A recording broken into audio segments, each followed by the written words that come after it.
This young man is Sano Haruto, a hunter with a class nicknamed Mana Gopher, and as you can see, he's also part of a party raiding a dungeon. But the problem is, even though he's a hunter, Haruto acts like a support with the sole ability to buff others with mana. Today, after defeating the Golem King with his teammates in a low-level dungeon, Haruto was so exhausted he collapsed on the ground, panting heavily. But before he could even catch his breath, another man from the party approached him and said with an annoyed tone, "Hunter Sano, during this purge today, you didn't contribute much, did you? So why are you getting up to help dismantle and clear the way?" Haruto obediently agreed and quickly got to his feet. The other hunters looked at him, some with curiosity, others with contempt. They started gossiping about him, not even bothering to lower their voices. Isn't he the type who has a critical attack ability? Why does he only know how to stand back and support? Oh please, he doesn't have many skills, but in reality he has an endless supply of mana, didn't you know? He can create infinite mana. The other guy was so shocked he shot up, exclaiming, "Wow, that's basically the strongest skill there is, isn't it?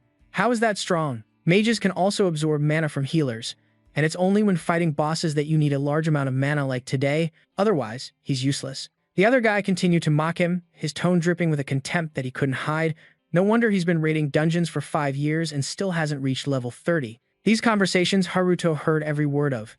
It would be a lie to say he wasn't angry, but he was actually used to being whispered about behind his back like this. But no matter how low level a hunter is, they still possess abilities far beyond those of ordinary people. Therefore, Haruto was already stronger than most of humanity, and he also possessed an incredibly resilient will. So despite what others gossiped about him, Haruto swore that he would never give up. Everyone always assumed that his skill was only about creating mana and transferring it to his teammates, but in reality, his ability was much more special than that, and Haruto had never revealed it to anyone.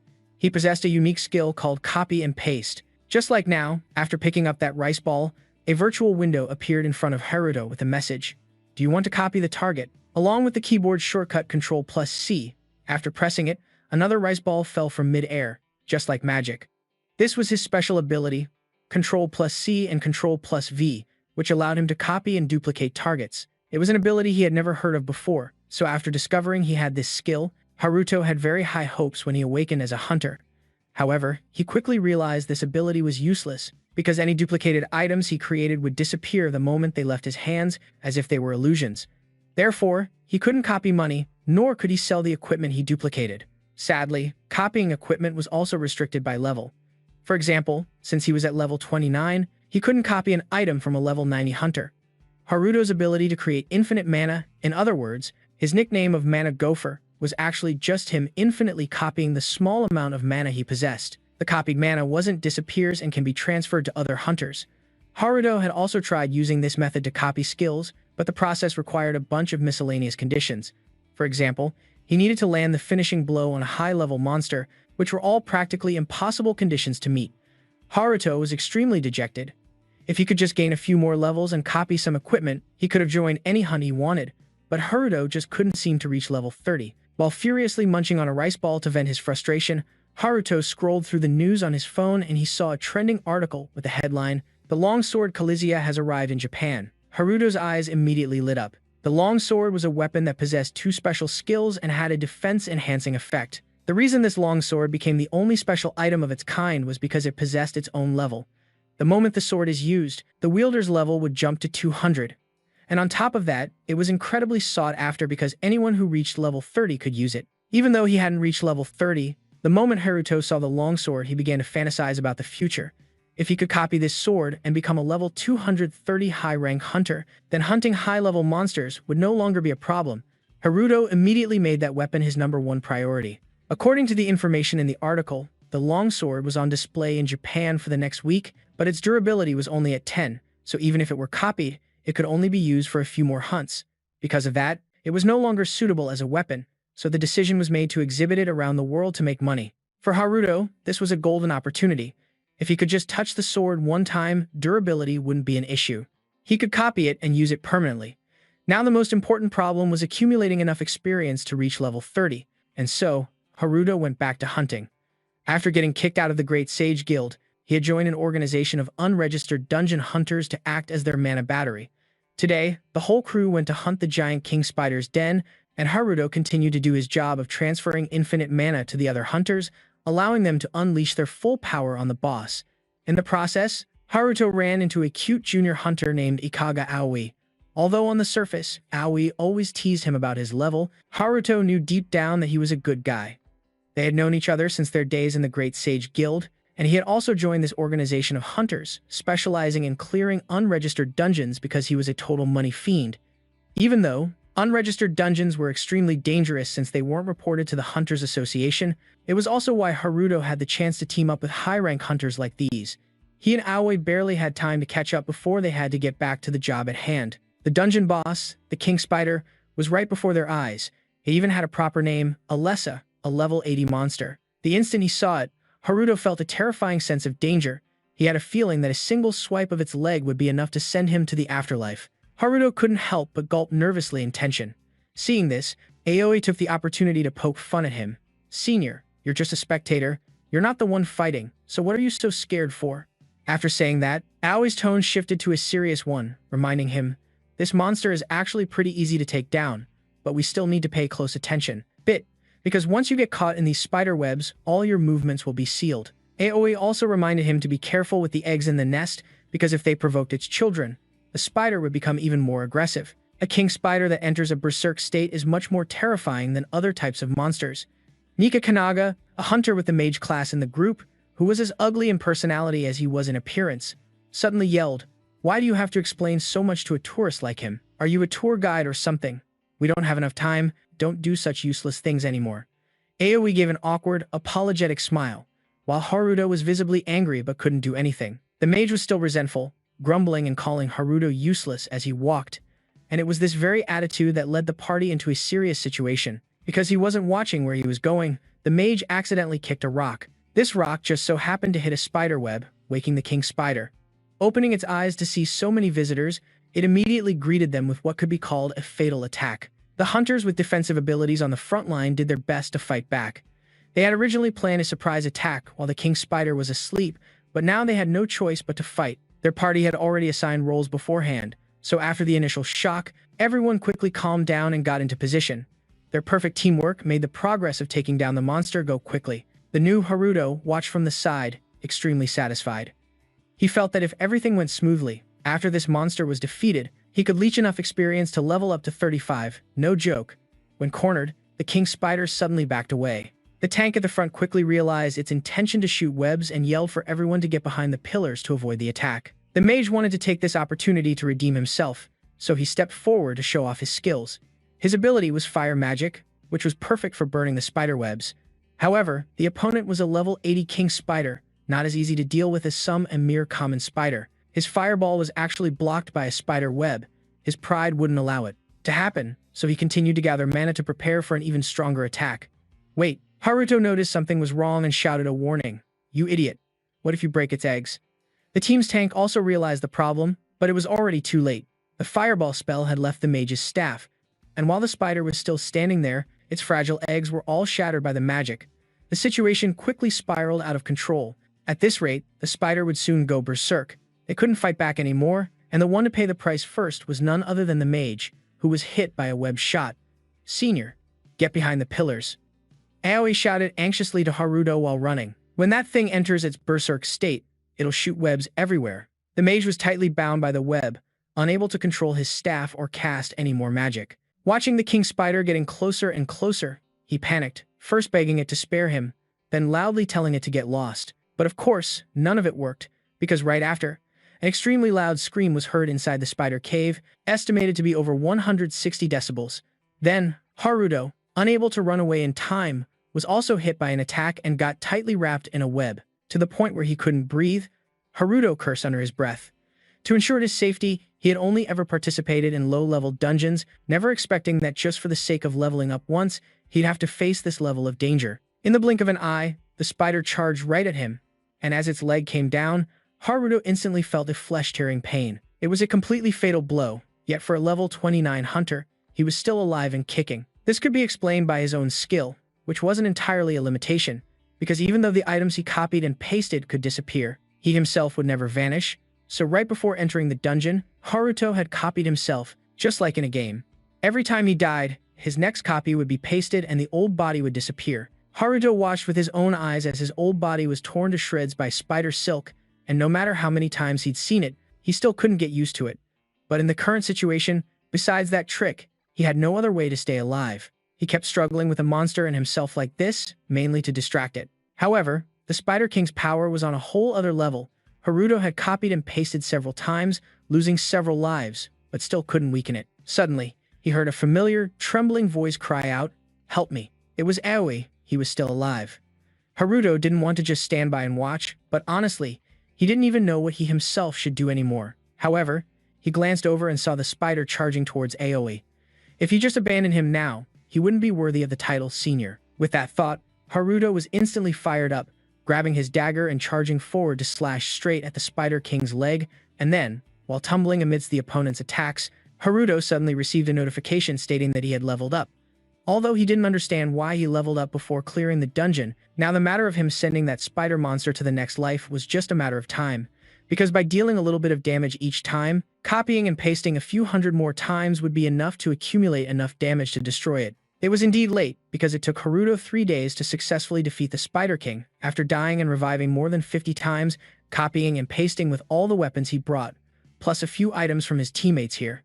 Thanks to this battle, Haruto's combat skills had become much more proficient, while the opponent had no healing or recovery abilities. So in the end, it still failed. After defeating the boss, Haruto leveled up rapidly and also received another reward. However, he didn't bother to check what it was, because getting Aoi out of here was more important. But just after carrying him a few steps, Haruto was knocked down by a swarm of spiderlings. Looking at the aggressive level 30 mini-monsters in front of him, he was truly speechless. First the mother, now the children. He himself was fine because of his infinite revival ability through copy and paste, but if Aoi got hit, he would be done for. So in a moment of desperation, Haruto hugged Aoi tightly, using his own body to shield him from the attacks. He squeezed his eyes shut, ready to accept the flesh-tearing pain that was about to come. But just then, a master appeared and took care of the spider swarm. Even though he couldn't see how that person fought, Haruto still knew it was a master, because the skill they used was Hellfire. That was a fire attribute skill and a form of fire magic. At the highest level, the number of mage-type hunters who could use this skill could be counted on one hand, and if Haruto remembered correctly, in Japan there was only one person known as the Magic Swords Woman of the Blue Spear, who was also ranked 5th in the Japanese hunter rankings. "Nanas, are you two the only ones left alive?" Nanas asked. "Yeah, just bad luck," Haruto replied while helping Ao up, after which she carefully observed the dungeon's condition. The spiderlings had hatched, which meant the spider eggs had been broken earlier and the king spider had entered a berserk state, and the high-rank hunters in the group had all perished, yet a low-rank hunter like Haruto was still alive and even had time to save Ao. To clarify what had happened in that unregistered dungeon, Nanas took Haruto to the Japanese Hunter Association for questioning. After a thorough interrogation, he was finally released, but the item dropped by the king spider was to be confiscated to be reported to the higher-ups. Haruto was shocked. The high-rank hunter team had been completely wiped out, and what's more, they had participated in an illegal dungeon raid, and he was part of it. He had paid extra to tag along. Yet Nanas was letting him go so easily. "What more do you want?" she answered coldly. The association turns a blind eye to low-rank hunters using their earnings to join raids with high-rank hunters, especially for the purpose of leveling up. It's only natural for hunters to want to get stronger, and while this might lead to some negative consequences, it's still an effective way to develop a hunter's abilities. Before Haruto left, Nanas also informed him that the item dropped by the king spider he defeated would be converted to cash and transferred to his account within a few days, but he coldly refused and requested that they transfer it directly into Ao's account. Haruto's indifferent attitude made Nanas very suspicious, because it was a large sum of money that few hunters could refuse, especially a low-rank hunter like Haruto, who needed resources to get stronger. She felt that he was definitely hiding something, but she couldn't figure out what it was just yet. After leaving the interrogation room, Haruto revealed a cunning smile. How could he possibly not want the item dropped by the boss? It's just that, before Nanas confiscated it, he had already copied and pasted countless duplicates into his inventory. To understand this, we have to go back a few hours, to when Haruto had just successfully defeated the monster. The item he received was the giant king spider's adhesive. According to the system's description, this item had a powerful adhesive property just like the giant king spider's silk. Haruto couldn't help but feel disappointed, because this thing was basically just super glue. He couldn't believe he had risked his life just for this useless item. While he hadn't yet found a use for it, Haruto went ahead and made copies just in case. After the process was complete, he took out the original giant king spider's adhesive to examine it again, but this time, It suddenly vanished right from the palm of his hand. Haruto looked around in shock, and then a system notification immediately popped up to clear up his confusion. The giant king spider's adhesive has been merged with an existing skill. The Ctrl plus V skill has been upgraded. This notification was even more shocking, because this was the first time Haruto had ever heard of his pace skill being able to be evolved. He had always thought it was just a simple skill with a limited use, never imagining it could be upgraded. It seems the item dropped from that king spider was compatible with the pace skill. This means if he finds an item compatible with the copy skill, it can also be upgraded. Then, after evolving, Haruto's pace skill unlocked 3 new skill options. First, he could copy a target and then paste it for a desired duration. Second, he could paste the target anywhere for a certain period of time. The final option was that he would not be stuck by the giant king spider's webs. Haruto thought the other options were just useless junk, but they turned out to be quite useful. He decided to test the first option right away. Now, the cloned object wouldn't disappear even if it left Haruto's hand, which was considered his biggest breakthrough yet. A full minute had passed, and the spider cocoon was still there. Haruto couldn't hide his excitement. He would create as many copies as possible. 30 minutes, 100 years, or even 1,000 years, they wouldn't disappear. After testing his new ability, Haruto became even more thrilled, feeling like his life had turned a new page. From now on, he would become filthy rich, a hunter living at the top of society. He had also leveled up, so now all he needed to do was copy and duplicate the longsword Kalesia, and everything would be set. 2 hours earlier, on the Rainbow Bridge in Tokyo, an escort vehicle was cruising down the road.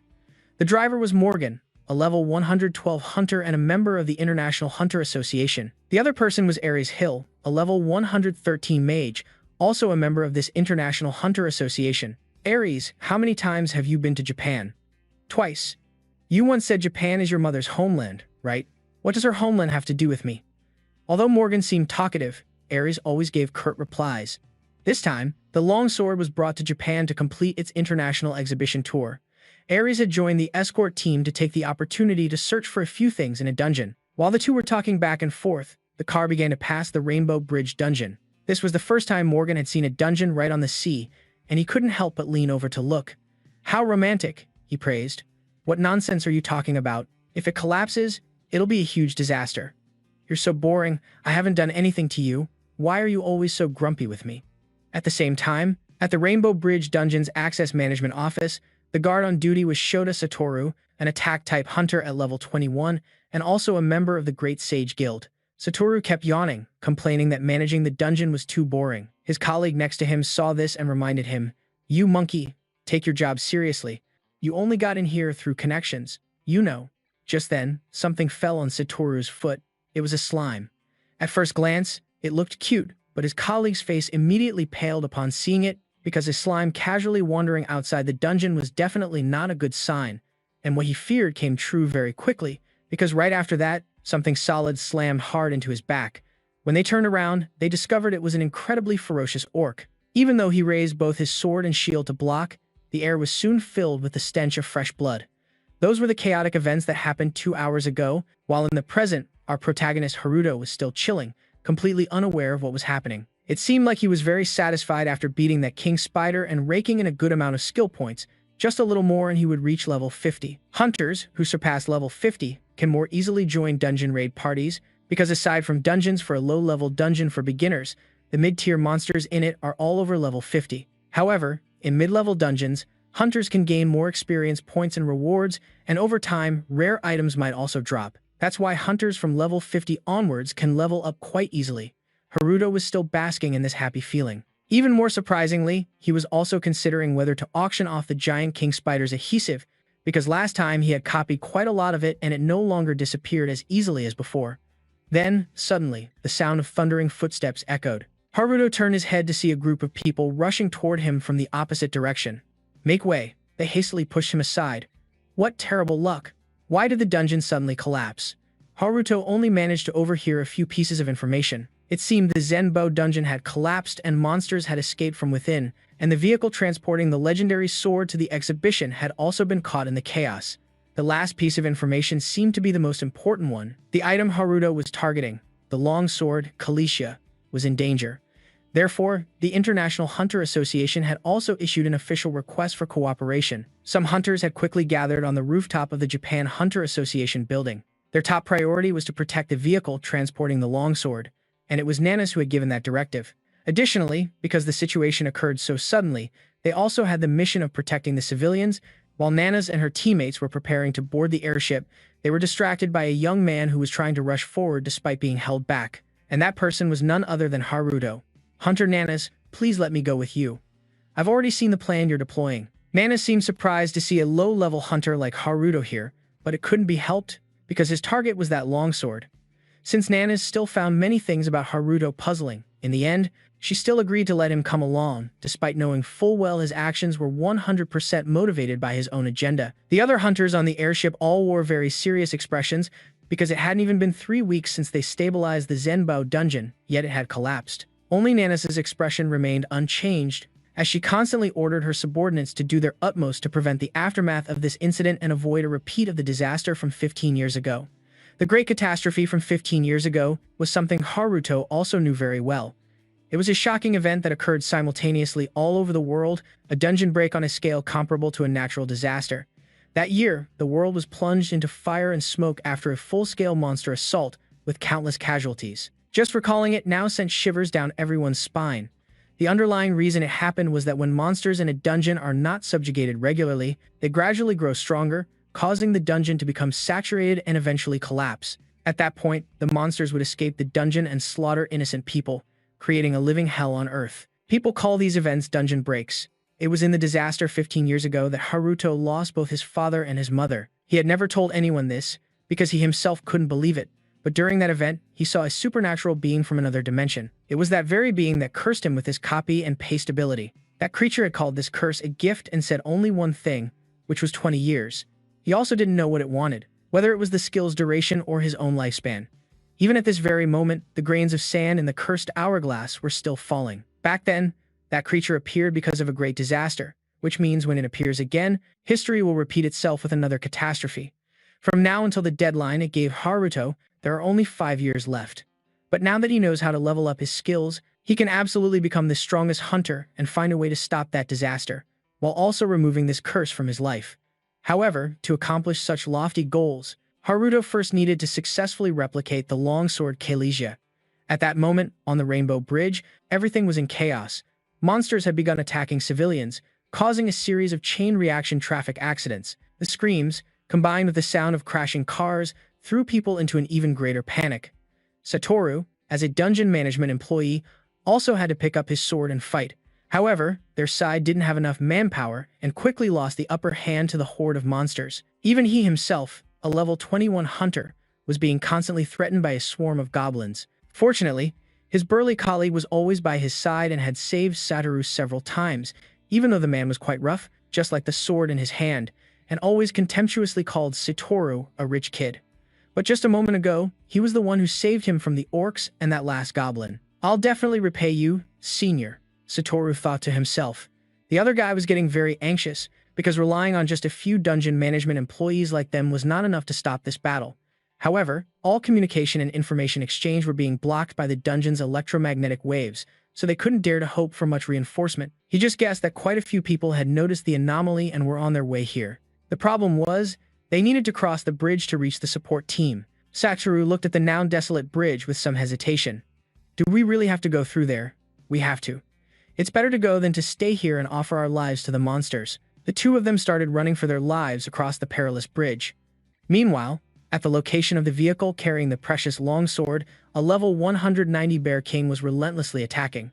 Since it was a beast-type monster, its size was far superior to the other monsters. The vehicle was under constant attack but could still barely hold on because Ares was currently using her defensive magic.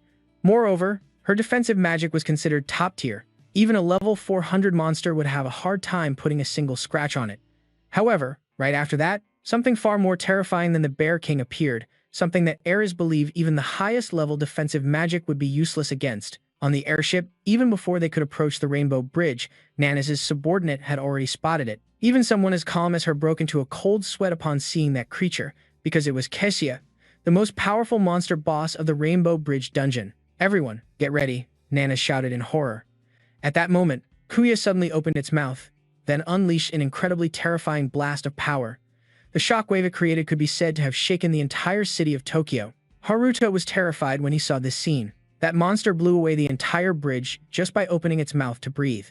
At this rate, he didn't know if his beloved longsword was still safe, because the dungeon boss had appeared. Nanas had to immediately order a change in the battle plan. The entire association would take over this area. After everyone had landed from the airship, she finally remembered Haruto's existence, who had vanished without a trace, but Nanas wasn't too concerned.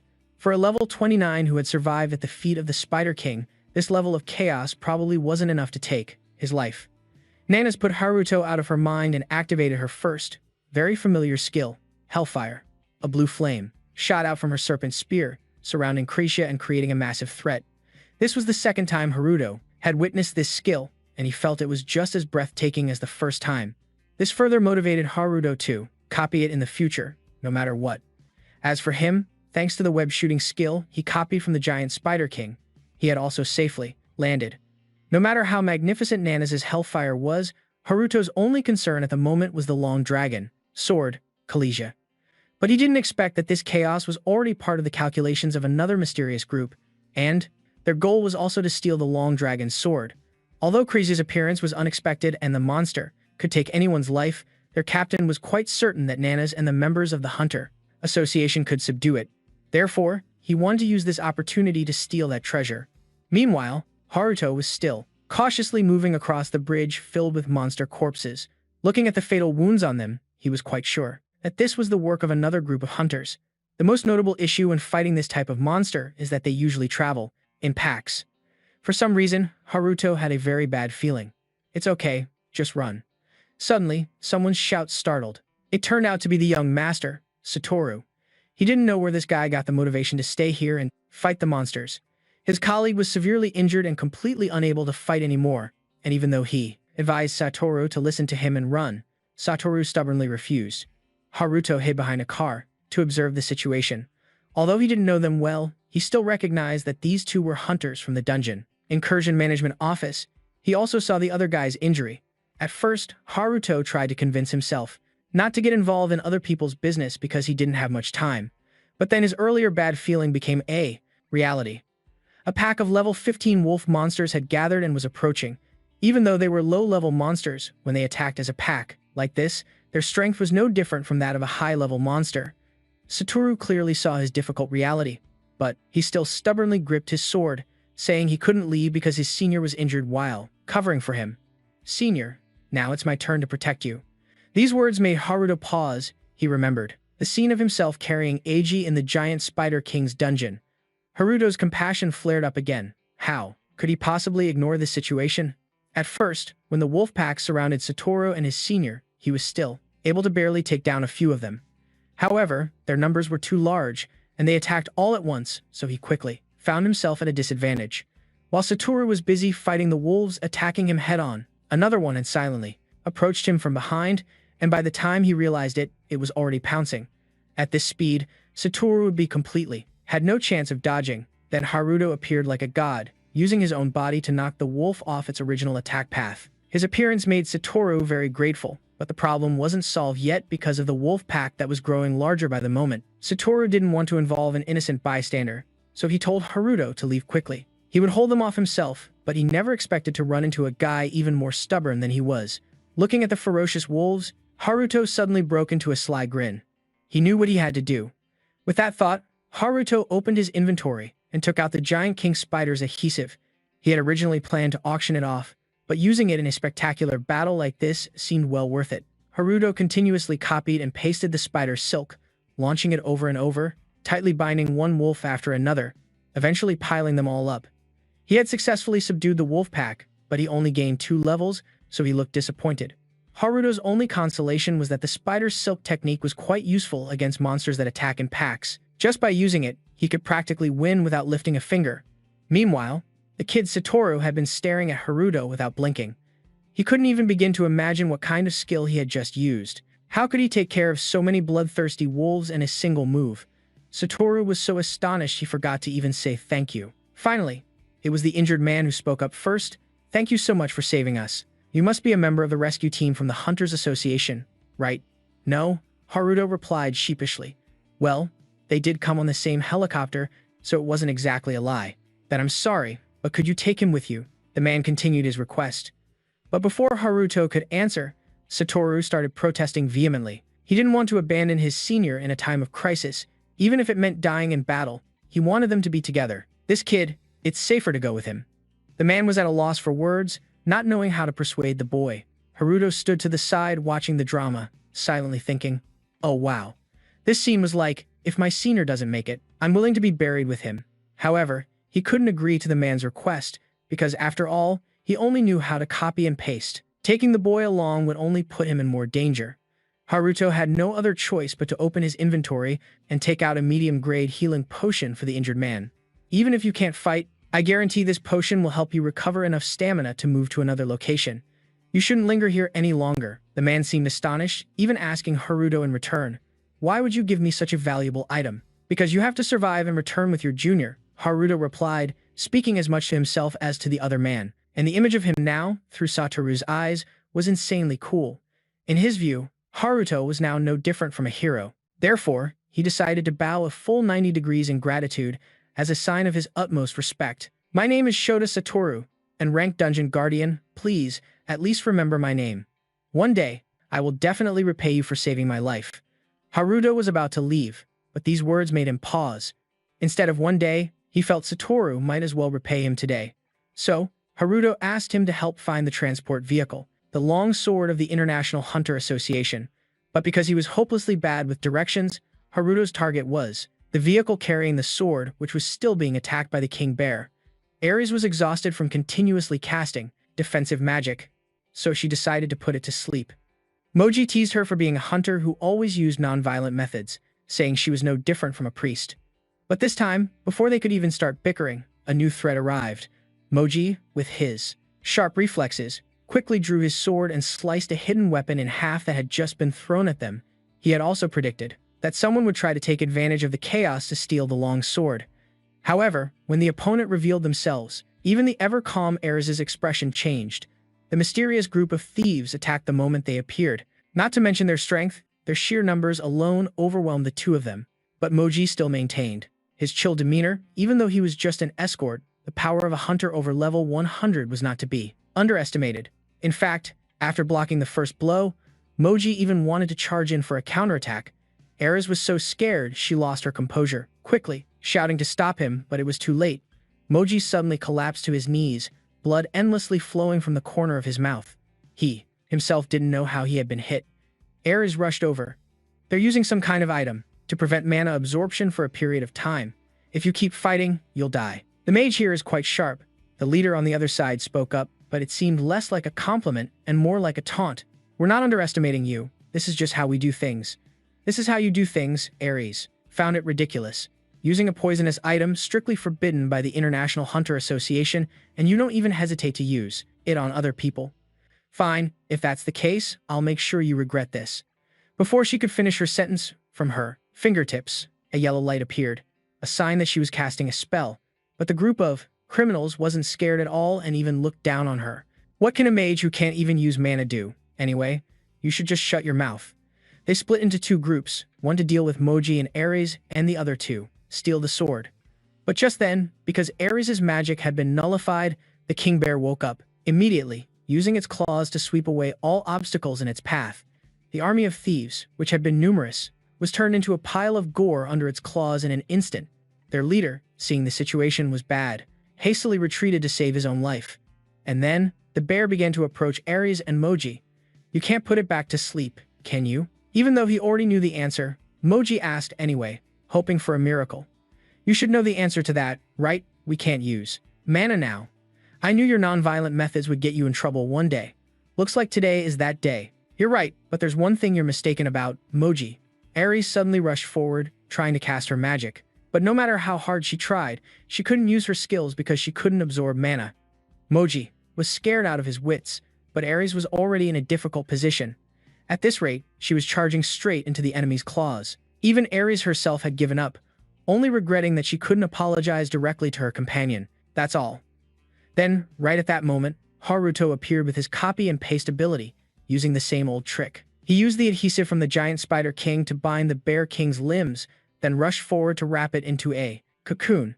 Because the substance was extremely sticky, the more the bear struggled, the tighter it became entangled. until it finally collapsed to the ground. Haruto added another victory to his name, taking down the Bear King in a single beat.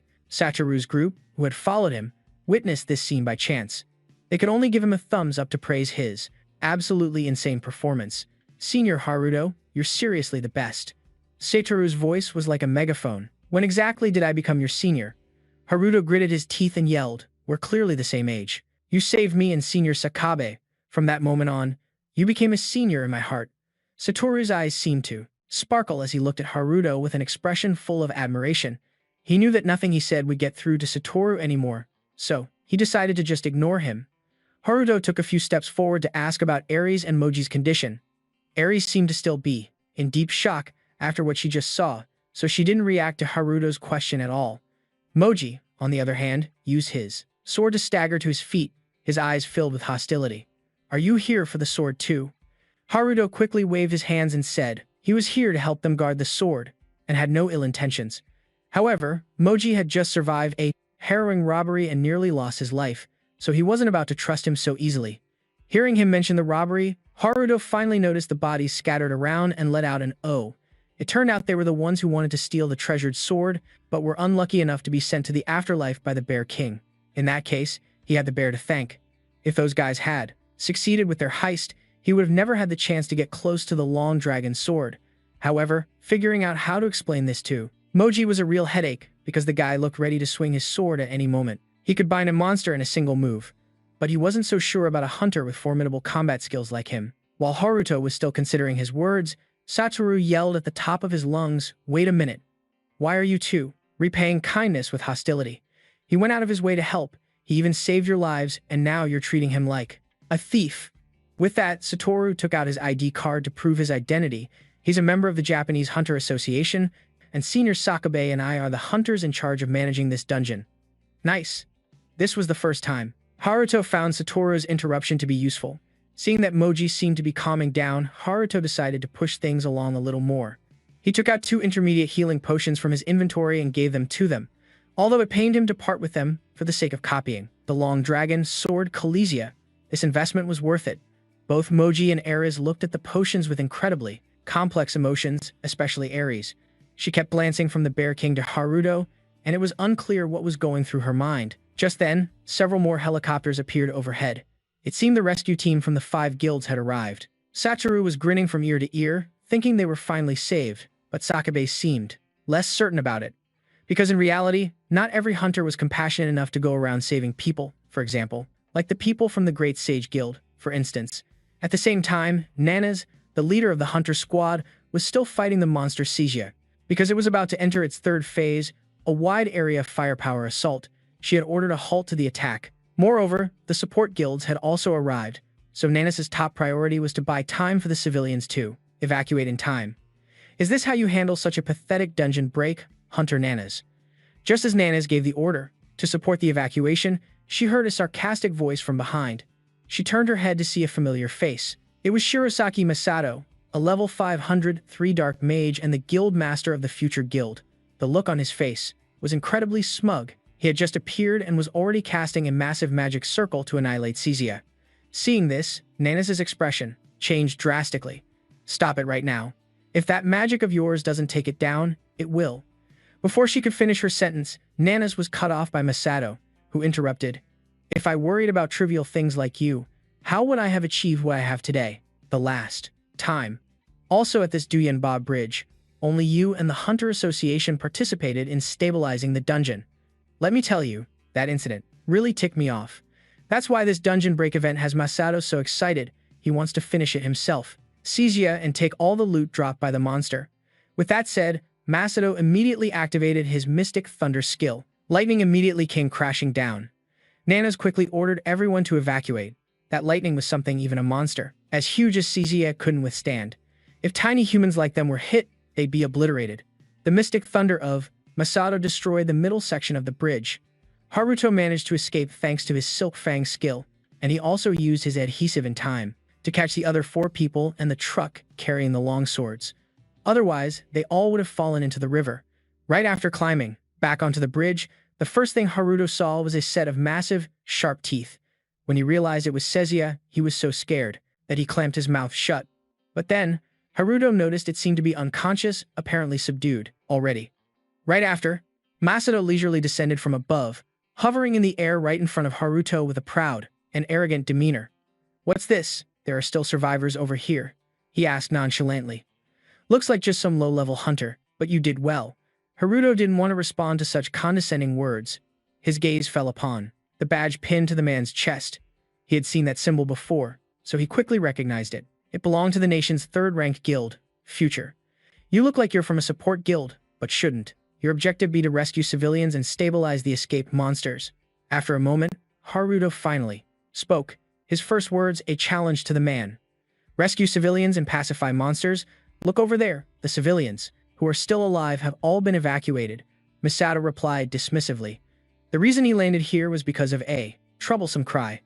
It didn't belong to Caesar, but to the Bear King that was bound tightly in spider silk. Misato just needed a glance to know this belonged to the giant Spider King, and with a simple flick of his finger, he could make the thing that was supposed to be unbreakable snap apart.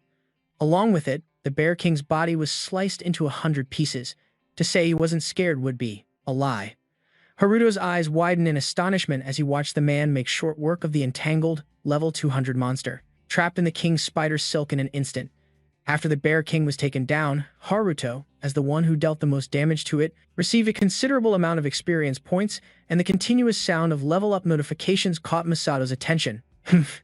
Is that the sound of leveling up? Were you the one who caught that furry beast just now?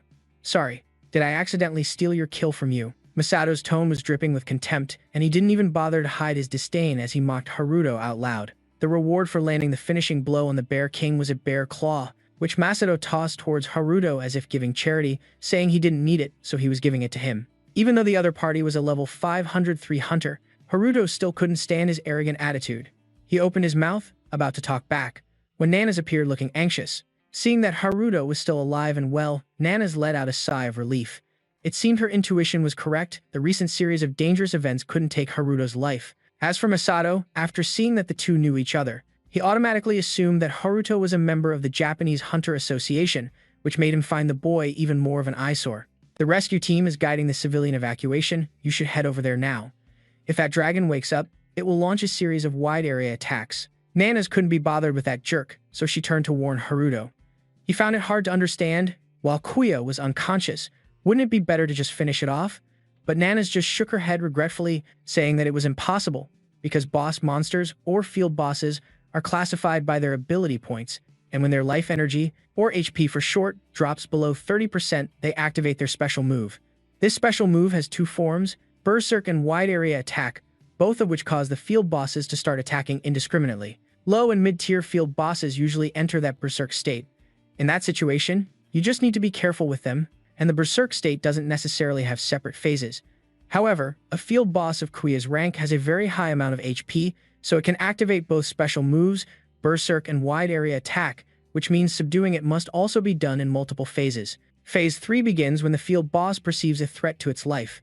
It's rumored that they will unleash incredibly ferocious attacks, like an atomic bomb, powerful enough to completely destroy everything in the vicinity. Right now, this Kuya is in Phase 3, absorbing mana from the surrounding area and erecting a protective barrier. During this time, no matter how powerful the attack, it will be useless. Therefore, the only option is to quickly evacuate the civilians to avoid casualties. Just as Nana's finished speaking, Kessia suddenly opened its eyes. She clicked her tongue in exasperation. This monster woke up even sooner than she had imagined. Masato, however, remained extremely confident, wanting to turn Kezia into his own personal reward item before the shockwave could even be launched. "Hunter, I believe you can survive this shockwave too." Nana's phrased it differently to warn Haruto to be careful, but Masato just found the whole thing laughable. How could he possibly survive? If you really kicked the bucket, don't go blaming us. After all, a low-level hunter dying in a dungeon is just like a civilian dying in a traffic accident. With that said, both Masato and Nana's charged towards the monster, leaving Haruto all alone. He silently stored the Bear King's claw in his inventory. His mind now. He had only one thought, the guild master of the future guild, right? "I didn't originally plan for this, but it looks like I'll have to. Take him down before you do. You bastard, Shirosaki Masato. Just watch me get my revenge for what you've done." Just then, Haruto pulled Satoru and Ares up, then said he had a favor to ask of Moji and Ares. Their lives were all in danger because Caesar had entered its third phase. To save everyone, the only way was to take it down before it unleashed its area of effect attack. Haruto wanted to be the one to do this, and the prerequisite was that he needed the longsword, Kalisa. Haruto also swore on his honor that he would return it to its proper place after defeating Caesar, but to be honest, this mission was not going to be easy, especially when facing someone as stubborn as Moji. He felt that the idea of Haruto defeating Caesar was impossible, and that he was just making up a story to steal the sword. Ares also refused his request, but it was because unlocking the transport vehicle required an immense amount of mana, and right now, both she and Moji couldn't use mana as they had been poisoned by those robbers. Moji was stunned to hear what Ares said, because it was no different from saying that if she had enough mana, she'd be willing to open the transport vehicle and let Haruto borrow the sword. Coincidentally, mana was something he had in spades. After all, his dungeon alias was Monaji F. Sir, and with his skill of infinite mana regeneration, Haruto caused an abundant flow of mana to course through Ares' body. By herself, she broke the seal on the transport vehicle that was hanging suspended by that spider silk, and Haruto quickly dashed toward it. Watching his retreating figure, Moji was still confused. Ares, why did you do that? If you go soft on him and something happens, what then? Don't worry. Earlier, he only restrained the Bear King. He didn't kill it. Moji sighed deeply. Just that alone was enough to sway you? So naive. At that moment, Haruto had thrown open the transport vehicle, but then another unexpected thing happened. The captain of the sword-stealing gang from earlier suddenly appeared behind him. It turned out that after his initial plan failed, he had been secretly following Haruto and waiting for this moment. Haruto couldn't react in time and was stabbed through the abdomen by his opponent. Ares' group saw the whole thing from the bridge, but there was nothing they could do, because the vehicle was still hanging in an extremely dangerous position. After being run through by the sword, Haruto immediately fell to the bottom of the vehicle. That scoundrel followed him, his filthy hand reaching for the case, holding the treasured sword. But just at that moment, the spider silk holding the vehicle snapped, because its owner had been killed, causing it to be nullified. The vehicle immediately lost its support and fell straight into the river. Of course, with his main character plot armor, there was no way Haruto would die in such a pathetic way. Just like previous times, he had already made a copy of himself, waiting for the moment he took a fatal blow to activate it and save himself. The thief was startled when he saw Haruto appear behind him once again, and jumped in fright, and before he could even react, Haruto had drawn his sword and run it through his chest.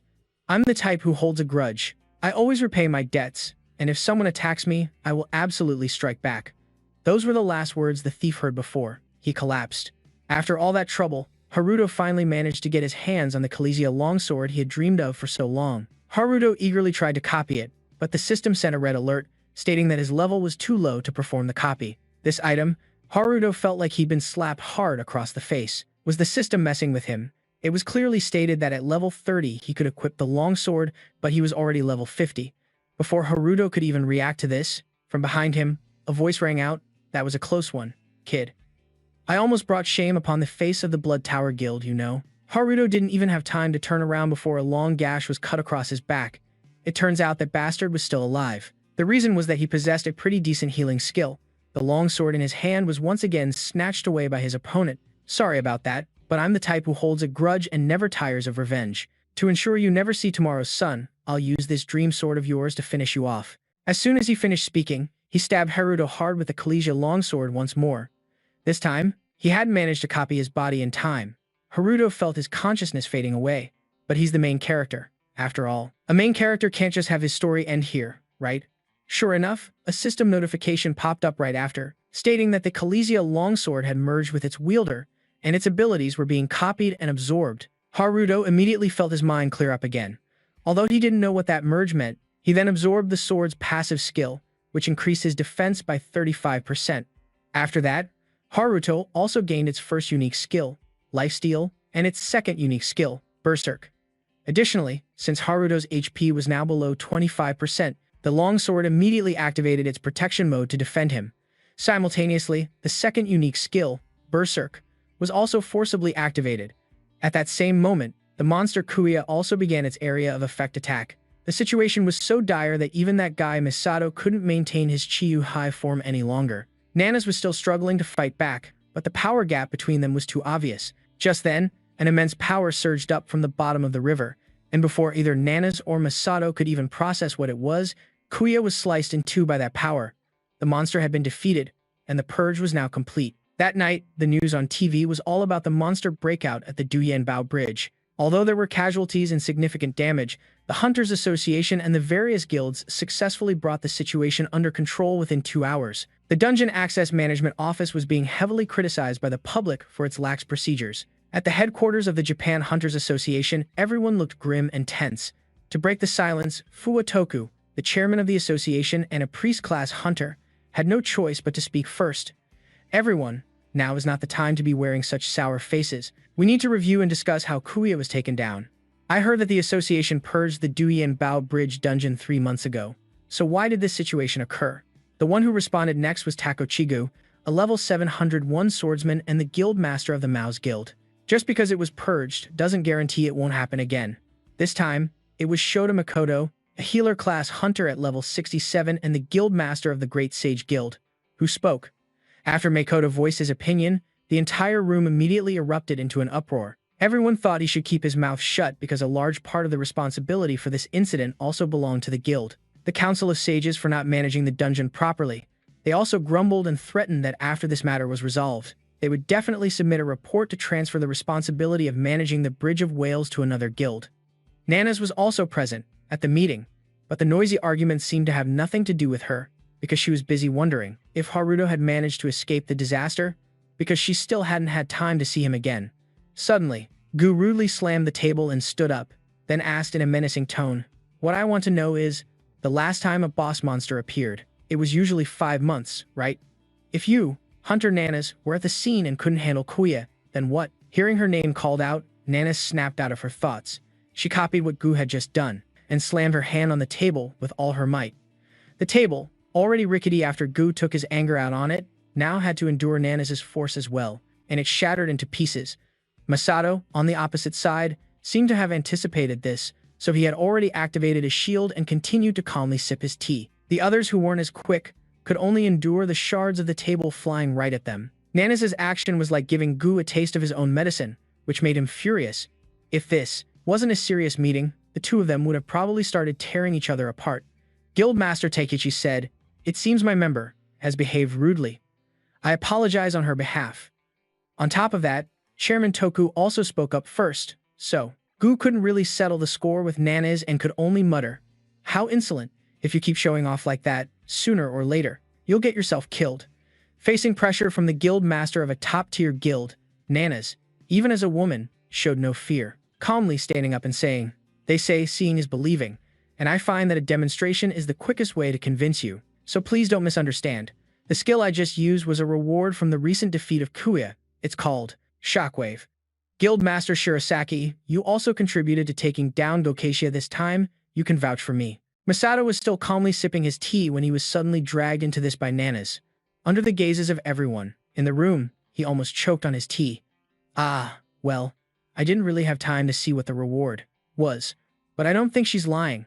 Since Masato had spoken up, Chairman Toku was quick to put him in the spotlight by praising his contributions to this disaster. The entire room immediately gave Masato a round of applause.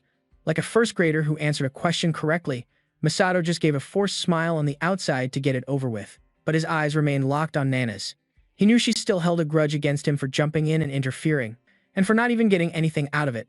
Therefore, Masato swore that he would get his revenge not just on Nanas, but he also had to find the mysterious figure who took down Gokeshia in one blow, snatching the kill from right under his nose. Nanas didn't want to linger in this noisy, chaotic place any longer, so she made an excuse to leave early.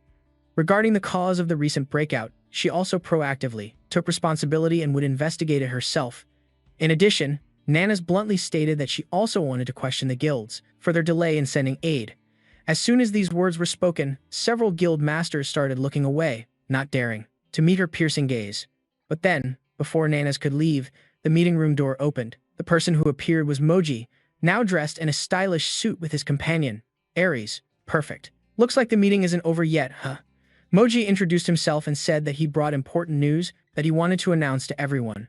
The news was that the purged sword, Kalizia, had been stolen during the chaos, and because the incident occurred while it was being transported to an exhibition in Japan, Moji requested that the country's Hunter Association must assist in finding the sword as soon as possible. Of course, he also brought an official request for cooperation from the International Hunter Association. As soon as Gu heard this, he immediately spoke up to Object. Even though he wasn't directly at the scene, he was second to none when it came to gossip. "Wait a minute, I heard that when the transport vehicle was attacked, you guys unsealed the vehicle yourselves." "It's true we did that, but it was with the cooperation of Hunter Shota Satoru from the Great Sage Guild and Sano Haruto of the Japan Hunter Association," Ares replied. Her words made two people jump in shock. They were the Guild Master of the Great Sage Guild and the chairman of the Japan Hunter Association, but Guild Master Odo recognized Satoru as a member of his guild, while Chairman Toku couldn't find any reports about a hunter named Sano Haruto in his association at all. When Nanas heard the familiar name, her hand unconsciously clenched into a fist from the tension. Misato saw this expression of hers and couldn't help but let out a cunning smile. It seemed his chance for revenge had come even sooner than he thought. Misato immediately spoke up.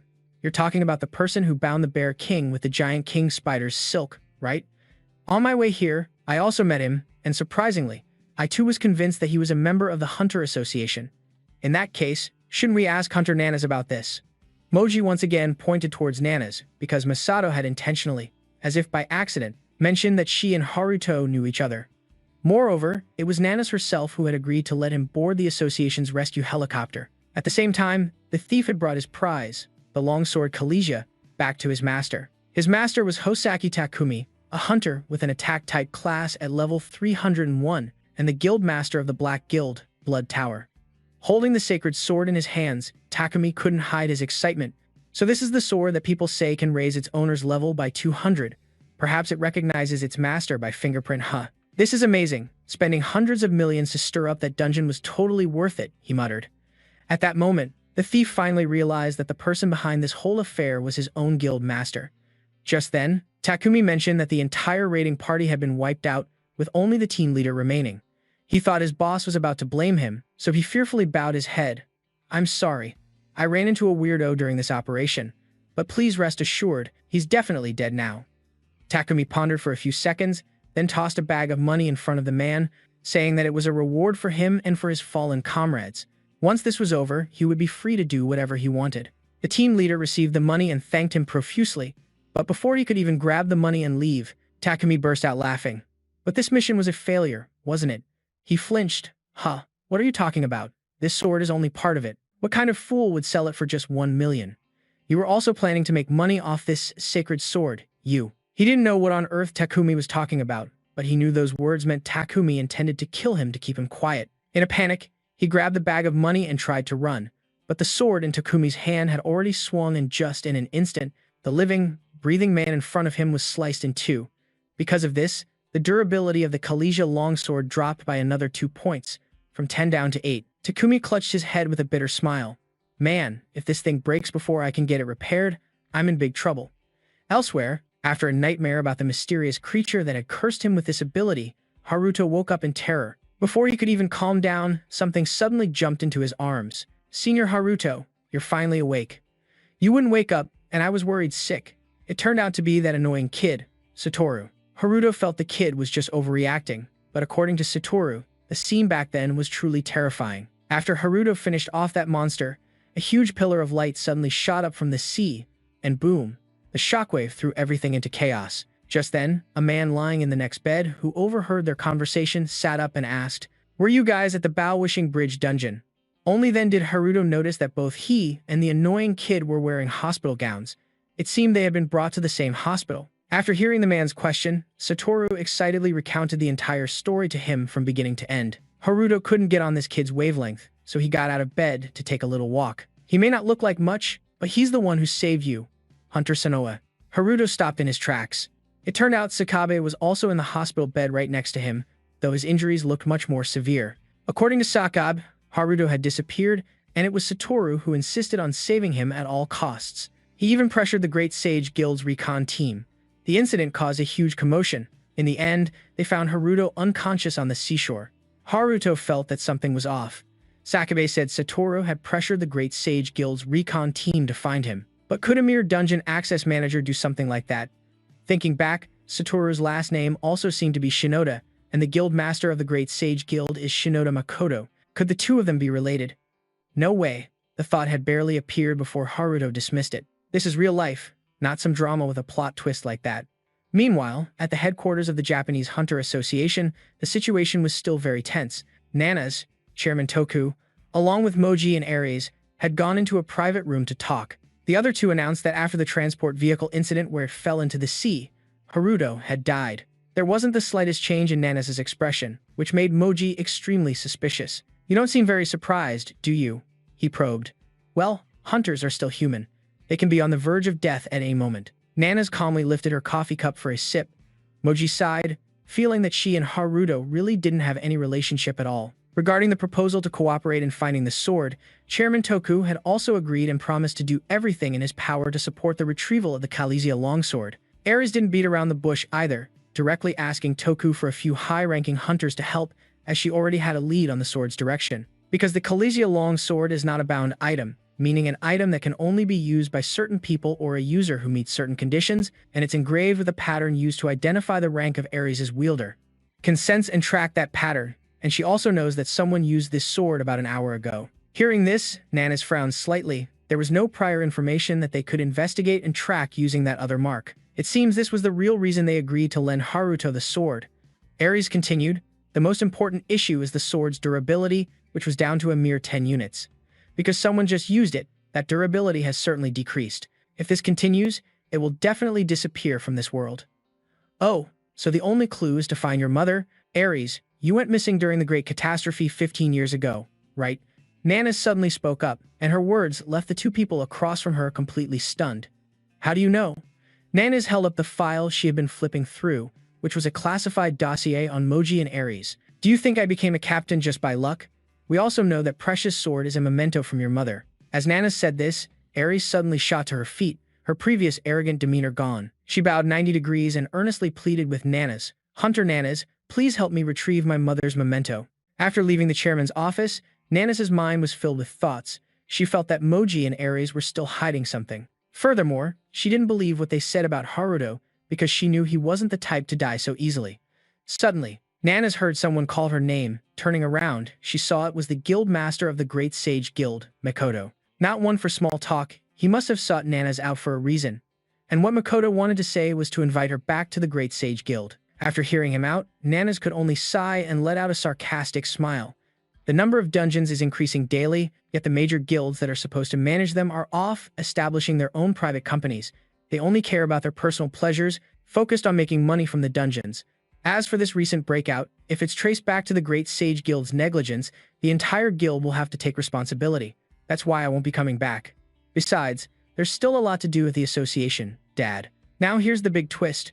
Who would have thought Nana's is the guild master's daughter? Makoto knew she would react this way, so he just chuckled. "Actually, I have something else I wanted to discuss with you.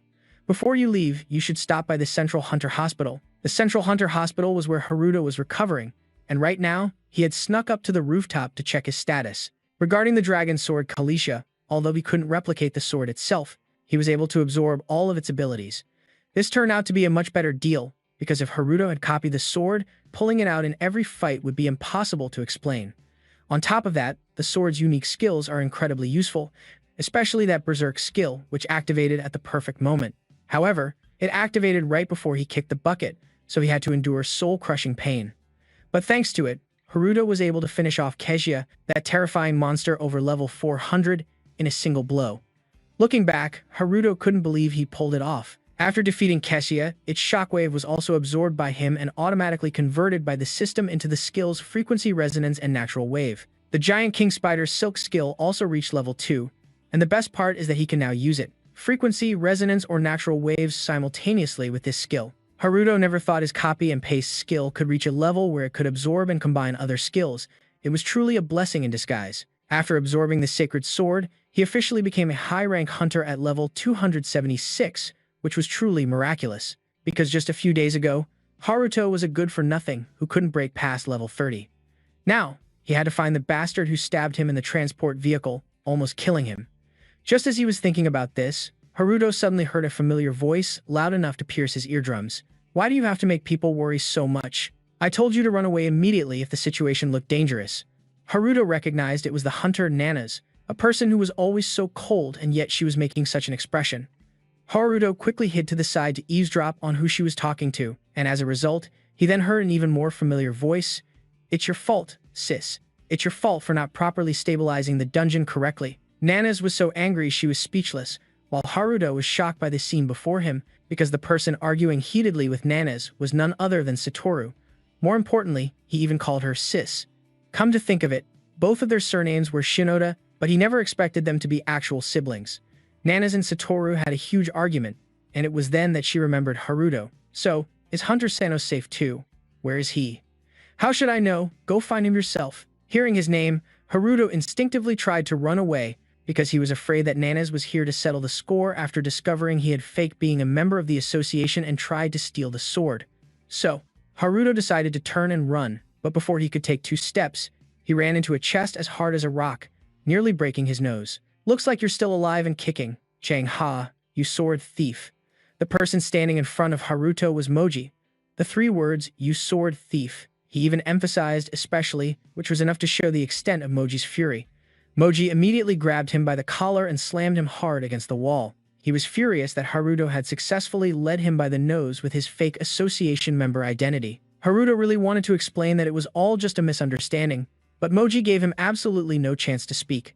Back then, they all saw him get stabbed by that thief, but now he was alive and well without any signs of serious injury, so he assumed that he was an accomplice of that bastard. The situation got even worse when Moji, with a gaze that seemed to be on fire, began to draw his sword. Just then, Ares appeared to stop him, but to no avail. Moji didn't intend to use a skill, but he wanted to make the guy who tricked him pay dearly. Haruto really didn't want to activate a skill here, but he couldn't just stand still and take the hit. And the skill he used this time was frequency resonance. The moment the tip of the sword was about to touch Haruto's fingertips, it suddenly shattered into 100 pieces. The commotion just now caught the attention of both Nanas and Satoru. They ran over just in time to see Haruto use this move. Nanas recognized it at a glance. The move was just like Kriju's shockwave. To say she wasn't surprised would be a lie. Not to mention how Haruto could even use this skill. His completely different aura compared to the day the disaster happened was enough to make her see him in a new light. The perspective shifts with the appearance of another character. Arisa Sara. She's a member of the girl group. But her life is completely different from the other members. Because after the show ends, instead of taking the company car, she drives her own luxury car home. As she was leaving the parking garage, Sara nearly crashed into another car blocking her way. She got so mad that she rolled down her window and then started yelling, "Are you blind? Where are you looking when you drive?" The person inside the other car got out, carrying a massive suitcase. It was Takumi, the guild master of the Dark Guild. The moment she saw him, Sara went silent. Takumi slowly walked over, slammed the suitcase onto the hood of her expensive car, and then stuck his head through the window. Did the show go well? Now, shall we head into the dungeon? If she wanted things to go back to normal, she had no choice but to obey. On Haruto's side, after Nanas stepped in to resolve the situation, Moji finally decided not to settle the score with him. Although still fuming, the 4 of them, Haruto, Nanas, Moji, and Ares, began to follow the trail of the sacred sword. But when they arrived, all that was left was a scene of devastation. "Looks like we were too late," Ares said sadly. "Does that mean we have to wait until that person uses the sword again?" Nanas asked. But before Ares could answer, Haruto remembered something and exclaimed, "Ah, the Blood Tower. I just remembered. The culprit who tried to kill me mentioned that name. He said he came from the Blood Tower Guild." Nanas had never heard of it, so she immediately guessed it was a secret dark guild. Moji seemed to be losing his patience, as he knew the sword wouldn't last much longer. But Nanas already had a solution for the slim lead Haruto had just revealed, because she knew someone who was very well informed about these kinds of things. As for Sara, the fact that Takumi sought her out proved her identity was anything but ordinary, and indeed it was. Just like Haruto, she was one of the people blessed by a mystical being during the catastrophe 15 years ago. At first, Sara thought she had only awakened abilities like other normal hunters, but it turned out she possessed a unique skill. It was called Undo Control Z, which allowed her to revert a target to its previous state. It was a skill that could be used on both people and objects. After that, Sara started buying broken or discarded luxury goods, restoring them, and selling them in pristine condition. And even though it wasn't a restoration or healing skill, she could still make money by healing injuries. However, the amount of money she could earn with this skill was limited, while Sara needed a lot of money, because her parents, victims of that great disaster, were in a coma and staying in a hospital with less than ideal facilities. Sara had tried to heal them, but she couldn't restore them to their original state because she didn't have enough mana to use the skill. Without mana, all she could do was restore minor injuries, and mana was a form of energy that only hunters could control. Therefore, to get some mana, Sarah risked her life entering dungeons with hunters from a very young age, acting as a porter and errand runner, and when needed, a healer. But for someone like her who hadn't awakened a hunter class, entering a dungeon was like walking into a tiger's den unarmed. It was always fraught with danger. However, what pained Sarah the most was the contempt from the other members of the party, because after every raid, she would always ask each person for a little bit of mana instead of payment, and every time, Sarah was mocked, despised, and looked down upon until one day when she was covered in injuries and utterly desperate. When she had grown sick of this curse-like skill and just wanted to give up on everything, she met someone. That person was Takumi. Back in the present, Sarah had no choice but to bring Takumi to her home. Looking at the room, which was cramped and so simple it looked impoverished, Takumi couldn't hide his surprise mixed with a bit of mockery. "Where did all the money you earned get burned away to? I never expected someone as famous as Sarah of If to be living a life like this. I bet no one would think you order takeout for all 3 meals and eat whatever you want." Takumi kept rambling on about how Sarah eats whatever she desires. While other female idols desperately try to lose weight and maintain their figures, Sarah can eat to her heart's content, because even if she gains weight, she can restore herself to her previous state. After rambling for a bit, Takumi started to bring up the first time they met. Back then, even with someone dying right in front of her, Sarah only thought about stealing the person's valuable items. At that time, he had called her a thief and boasted that he and she were the same kind of person. After that, they signed a contract. As usual, Takumi would gather enough mana and give it to Sarah, and she would then help him restore the items he needed. However, this time Takumi demanded that she enter the dungeon with him, even though the contract restricted this, because he wanted Sarah to restore that treasured sword to its original state, and that process would consume a colossal amount of mana. "Sarah, this will be the last time you have to enter a dungeon," Takumi said cryptically. "Don't tell me you mean you found the infinite mana regeneration item and it's inside that dungeon." Sarah immediately lost her composure. "No. However, if you go, there's a chance it might appear. I know our contract restricts you from entering dungeons, but just this once.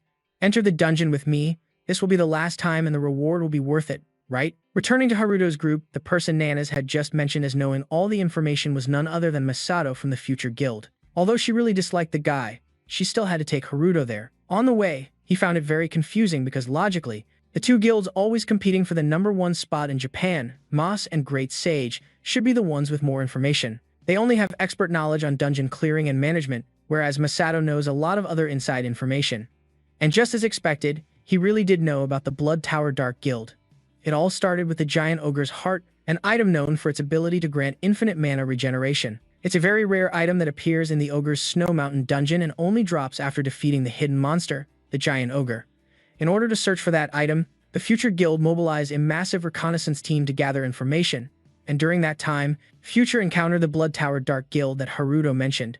Specifically, Masato found a hunter recruitment notice with a very low view count from the Blood Tower Dark Guild. They needed to recruit 30 people at level 90 or higher with optional equipment, so Masato immediately guessed they were preparing manpower to conquer the Ogre's Snow Mountain. After that, he started to investigate further and learned that this Dark Guild was even worse than he had imagined. They commit theft and assassination, regardless of whether the target is an influential person or a hunter party clearing a dungeon.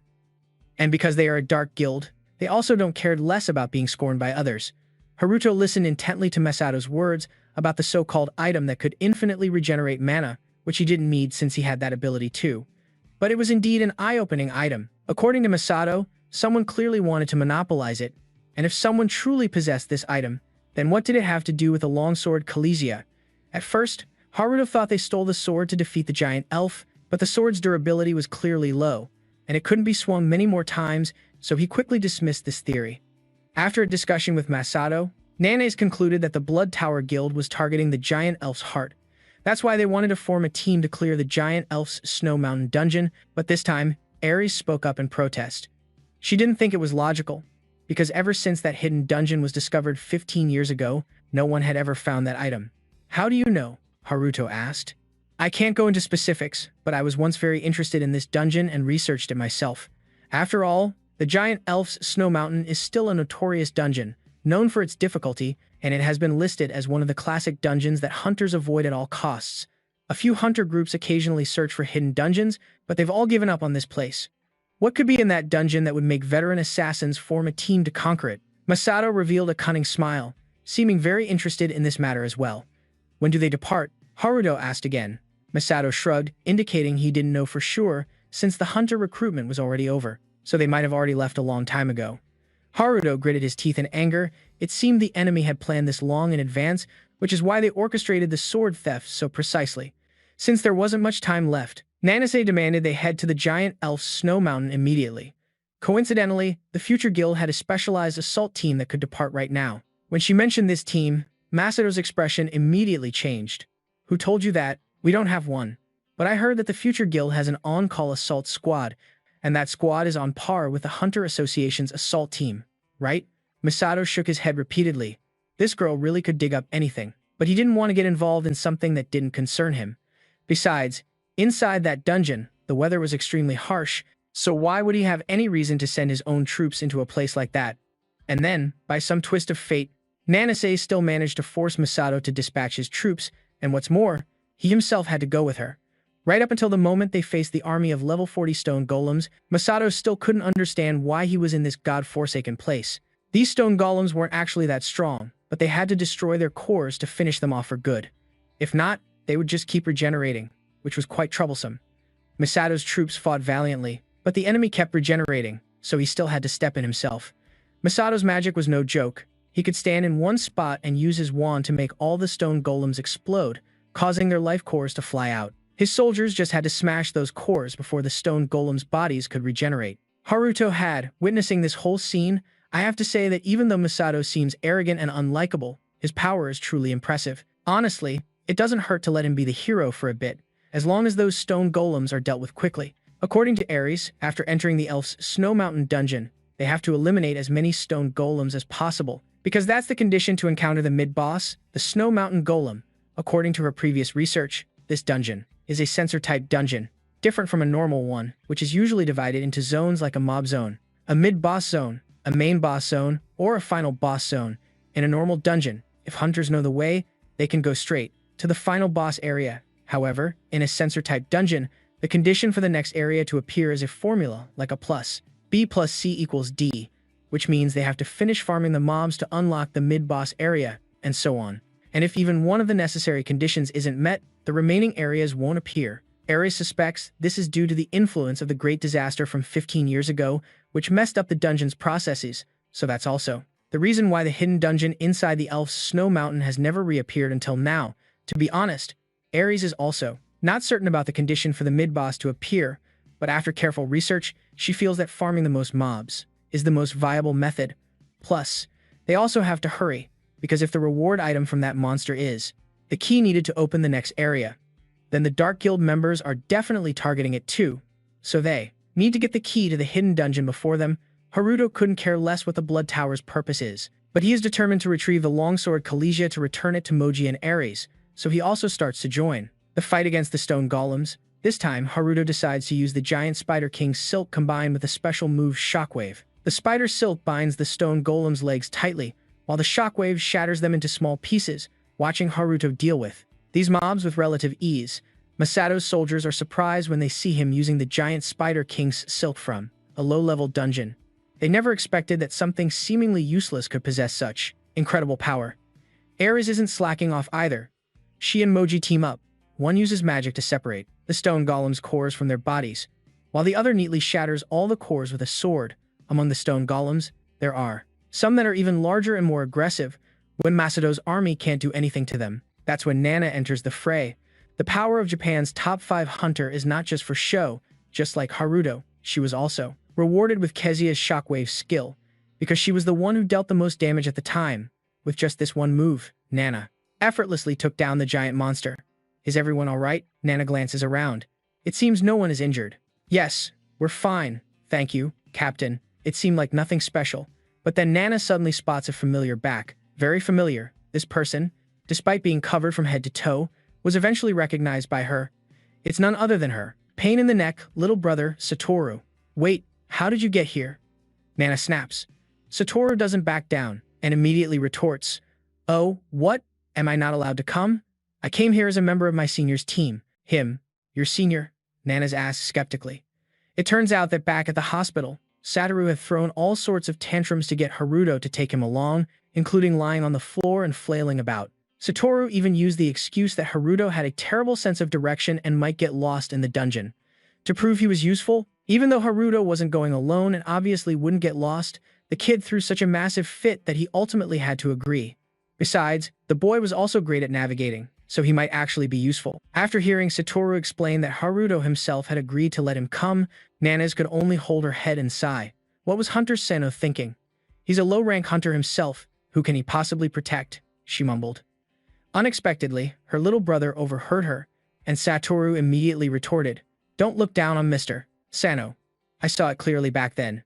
Neither you nor Guildmaster Shirasaki was the one who cut that monster in half. It was him," Satoru asserted firmly. Seeing how he defended Haruto, Nana's really didn't know whose little brother he was anymore. However, what Satoru said wasn't entirely baseless. Meeting Haruto again this time, she herself realized he was completely different from when he was in the second spider's lair, right after landing on the bridge. Moreover, the skill he was using was Kezia's shockwave. If Haruto wasn't the one who finished it off, there would be no reason for him to possess this skill. But she truly couldn't comprehend how a low-rank hunter like Haruto could have sliced a formidable monster like Kezia in half. Putting that aside, Nana's and the others continued to fight, but she never expected that the members of the Black Guild they were searching for had already infiltrated their own ranks. At that moment, Takumi and Sara were hiding from a distance, scanning the situation. Meanwhile, his subordinates blended into the chaotic attack squad, using stealth to hide, stealing the final blows, and simultaneously looting both mana and items. High-rank hunters like Nana's and Masato were indeed incredibly powerful, but because they were so strong, these guys weren't afraid of anyone. Therefore, they didn't focus much on honing their precision skills. In contrast, the members of the Blood Tower Black Guild often faced situations where they had to fight stronger opponents, so they had mastered their stealth and weapon concealment skills to the highest level and were rarely ever detected. Takumi was truly worthy of his title as the guild master of an organization full of cold-blooded assassins. His method of clearing dungeons was both effortless and efficient. This was also the guild's primary modus operandi. He and Sara just had to stand by and wait, as the mana farmed by Takumi's subordinates was all transferred to the device in her hand. It was a mana generator, a luxury item. To fill a single mana bar, one had to defeat at least 100 minions. However, to restore the long sword Kalesia, that amount of mana was still not enough. To do that, they had to defeat the boss monster of a hidden dungeon. Although a hidden dungeon had never appeared before, Takumi had heard from many people that there was an incredibly strong barrier inside it, and the only sword that could break it was the longsword Kalesia. Sara seemed skeptical, wondering where Takumi got this information, but he couldn't be bothered to answer. To him, Sara's only job was to restore the sword. "Don't ask so many questions," he said. Sara could only sigh. "It's been a while since I've been in a dungeon, so I'm a little nervous. But your strategy this time is so stealthy and... how despicable." After hearing this, Takumi's expression immediately darkened, and Sara, seeing this, quickly tried to backtrack. "Don't mind what I said. As long as the contract is in place, I don't care what you do." In truth, she didn't like Takumi's scummy methods at all. But to save her parents' lives, Sara also wanted to get her hands on that infinite mana regeneration item. Down below, the situation was growing increasingly tense, and Haruto was starting to lose patience because the number of stone golems they had wiped out had reached 200, but the condition to unlock the next area was still unclear. Suddenly, he noticed a stone golem core that was completely different from the others, and out of habit, Haruto was about to copy and paste it, but the core in his hands suddenly shot away, burrowing straight into the ground. The ground began to rumble and shake. Masato landed right behind him. "It's starting." "Huh? What's starting?" Haruto asked, confused. "The extermination of the stone golems is complete. Next, the intermediate golem will appear." The golem from the heart of the mountain has arrived. This intermediate golem is level 150. It appeared in an extremely ferocious state, immediately attacking as soon as it identified its enemies, and because it was so massive and its boulder attacks were relentless. Nana's strike team was having a hard time. Even Haruto, who was no longer a low-level hunter, was being completely overwhelmed. In this situation, of course, high-level hunters like Masato had to step up. A single strike he unleashed split the giant golem in front of them into 1,000 pieces, instantly revealing its life core. But before his subordinates could even celebrate, the creature quickly regenerated before they could even deal with its core. Masato attacked again, but this time the result was the same as before. Failing to seize the opportunity twice made him furious, but Haruto came up with a plan. What if, at the exact moment Masato separated the opponent's core, he then used the Spider King's silk to immobilize it? Wouldn't that work? They quickly gave it a try, and Haruto actually managed to catch the core with his spider's silk, but the silk was quickly buried under the large rocks that were regenerating the golem's body. The giant spider silk didn't work as he had hoped. While Haruto was racking his brain for a solution, he suddenly heard a shout, "Hunter Haruto, get back." Haruto retreated instinctively almost at once, and then Nana's unleashed her ultimate skill on the monster. This was the third time Haruto had witnessed her hellfire, and every time it was just as impressive as the first. The entire giant golem was engulfed in a stunningly beautiful blue flame. Nana said that melee attacks were useless against this thing. They had to melt it. Masato, having had his spotlight stolen, couldn't hide his annoyance. I know that. That's why I was trying to think of another way. Otherwise, we'd be coughing up blood, trying to melt all these remaining rocks. Haruto looked around. They had defeated over 200 stone golems, and the number of rocks that had broken off their bodies was immense. He remembered that before they set out, Ares had warned them about how terrifying this intermediate golem was. It was the most troublesome and terrifying part of the sensor labyrinth. The way the sensor labyrinth worked was that it revealed the next area when certain conditions were met, and the next area that unlocked would change depending on the previous one. When the condition for defeating the regular stone golems was met, the core of the intermediate golem would appear, with the rest of its body forming from the remains. The stone golems would gather and regenerate into the body of that intermediate golem, meaning they would have to fight. With the rest of the stone golems they had just struggled so hard to defeat. The usual outcome for previous hunter parties was complete mental exhaustion, or even the entire party being wiped out. Compared to a normal dungeon, this intermediate golem was as difficult as a final boss. It was then that Nana's came up with an idea, the same method she had just used, which was that if they couldn't break the core, they had to melt all the stones so it had nothing left to regenerate with, but the rocks, making up the golem's body, were truly numerous. Nana's melted them, consuming a lot of mana, and quickly became exhausted. The problem was, while her flames were still burning fiercely, the intermediate golem suddenly vanished, only to reform, right behind Nana's. She once again used her hellfire on the opponent, but maintaining this was too draining, and not a good strategy. Haruto understood this clearly. He wanted to use the power of the longsword Khaleesi, but if he did, Ares would notice immediately. But if they maintained this stalemate, they would never be able to destroy the core. In this deadlock, suddenly, Haruto remembered something he tossed in his inventory and never used. It was the Bear King's claw that Masato had thrown to him on the Bridge of Groans. This treasure item granted two skills. First, the ability to hold any target in place for a certain period of time, and second, the ability to approach any target and inflict damage upon it.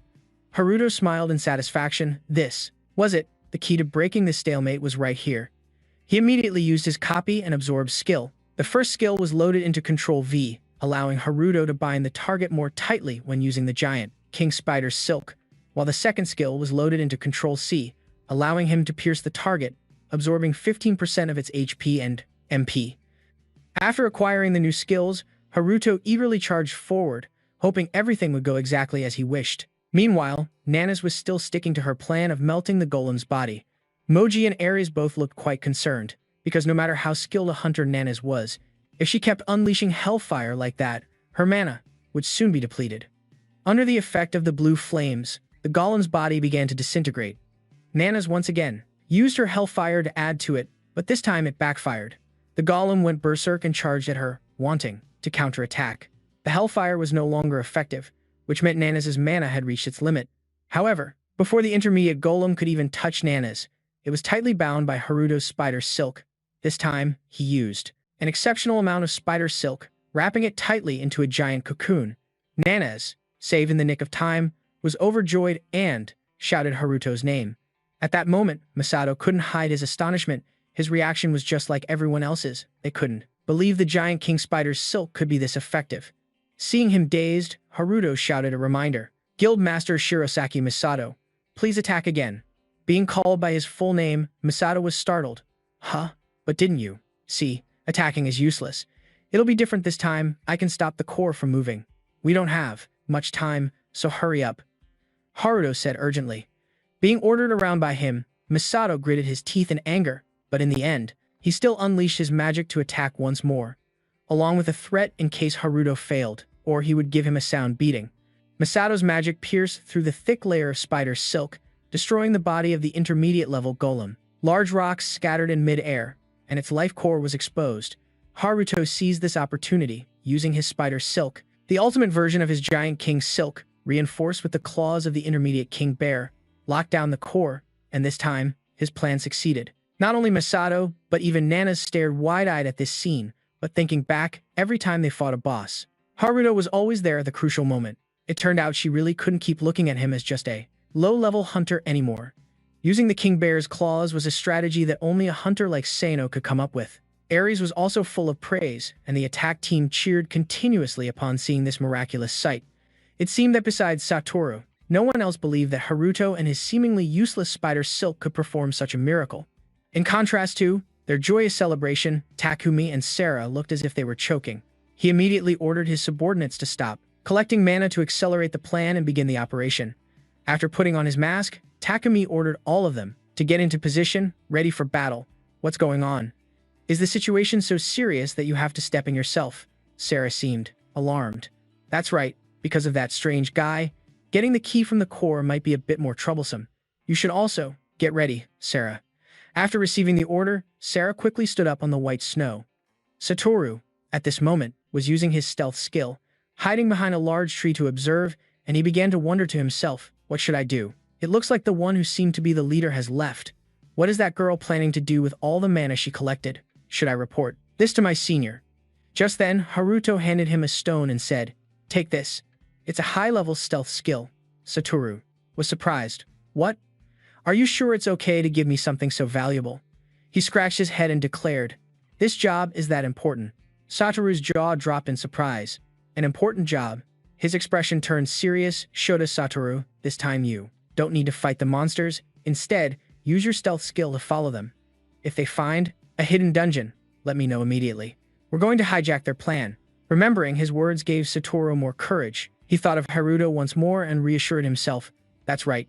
Nana's and Guild Master Masato are over there. And most importantly, Senior Sano is here too. His voice rang out in surprise. I'm the one who has to destroy it. Masato turned and affirmed. Yes, since you captured it, you should be the one to destroy it. Nana smiled and said, that's right, because this is Hunter Sano's achievement. He raised his sword, getting into a ready stance. All right, I'm really doing it then. Haruto was a little surprised. This is the first time I've been treated like this. It feels strange. I've finished copying it, now let's destroy it quickly.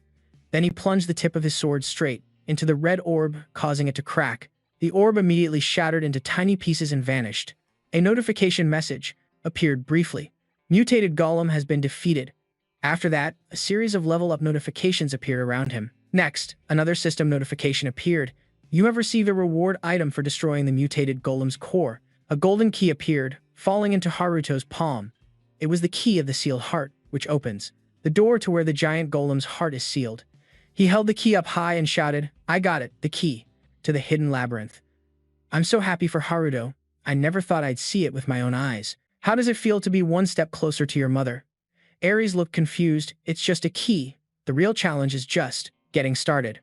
While everyone was chattering excitedly, Haruto was just focused on looking around. He whispered quietly, a command, making a notification window appear. Status check. A smile immediately appeared on his lips. He couldn't help it. Whoa, nice. With the upgrade from the long sword, I'm at level 285 now. That's almost as high as a high-rank hunter over level 300. The day I can solo isn't far off now. Haruto jumped for joy under Masato's helpless gaze, who turned away and muttered, commenting, celebrating so pathetically after just beating a mid-tier boss. Nanas chuckled softly. And who was it that just struggled with that mid-tier boss? Then, feeling teased by her, he quickly retorted, I wasn't struggling. Suddenly, a series of loud explosions erupted, sending dirt and rocks flying everywhere. Mo and Ares had to quickly dodge to avoid getting hurt. Before the astonished eyes of everyone, dozens of sharp spikes shot up from the ground. On the black spikes were lines of red text. Masato shouted loudly, that's the sign of a colossal monster's appearance. This is bad. He urgently ordered his team. Everyone, get behind my shield. But before he could finish, another explosion went off, breaking their formation, and at the same time a pillar of red light appeared, illuminating the entire sky. After the chaos came a deathly silence as several people had been killed. A man slowly walked out, speaking. It was expensive, but the power is undeniable. It's true that money can buy you anything. Just have to throw away a bit of conscience. The man speaking was Takumi. It's as easy as flipping my hand. He let out a breath, constantly muttering, productivity, productivity. Suddenly, another decisive sound rang out, catching his attention. Found you. The notification window appeared again at incredible speed. Web weaving. A series of huge threads appeared in front of Takumi, and from within them, Haruto charged out with his sword. "Give it back," he shouted as he charged forward bravely, Kalish's dragon longsword. Suddenly, he spat out a mouthful of fresh blood. Takumi gloatingly launched an attack on him. "You might have stopped the explosion with those webs, but that wasn't the only trap I prepared." He furiously struck Haruto's stomach and sighed. "You almost ruined my entire plan." He mercilessly threw Haruto far away, sending dirt and rocks flying terrifyingly, and shouted, "Hunter Sano." She immediately raised her weapon, and a surge of blue power erupted around her body. Prison blast. Ares didn't have time to think. He rushed forward. No, Nana's. But she was held back by Mo. "Stop. You'll get hit too." A blue vortex aimed straight for Takumi, who was standing not far away. This vortex was so powerful it cracked the ground wide open. Suddenly, Nana's coughed, spitting a mouthful of blood onto the ground.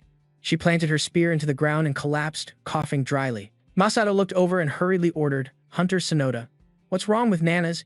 Use a healing skill, quickly." Rushing to her side, he panicked and shouted, "Guildmaster Shirosaki, don't use mana." She quickly explained to him, "The gas prevents mana absorption. It was probably released at the same time as the pillar explosion earlier. This is a cowardly strategy they use to neutralize high-rank hunters." She couldn't help but wonder. Meanwhile, a black liquid was bubbling on the ground. Why would they use something so dangerous? Like this, Takumi turned his back on the badly injured Haruto. Time to be productive. Masato gritted his teeth, his brow furrowed. Unbelievable. He was utterly stunned by Takumi's strange footwork. It's Shadow Morph, the highest level stealth skill.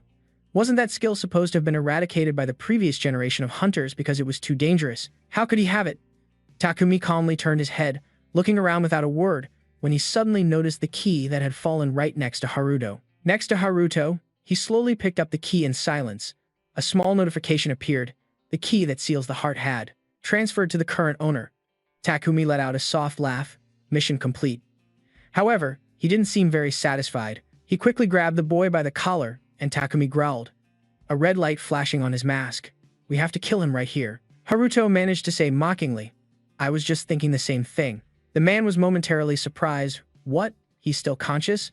The corner of his mouth curled into a smug smile. "Well, it's a good thing the one who stole the longsword is a piece of trash like you." A bunch of threads shot out and wrapped around Takumi. To his surprise, the threads gradually grew thicker and denser, swallowing his scream. Ah! A notification panel appeared along with sharp spikes protruding from the threads, using giant spiders' silk. Activating the skill, one claw of the Bear King, and jagged, sharp fangs protruded along with the tightly wrapped threads, just like a giant monster. Takumi's followers began to panic. "What? Leader, that skill. Isn't that the skill he used to defeat the mutated golem? Maybe we should get out of here too." Haruto slowly walked forward with his sword. "Your mistake was touching my longsword." His voice rang out calmly. "Release the giant spider's silk." However, his expression quickly turned to surprise. Where Takumi should have been, there was no sign of him at all. He appeared from within the shadow, sighing softly. "Whoa, that was a close call. That's the first time I had to use a skill like that." Takumi shouted loudly like a psycho. "If there wasn't a shadow in there, I would have died for nothing. After almost getting killed by such a lame skill, I finally understand why the hunters I've killed died with such regretful expressions like that. But anyway, you're going to die here today." A brilliant light suddenly radiated from Haruto. "Hey, you know my nickname, right?" He stood up straight, making the light even more dazzling. "People call me a mana battery because I share my mana with my teammates. This is the first time I've tried it from such a long distance, but it still works." Takumi was surprised. "What did you say?" He coldly made a statement that surprised the man. "It means your life ends here." Masato, standing to the side, also shouted loudly. "I don't get what's happening, but I'm overflowing with mana right now. I'm going to destroy your Blood Tower Guild, right here and now." At that moment, a red magic circle appeared in midair, carrying with it black lightning bolts, powerful ones. Takumi cursed inwardly. Honestly, Shirosaki Masato's wide-area black lightning is the nemesis of Shadow Morph. Takumi's Shadow Morph. He couldn't escape. This is bad.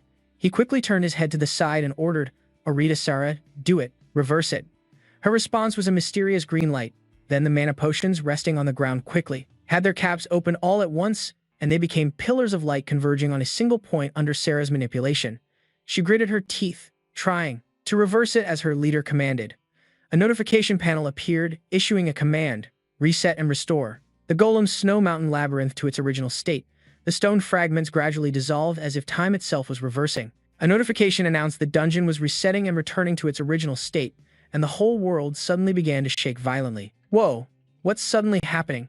The dark blue lightning and fierce winds threw the group into even more of a panic. What is this airflow? Amid the chaos, someone immediately spoke up to explain, this isn't a normal airflow. The remaining golems are. Before everyone's eyes, the golems gradually began to piece themselves back together, they're reassembling. Look! Nanaz's eyes filled with astonishment, while Masato, also surprised, hesitantly spoke up, don't tell me. He looked into the distance, where the golems were slowly emerging from the thick mist. Is the dungeon resetting? A golem charged forward frantically, startling him, its fist quickly colliding with Masato's shield. Damn it, that gas is preventing everyone from absorbing mana. He glanced at his teammates, thinking to himself, Masato has to maintain the shield to protect the members, but like this, they can't fight the golems. At this rate, everyone will die inside the protective shield. Is there a way? Suddenly, an unexpected event occurred that made his eyes widen in surprise. Nanaz's green tornadoes flared up once again, wiping out the golems. Masato's jaw dropped in astonishment. Hunter Nanaz, how are you? She glanced at him and said seriously, you heard it just now, didn't you? Hunter Sano's nickname. Nanaz's voice was firm as she mentioned the nickname, Manhwa. However, Masato didn't quite understand. So what? Ares, while healing, continued for her. He possesses the ability to infinitely regenerate mana and transfer it to his teammates. Clearly, this is a unique skill of Hunter Sano. A seed of doubt immediately began to sprout in Masato's mind. It's unbelievable. He stared intently at Ares' hands as she healed Haruto. Only priest-class hunters should have that ability. So why can Hunter Sano, who isn't even a priest, do it? He glanced over at Nanaz and Mo, who were fighting with all their might. High-rank hunters like him and Nanaz require a huge amount of mana to activate their skills, and it's not just limited to the two of them. He's sharing mana with everyone here, sharing his own mana.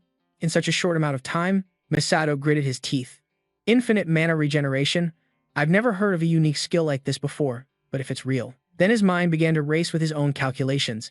Instead of searching for the giant golem's heart, a better way is to make Hunter Sano join Masato's guild. Suddenly, Nanaz's voice rang out, catching Masato's attention. Now everything is clear. She charged into battle while speaking. Everything, even what happened at the Rainbow Bridge dungeon, was the work of the Blood Tower Guild. Mo, who was blocking a blow from a golem, turned his head and shouted, the important issue right now is that the dungeon has already reset. If they reset the dungeon again. But Ares' voice cut in, denying that theory. No. I don't think that's possible. The reason the hidden dungeon hasn't been cleared until now seems to be due to a logical issue with the dungeon. She focused on her task while slowly explaining, I don't know if they've realized it, but right now, the probability of the hidden dungeon appearing is 100% certain. As soon as she heard that, Nanaz's gaze turned several shades colder. But there's also something strange compared to before. She calmly took down a golem and continued, the number of golems appearing is fewer now. Masato quickly realized the problem. It's because the strange golem that Hunter Nanaz melted wasn't reset. I need to resolve things here quickly so I can track down those bastards from the Blood Tower. But still, these things weighed heavily on her mind. If that was all, it wouldn't be a problem, but let's assume this time is also like the dungeon upheaval from before. If they repeat that method, then no, that can't be possible, right? Meanwhile, Masato couldn't help but worry about Haruto, and it suddenly occurred to him, is Hunter Sano okay? I hope he wasn't taken out by those guys, right? In a corner of the snowy mountain, a giant spiderweb cocoon lay still on the ground. Haruto emerged from the cocoon, his body covered in wounds, releasing the giant spider web. Damn it. His eyes were now filled with rage and frustration. That bastard, Takumi, suddenly appeared after a frigid gale. He didn't hesitate for a second, rushing forward and shouting, stop right there. The two swords quickly clashed, creating a sharp sound. The man looked at him and chuckled. What exactly do you think a low-rank hunter can do, huh? Despite Takumi's taunt, he stubbornly gripped his sword. Huh, this low-rank hunter you're talking about is the one messing up your entire plan. He once again used the king's giant spiderweb to bind the man's hands tightly. Takumi swung his arm, breaking free from the webs, and growled. This web is as insignificant as an insect. Let me make it so you can never use this thing again. With that, he plunged the sword in his hand into the ground, knocking him far away. A flash of light appeared along with the man's sky-shattering roar. Long sword, Kalesia, rank release. Haruto squinted, quickly wrapping himself in spider webs. He had used the webs to escape last time, but as he wiped the blood from the corner of his mouth, he marveled at the power of longsword Collegia. It's truly terrifying, but thanks to that, Haruto now knows how to use its power. Haruto planted his sword in the ground to stand up. Where did he get such rare information? I couldn't completely block that attack. Maybe I should chase him down and make him spill everything. However, the unfamiliar scenery around him threw him into confusion. By the way, where is this? Good grief. A vast expanse of white snow. How am I supposed to know where I am? Around that time, at the Japan Hunter Association, golden sunlight shone on the skyscraper. Toku leaned back on the sofa, reassuring Makoto, there's no need to worry too much. Guild Master Shota, the future guild's master, Shirosaki Masato, is with them too. Makoto crossed his arms, speaking seriously. The biggest concern right now is whether the Blood Tower Guild is really pulling all the strings. We don't know much about them. Go quickly agreed. Absolutely. Even high-rank hunters are as good as dead if they get on their radar, and there's no way for us to gather more information. He paused for a moment, then tossed a tablet onto the table. But our Mouse Guild has found a few things. He explained and recounted the story to the other two. The reason they're making such a big move this time is because of the presence of Starfy, the multinational global hunter guild. Toku's eyes widened, raising an eyebrow in surprise. Starfy.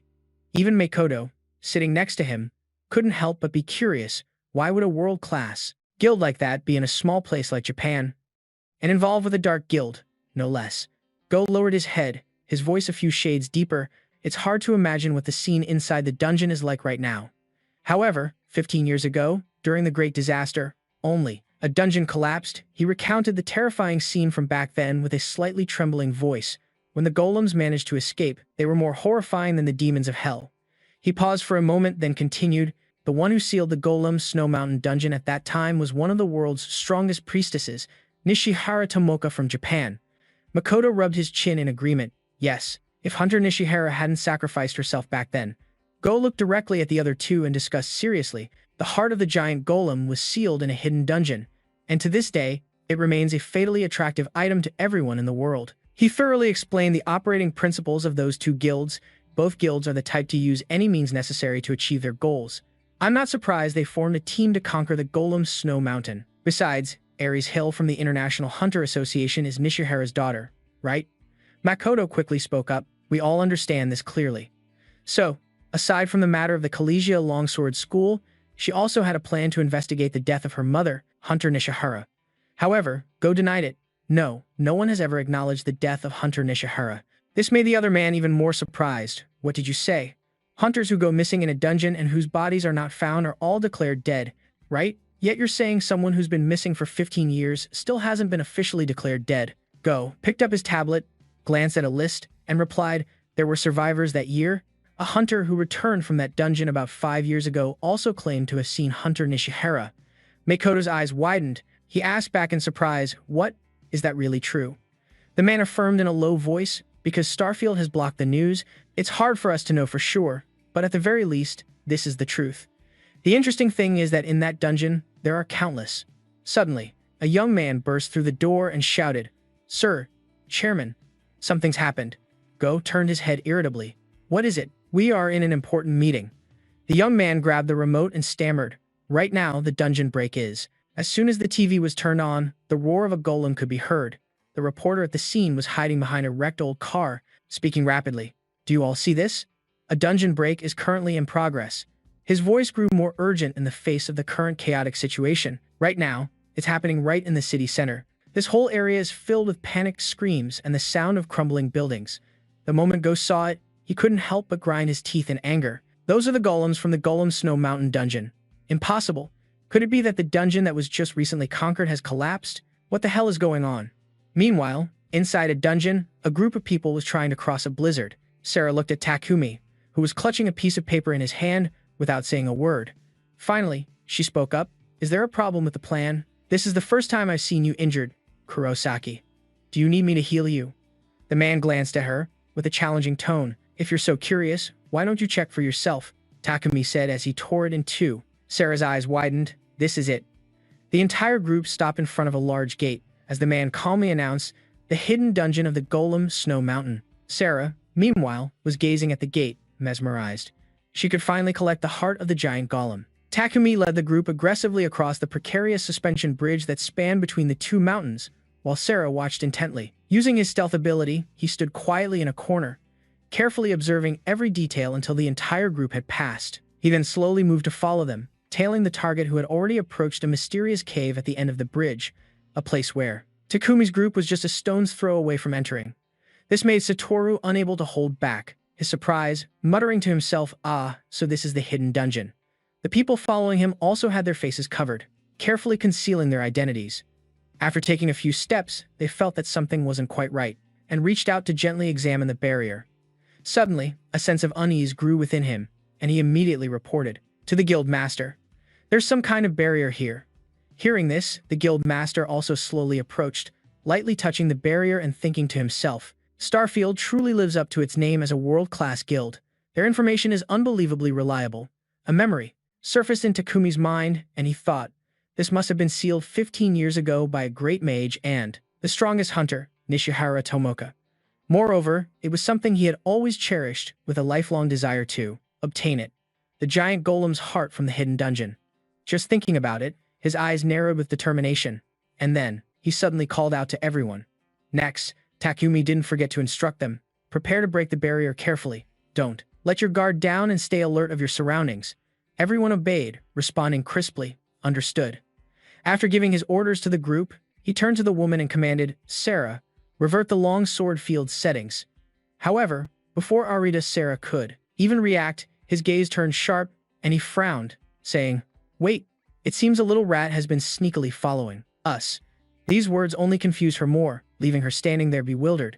From his position, Satoru heard every single curse word from him, which made his heart nearly leap out of his chest as he thought, "What an idiot, daring to use stealth to tail the blood tower blade." His face turned pale, completely drained of color from fear, and he gritted his teeth, thinking, "Senior Haruto, he's in big trouble." Without another word, Takumi aggressively charged towards the source of the sound, shouting, "You're really ticking me off."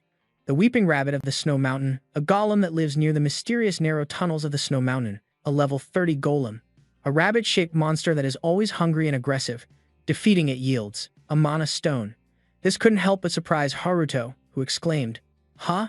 I didn't know there were other monsters besides golems in here." Just then, he saw it get punched. A new element had appeared and knocked it out with a single blow, right near the Weeping Rabbit's location. A very eye-catching red gemstone also appeared. Seeing this, the Snow Mountain golem walked over and gently picked up the stone.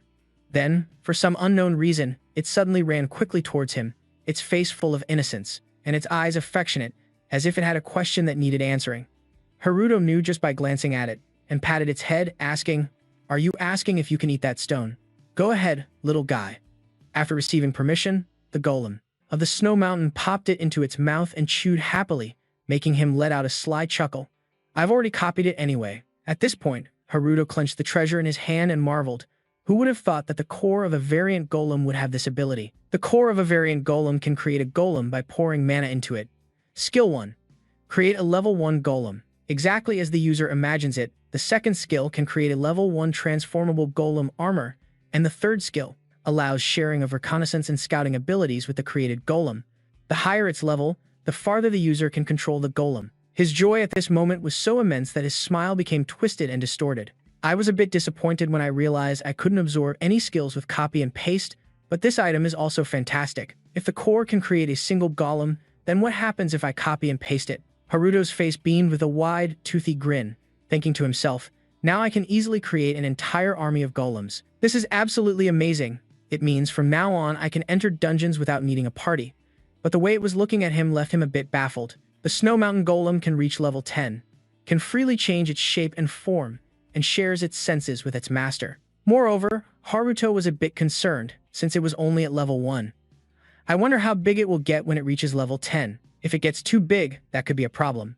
Suddenly, something unexpected happened that made Haruto, who was about to grin from ear to ear, widen his eyes in shock. The Snow Mountain golem seemed to detect something unusual, and it fiercely raised its fist and lunged at Satoru. Having just arrived only to be suddenly attacked, he screamed in pain, "Ouch." At that moment, his eyes suddenly turned towards Satoru, his face filled with shock as he yelled his name. Just then, Satoru, who had just been suddenly attacked by the Snow Mountain golem, was so scared that tears streamed down his face. Just like that, Satoru looked at Haruto as if he were a life raft and jumped directly onto Haruto, wailing, "Wah! Senior Haruto, I thought I was a goner for sure." After Satoru provided the information, the two of them immediately rushed over.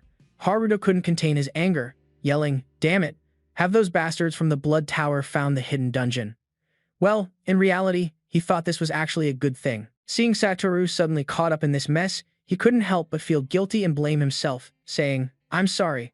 I didn't think they would so easily find you. It was the highest level stealth skill, so I let my guard down."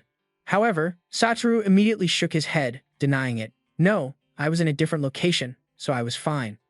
But the person they found must have been a hunter from the future guild. The person they actually found and dealt with on the spot was someone else. I managed to escape safely." At this, Haruto narrowed his eyes and thought to himself, "Guild Master Shirosaki. I thought he didn't bother making a proper plan, but it turns out our goals aligned perfectly by chance. After all, it's clear I can't let my guard down around the Blood Tower Guild." Satoru then seemed to remember something important and revealed, "By the way, among them there was a girl." This made Haruto's eyes widen in surprise as he exclaimed, "Huh, a girl?" Satoru firmly confirmed it, "Yes." It seemed like she was concentrating mana into some bottles and started doing something, and then the dungeon was reset in that very moment. He had gripped his sword tightly, but he was trembling with fear and didn't dare to rush out, so now he felt extremely ashamed, saying with a choked voice, "I thought about stopping her, but you told me not to act. To be honest, it's because I was too scared. I'm sorry." Seeing him so dejected with tears welling up, Haruto patted his head to comfort and praise him. "It's okay, you did a great job." Satoru sniffled for a moment, then suddenly remembered an important detail and quickly recounted it. That's right, that girl looked very familiar. He had seen her somewhere before. As he said that, his gaze suddenly became a bit wary and suspicious. He asked with curiosity, "And by the way, is it okay for that thing to keep following us like this?" Haruto knew full well what he was worried about and simply replied nonchalantly, "Don't worry. That's my subordinate." Hearing this, Satoru's eyes lit up. He spoke with full admiration. "Huh. A golem is your underling. Does that mean you can control all golems? Senpai Haruto, you're amazing." Very quickly after that, they moved to a hiding spot to observe from a distance. Satoru still kept reminding him, "The hidden dungeon is just across the bridge, but those people over there are hiding and guarding everywhere. If we make a rash move, we'll get caught immediately." At this point, he fell silent for a moment, then suddenly proposed with a serious face, "Satoru, go get Hunter. Nana's and Guild Master Shirosaki here." This left him bewildered, and he immediately asked, "Huh? But that means you'll have to stay here alone, senpai. Besides, you know the enemy has the long sword." But Haruto just calmly patted the Snow Mountain Golem's head and replied nonchalantly, "You don't need to worry about me. I have a way to monitor their every move from here." In the end, he had no more arguments and had to agree dejectedly, "I understand, if you say so, senpai Haruto." Before Satoru left, he carefully handed him an item with instructions.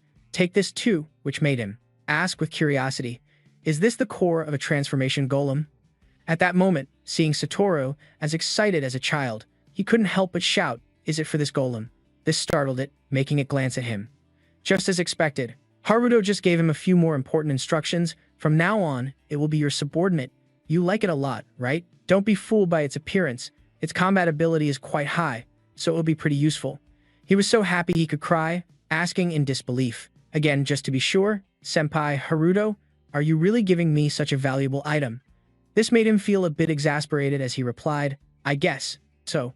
Then he swallowed the words he was about to say. "It's valuable, sure, but I have a whole bunch of them." Just like that, in a flash, Satoru seemed to gain a new motivation, excitedly running off and declaring strongly, "Thank you so much, senpai Haruto. I'll make sure to bring her and the others here as soon as possible." Haruto couldn't help but laugh at his demeanor, thinking in disbelief. He's a member of a big guild, but he's pretty naive. Huh. It's probably because Hunter Nanas has shouldered most of the responsibility. Getting back to business, he had also secretly identified the right moment. And now, it's time to create a new subordinate. No sooner said than done, using the core of a transformation golem to create a new one. During that crucial moment, Haruto was always watching carefully, because he figured that if it could create a golem based on his imagination, then he would give it a little mana.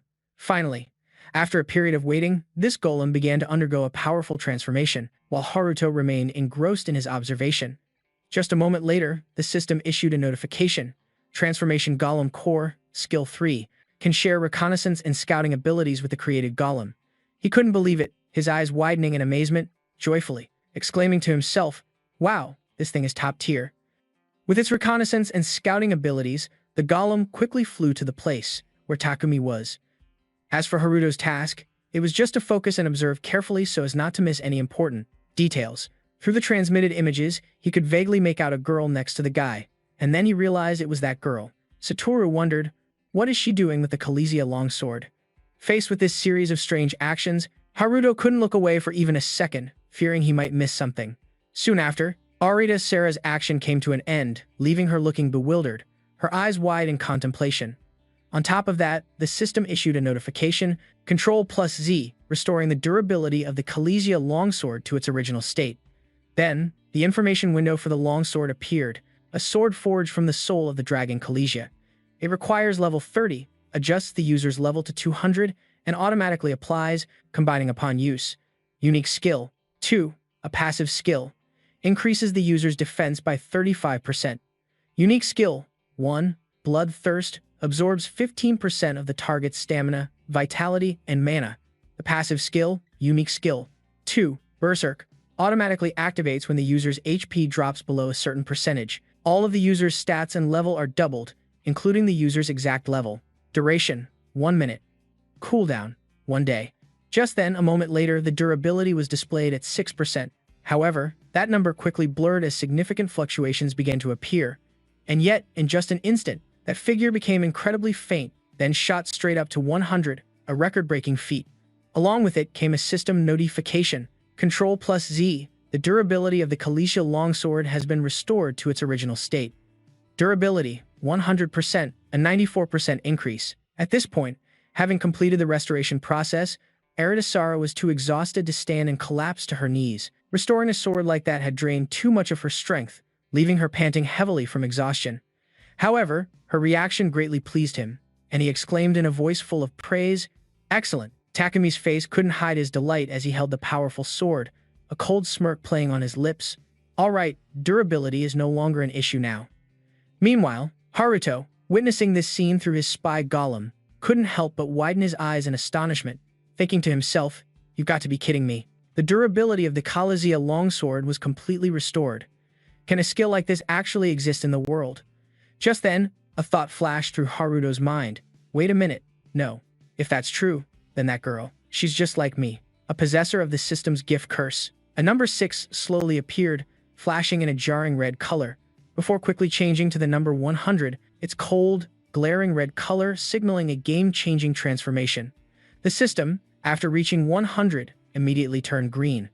The screen displayed the text, Notification. With the key combination Ctrl+Z, the durability of the Kalesia longsword has been restored to its original state. And remarkably, this incredible reversal pushed the durability all the way to 100%, a fresh increase of over 94% without any issues. This development hit Haruto like a ton of bricks, leaving him gaping in shock, so surprised he started muttering to himself.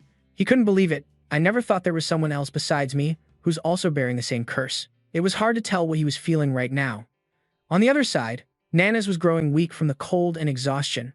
Her pale face and ragged breathing sparked a few thoughts in his mind. Considering that the longsword's durability was reset, does that mean she has the ability to revert any object to its original state? In short, it's a type of power that's the complete opposite of mine. But he quickly thought, if that's the case, I'll just copy that skill.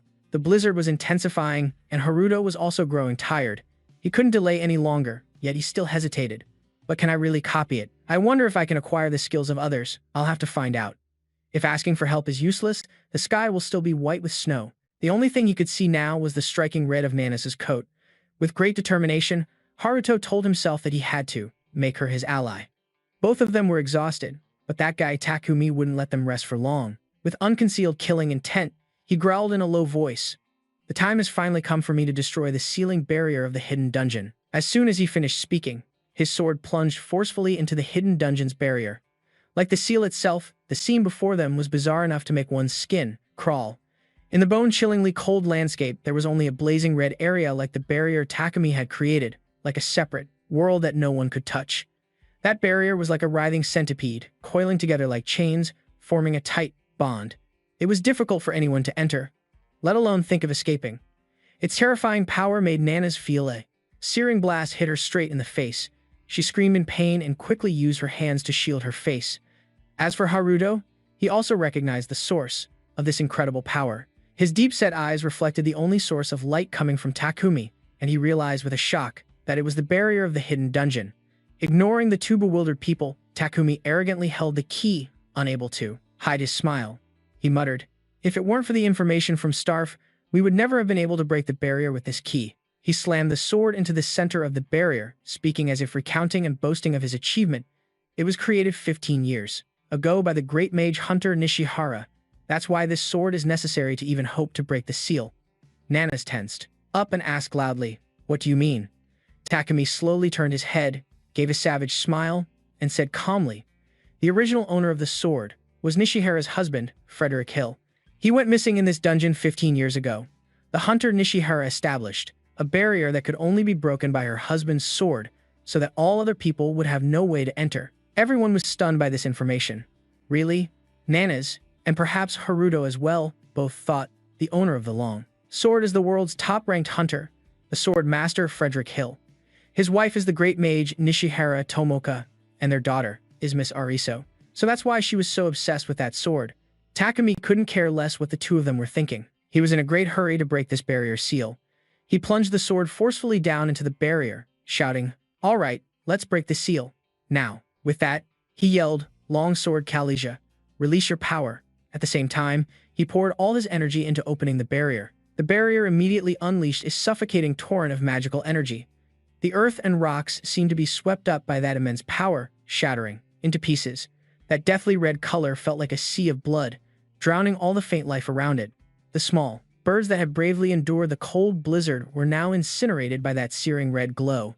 Both Haruto and Nana's instinctively hid behind a large nearby rock, using its weight to brace themselves. Haruto squinted to avoid being blinded by the light, cursing helplessly in his mind. A level 1 golem can't withstand this assault. If the durability of the long sword Kalizia hasn't been restored, it shouldn't be able to release this much sword might. But he didn't have time to think much, as the barrier was already opening. The chain-like barrier trembled violently for a moment, as it too struggled to withstand the attack from that power. The scene was like a torn page from a comic, because the other side of the barrier was like another world, dark and deep, like a sealed jar, with no visible path or end in sight. The towering Takumi suddenly seemed small before this spectacle. Unusually small, but being an arrogant and conceited man, he just sneered and muttered, "I never expected the entrance to the hidden dungeon to be a spatial projection."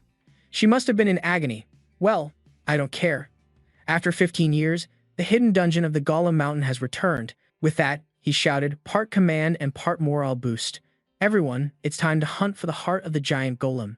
As soon as he finished speaking, they all silently stepped into that dazzling dimension, gradually vanishing as if signaling a perilous journey ahead. Haruto was so worried he bit his lip, unsure of what to do. Should I follow them? He thought impatiently, silently cursing Satoru. How long are you going to make me wait? Meanwhile, in southern Italy, at an S-rank dungeon, the scene was chilling to the bone. The thick, metallic stench of blood hung in the air. Blood, corpses, and the cold, dark dungeon created an atmosphere so deathly it was nauseating. The last surviving soldier was barely breathing, using the last of his strength to grit his teeth and say, "You could have just killed me.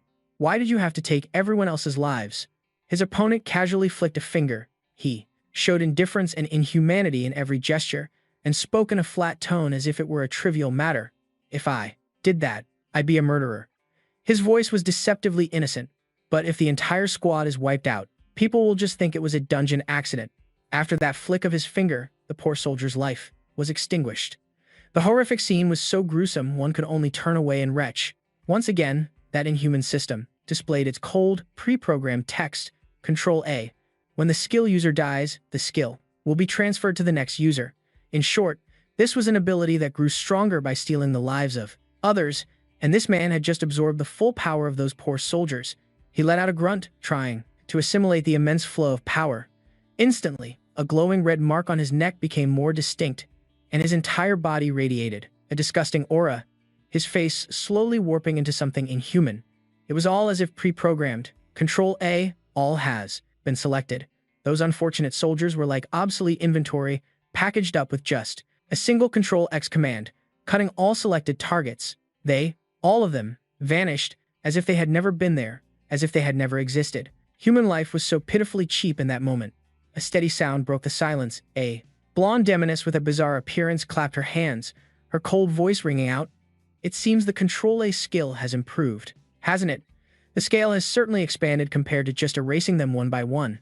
The man replied emotionlessly. The only annoying part is that I have to take the target's life to stop the curse from killing me. But what really ticks me off is that no matter how many times I use the skill, it never evolves. It's driving me insane. The demoness stepped closer and chided him. Didn't I tell you before? The skill won't change until you reach the target.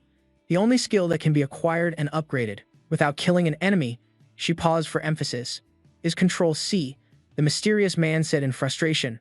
We've been searching for that guy for 10 long years and haven't found a single hair. Does Control C even exist? He asked hopelessly. The blonde demoness gave a cunning smile and explained. It's a little different in our dimension. I'm certain this world has one person holds it, and Control F is for finding those with the Control C skill. Right? The other guy calmed down, pulled up his hood, and muttered, now that you mention it, what about Control Z? The other person replied, based on the information we've gathered, currently within the Blood Tower Guild, there's a report about breaking the ceiling barrier created by Hunter Nishihara. Both of these guys have the Control Z ability. Revenge is important, but remember to secure the giant golem's heart. This is an item that helps those who possess cursed skills unleash their optimal power. Understood, the other person replied, and the two of them vanished into thin air. Meanwhile, inside the dimension, the Kurosaki party was slowly exploring. After walking for a while, Masato started his usual irritable act. He yelled, what the hell? Did we rush all the way here just to see a snowy wasteland like this? There's not even a trace of a fight. Are we going the wrong way? He asked suspiciously. The clever Haruto replied, they haven't been gone for long. Your intuition is really reliable. As those two guys vanished without a trace, the others began to analyze. Based on the situation in the cave, it seems there are no monsters here. Since there's only one path, we'll catch up to them soon. They started to pick up the pace. As they ran, Nanas asked Ares, can you guess where they got their information? Ares didn't answer right away. She hesitated. This is just my personal guess, but their backer is probably Starfield. Her face gradually grew serious. Nanas reacted as if she'd been shocked, shouting, Starfield. And this inadvertently made everyone worried, including Haruto, who turned around. She asked in disbelief, the #1 international guild in the world? They're working with the Blood Tower? Ares spoke awkwardly. I think the reason might be because of my mother. Haruto overheard everything and had a realization, so this is the root source of the information the Blood Tower obtained, the Rainbow Dungeon, and stealing the Long Dragon Sword. He started piecing the facts together and worriedly realized they had planned everything. He timidly glanced at Ares, thinking to himself, so their target is. Maybe not, but if it really is. He was very conflicted. Haruto came to a serious conclusion. Their target isn't the transforming golem's key, but you yourself, Ares. Masato started urging them on. Hurry up. If we grab one of the Blood Tower Guild members and force them to show themselves, it'll be faster. He was also quick-witted. He realized, if Starfield is backing them, then the fact that Kai can use the teleportation technique and the other things that are left. He gritted his teeth and muttered, we'll catch him and make him confess everything himself. Everyone picked up their pace, including the clumsy golem who now also roared, wait for me, and started running with a rumble. Masato approached Satoru and asked curiously, I've been noticing for a while now. What's that thing you're leading around? Satoru replied cheerfully, it's a subordinate that Senior Haruto gave me. Nanas asked curiously, why did you give Satoru such a valuable item? Haruto was caught off guard and stammered, huh? Well, because it's valuable, I gave it to him. Giving him a bodyguard is the only way to be sure. He didn't notice, but a faint smile unconsciously appeared on Nanas' lips. Suddenly, beneath his feet, a surprising source of light emerged. Haruto was taken by surprise, not understanding what was happening. The unexpected had arrived. Right under their feet, a golden magic circle had opened up, incredibly tempting, and it was a trap. In an instant, everyone disappeared into that dazzling yellow light, except for Haruto. Haruto reacted immediately. He shouted, Satoru, Nanas, and quickly rushed past even Sano. With a worried face, Haruto called out his little brother's name, Satoru. All four of them were drawn into the circle. At the spot where Satoru's group had vanished, a golden light flashed and enveloped Haruto, leaving him utterly astonished. In the blink of an eye, they landed right on another magic circle, and he crouched to touch the ground with a thud. Nanasa immediately stood up and shouted for Satoru, while Haruto scanned the area, yelling for Guild Master Shirosaki. He raised his sword defensively, glancing back and shouting, "What's going on?" We were supposed to be right behind them, but suddenly, they vanished. Suddenly, a loud roar echoed, and Haruto immediately whipped his head around. A massive monster appeared before him, its eyes ferocious, charging straight at him with bared, sharp teeth. Facing the monster's wide-open maw, Haruto screamed internally, "Damn it! Where did that thing come from?" While he was still stunned, Nanasa had already charged forward resolutely with her long spear, shouting the name of her skill, Dance Blade, as she slashed down. The monster's head was instantly severed from its body, and its massive frame crashed to the ground, sending up a cloud of dust as blood gushed out. Haruto, still shuddering, asked, "Why is there a dinosaur-like monster in the Golem Snow Mountains?" Ares knelt to examine the monster's corpse and replied, "This place feels like we're in a completely different world." She looked at everyone with a determined gaze and said, "It's definitely a multidimensional dungeon." The group was shocked, shouting in unison, "A multidimensional dungeon?" Above the rocky ridges, strange birds soared through the blue sky, while down below, amidst the tall trees, stood Haruto's group. Stunned by the scene before him, he blurted out, "What is this?" Nanasa, however, spoke up to challenge Ares. "That can't be right. I heard all the multidimensional dungeons were cleared out during the Great Catastrophe 15 years ago, weren't they?" Ares explained to her, "Yes, my mother sealed all of them. However, it seems to have reopened for some reason." She continued to explain, "The hidden dungeon of the Golem Snow Mountains was also one of those that were sealed. The magic circles placed within these dungeons are what allow them to link to countless other dimensions." Picturing terrifying monsters being summoned, Ares concluded, "When the circle activates, a teleportation gate to another world opens, and it's possible we've been transported to an extremely dangerous dungeon." Hearing this, Nanasa seemed to understand. Stroking her chin, she said, "So that's why Hunter Nishihara set up a protective barrier around this place." Ares added, "My mother also theorized that the Great Catastrophe from many years ago was actually the rampage of a single multidimensional dungeon." Haruto asked with a worried expression, "If that's the case, then where were Satoru and Guildmaster Shirosaki teleported to?" She answered him, "They were likely transported to another dimension." She then spoke seriously to the three of them, "If we clear this dungeon, we'll be able to get our hands on the heart of the giant golem, which would be a blessing in disguise." Hearing that, he gripped his sword hilt tightly and said, "In that case, let's get moving." Haruto tensed up and looked forward. Just then, numerous dinosaur-like monsters came crashing through the trees towards them, and he broke into a sweat. "Tesk, this isn't going to be easy." Nanasa took a breath and assumed a fighting stance. The scene changes to the heart of a city center, where skyscrapers lay in ruins, engulfed in smoke and flames that billowed into the sky. A stone golem was frantically chasing and attacking civilians. The people could only scream and run, while the hunters teamed up, each landing a blow to successfully destroy it. But the core is still there. The golem quickly recovered. Someone spoke up, "Damn it, there's no way we can destroy the core like this." The hunter next to him turned around and shouted for help. "The mages over here need wide area attack support." The young mage-class hunter looked at them, his face serious, and replied, "Not now. Out here we can't absorb mana as easily as we can in a dungeon." The young man whispered, "I'm busy defending myself. How can I have a free hand to help you?" Another hunter was shattering the golem's arm, shouting loudly, "Damn it, where the hell did that mana battery disappear to when we need him?" The bald hunter nearby was also attacking with all his might. "I can't believe there'd be a day we'd need that useless piece of goods." Suddenly, a stone golem attacked from behind. It roared, raising its hand to pounce on the bald guy. The mage saw it and shouted in alarm, "Warning! Hey, behind you!" Suddenly, a long, bright sword flashed by. Lucas appeared out of nowhere and sliced the attacking golem in two, attacking them.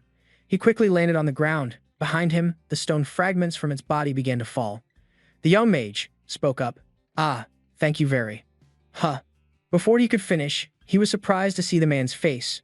"A foreigner?" Lucas then brushed his hair back and replied with a smile, "I'm here on business, but I couldn't just hide in the back and watch." The bald hunter approached at this moment. "We were really in a critical situation. Thank you for lending a hand." The young mage spoke up, praising, "Your Japanese is pretty good, and you dress cool too, huh?" He then asked them curiously, "By the way, that thing about a mana battery you guys mentioned earlier, what's that about?" Hearing it made me really curious.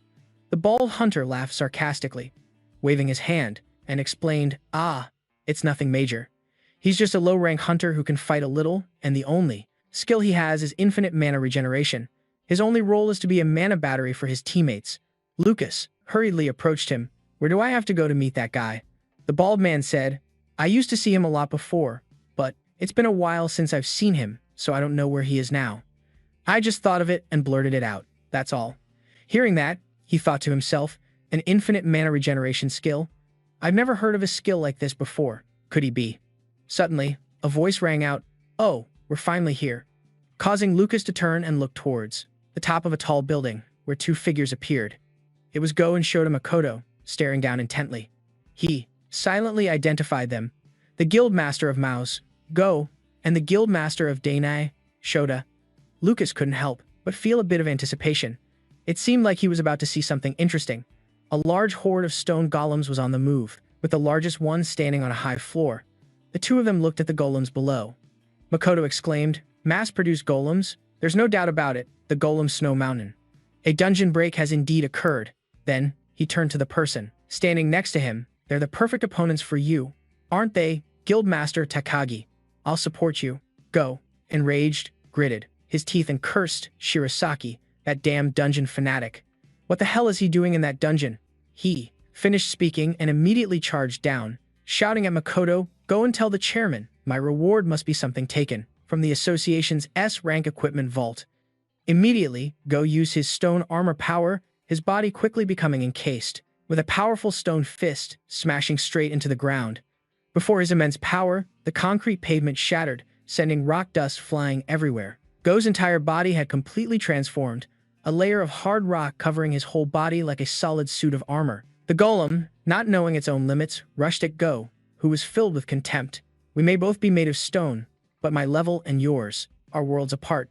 He instantly charged at them, and one by one, the golems shattered in succession, none of them able to withstand a single blow from him. The buildings were affected by the tremors from the battle between the golem and Go, and over on this side, a hand was gathering power. Streams of light appeared as Shota Makoto raised his arm, casting a spell. A multicolored ring of light quickly formed, spinning around him. He pointed his hand forward, and the stream of magical power followed his command, shooting off at the speed of light. It shot right past Go's head, and he spoke up. Humph, that old man plans to just watch the show by himself. Looks like there's a limit to his support. The last giant stone golem let out a deep roar and instantly rushed at Go, swinging a punch at high speed right at his face. He didn't hesitate to take a stance, preparing to counter with his own fist. His voice was full of arrogance. If you want a contest of strength, I'm guaranteed to win. Go then used his power to enhance his arm. Instantly, countless sharp spikes sprouted from it. The two fists, one large and one small, quickly collided, creating an extremely powerful impact. Aftershocks continuously radiated outwards. Cracks constantly appeared on the golem's arm, spreading directly up to its shoulder and its entire body.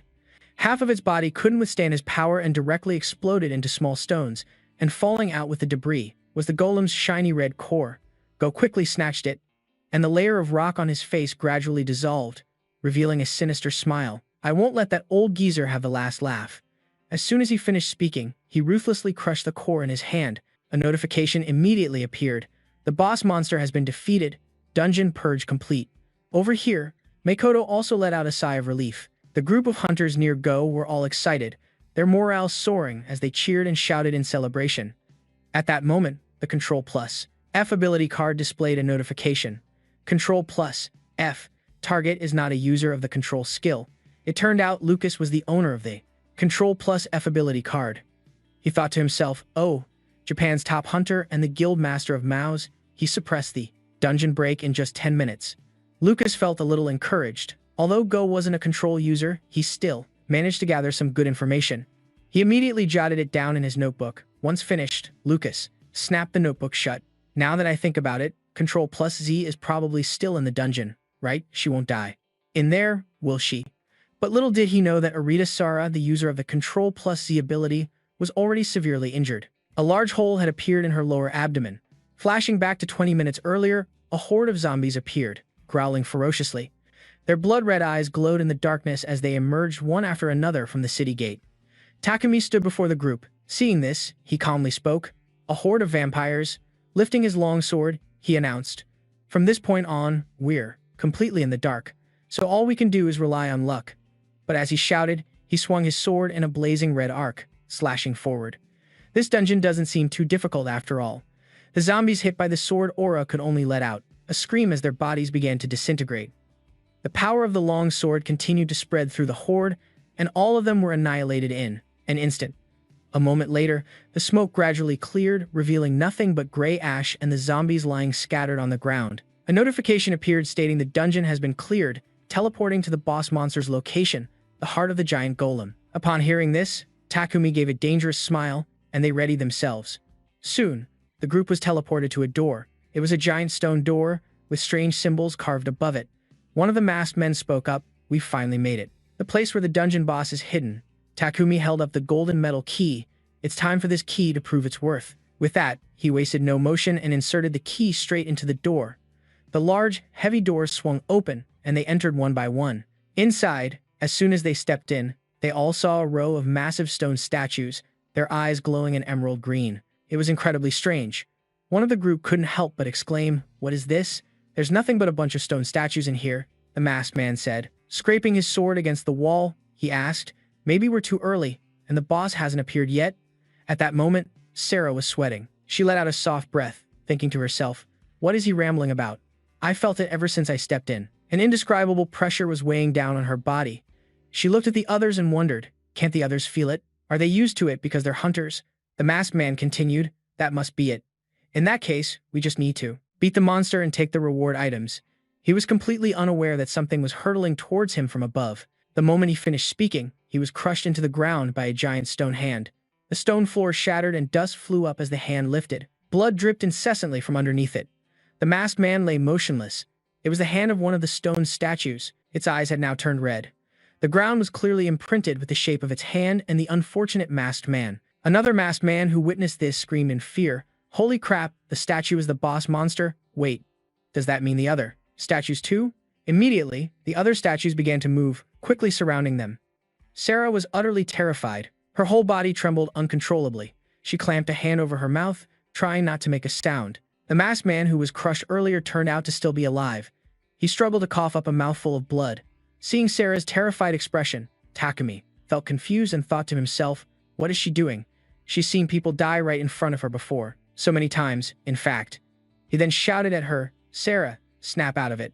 Hurry up and heal him before he stops breathing." Hearing his voice, she flinched. Her teary eyes gradually regained their composure. Sarah immediately rushed over to the barely breathing masked man. But as soon as she took out the energy storage bottle, streams of mana continuously flowed out of the bottle. The mana bottle in Sarah's hand was already empty. She looked at them. She was completely shocked. Huh? The bottle is out of mana? No. Is the mana leaking out? Both bottles seemed to be having the mana sucked out by something. She was completely bewildered. Are you kidding me? The seal on this mana bottle. Even a top-tier mage couldn't break it. What is happening? All the mana is flowing in one direction. Sarah started to sweat. Looking at where the streams of mana were flying, she couldn't help but feel tense. Where is it all going? A statue raised its sword high. It swung down at the group. One man, unable to run, prepared to accept his fate, while another crawled away, screaming in terror. Takumi was swinging his sword wildly. Seeing this, he roared, "Don't just cower, fight back. No matter how big it is, it's still. They're just golems." With that, he swung his sword at one of the statues, and stone fragments flew from its stomach, out. Then Takumi said to a masked man, "Use mines for high-level monsters." He replied, "I already tried, but neither my stealth skill nor the mines would activate." Suddenly, a dark shadow lunged at the masked man. A chill ran down his spine as the statue's stone sword struck him instantly. Takumi jumped back, cursing loudly. Damn it! But when he looked in another direction, he couldn't help but shudder in horror as a masked man was being held tightly in a statue's hand. It squeezed with immense force, causing his blood to gush out. Then it threw them down one by one, in front of Takumi, leaving him speechless. He gritted his teeth in anger. "Are you mocking me? If they all die, without a single one left," Takumi growled, his eyes filled with rage. "Our effectiveness. I'm about to lose my mind." He was so tiny standing before the stone statues as he screamed, "You damn piles of rocks! Your size is your biggest disadvantage." Raising the sword in his hand, Takumi shouted, "Long Dragon Sword Kalesia, release ability." Suddenly, a red notification appeared. User does not have enough mana to release the sword aura of Long Dragon Sword Kalesia. He couldn't believe his eyes, his voice, filled with rage. "Huh! I'm over level 300. What do you mean not enough mana?" The The statue was already attacking, and all he could do was stare up at it and curse. Damn it. The massive stone sword swung down with incredible force, slashing at the ground, instantly creating a huge crack and sending broken stones flying high into the air. Ignoring the situation over there, Sarah walked up the stone steps, following the direction of the mana drain. She finally arrived, relieved. I found it. All the mana is gathering. Here. Before her was a stone pedestal, and on top of it, something was continuously absorbing the surrounding mana. Curiously, Sarah reached out her hand. What is this thing? As soon as Sarah touched the icebox, it immediately reacted and began to vibrate. A massive red crystal appeared before her, startling her into exclaiming, "No way! This is the heart of the giant golem. But why is it absorbing mana instead of regenerating?" The heart detected an intruder and began to vibrate violently, suddenly feeling the danger. Sarah broke into a cold sweat. This is bad. Immediately after, without a moment's hesitation, she turned to run from the giant golem's heart. But it was too late. It shot a beam of red energy straight at Sarah, the energy beam piercing through her side, causing blood to gush out instantly. She fell from the high stone steps and tumbled down, her mouth constantly coughing up blood. A statue noticed Sarah lying nearby, raised its stone sword high, its two eyes glowing red. It swung its sword down towards her. Suddenly, dark shadows emerged from Sarah's own shadow, and Takumi appeared, just in time to block the statue's descending sword.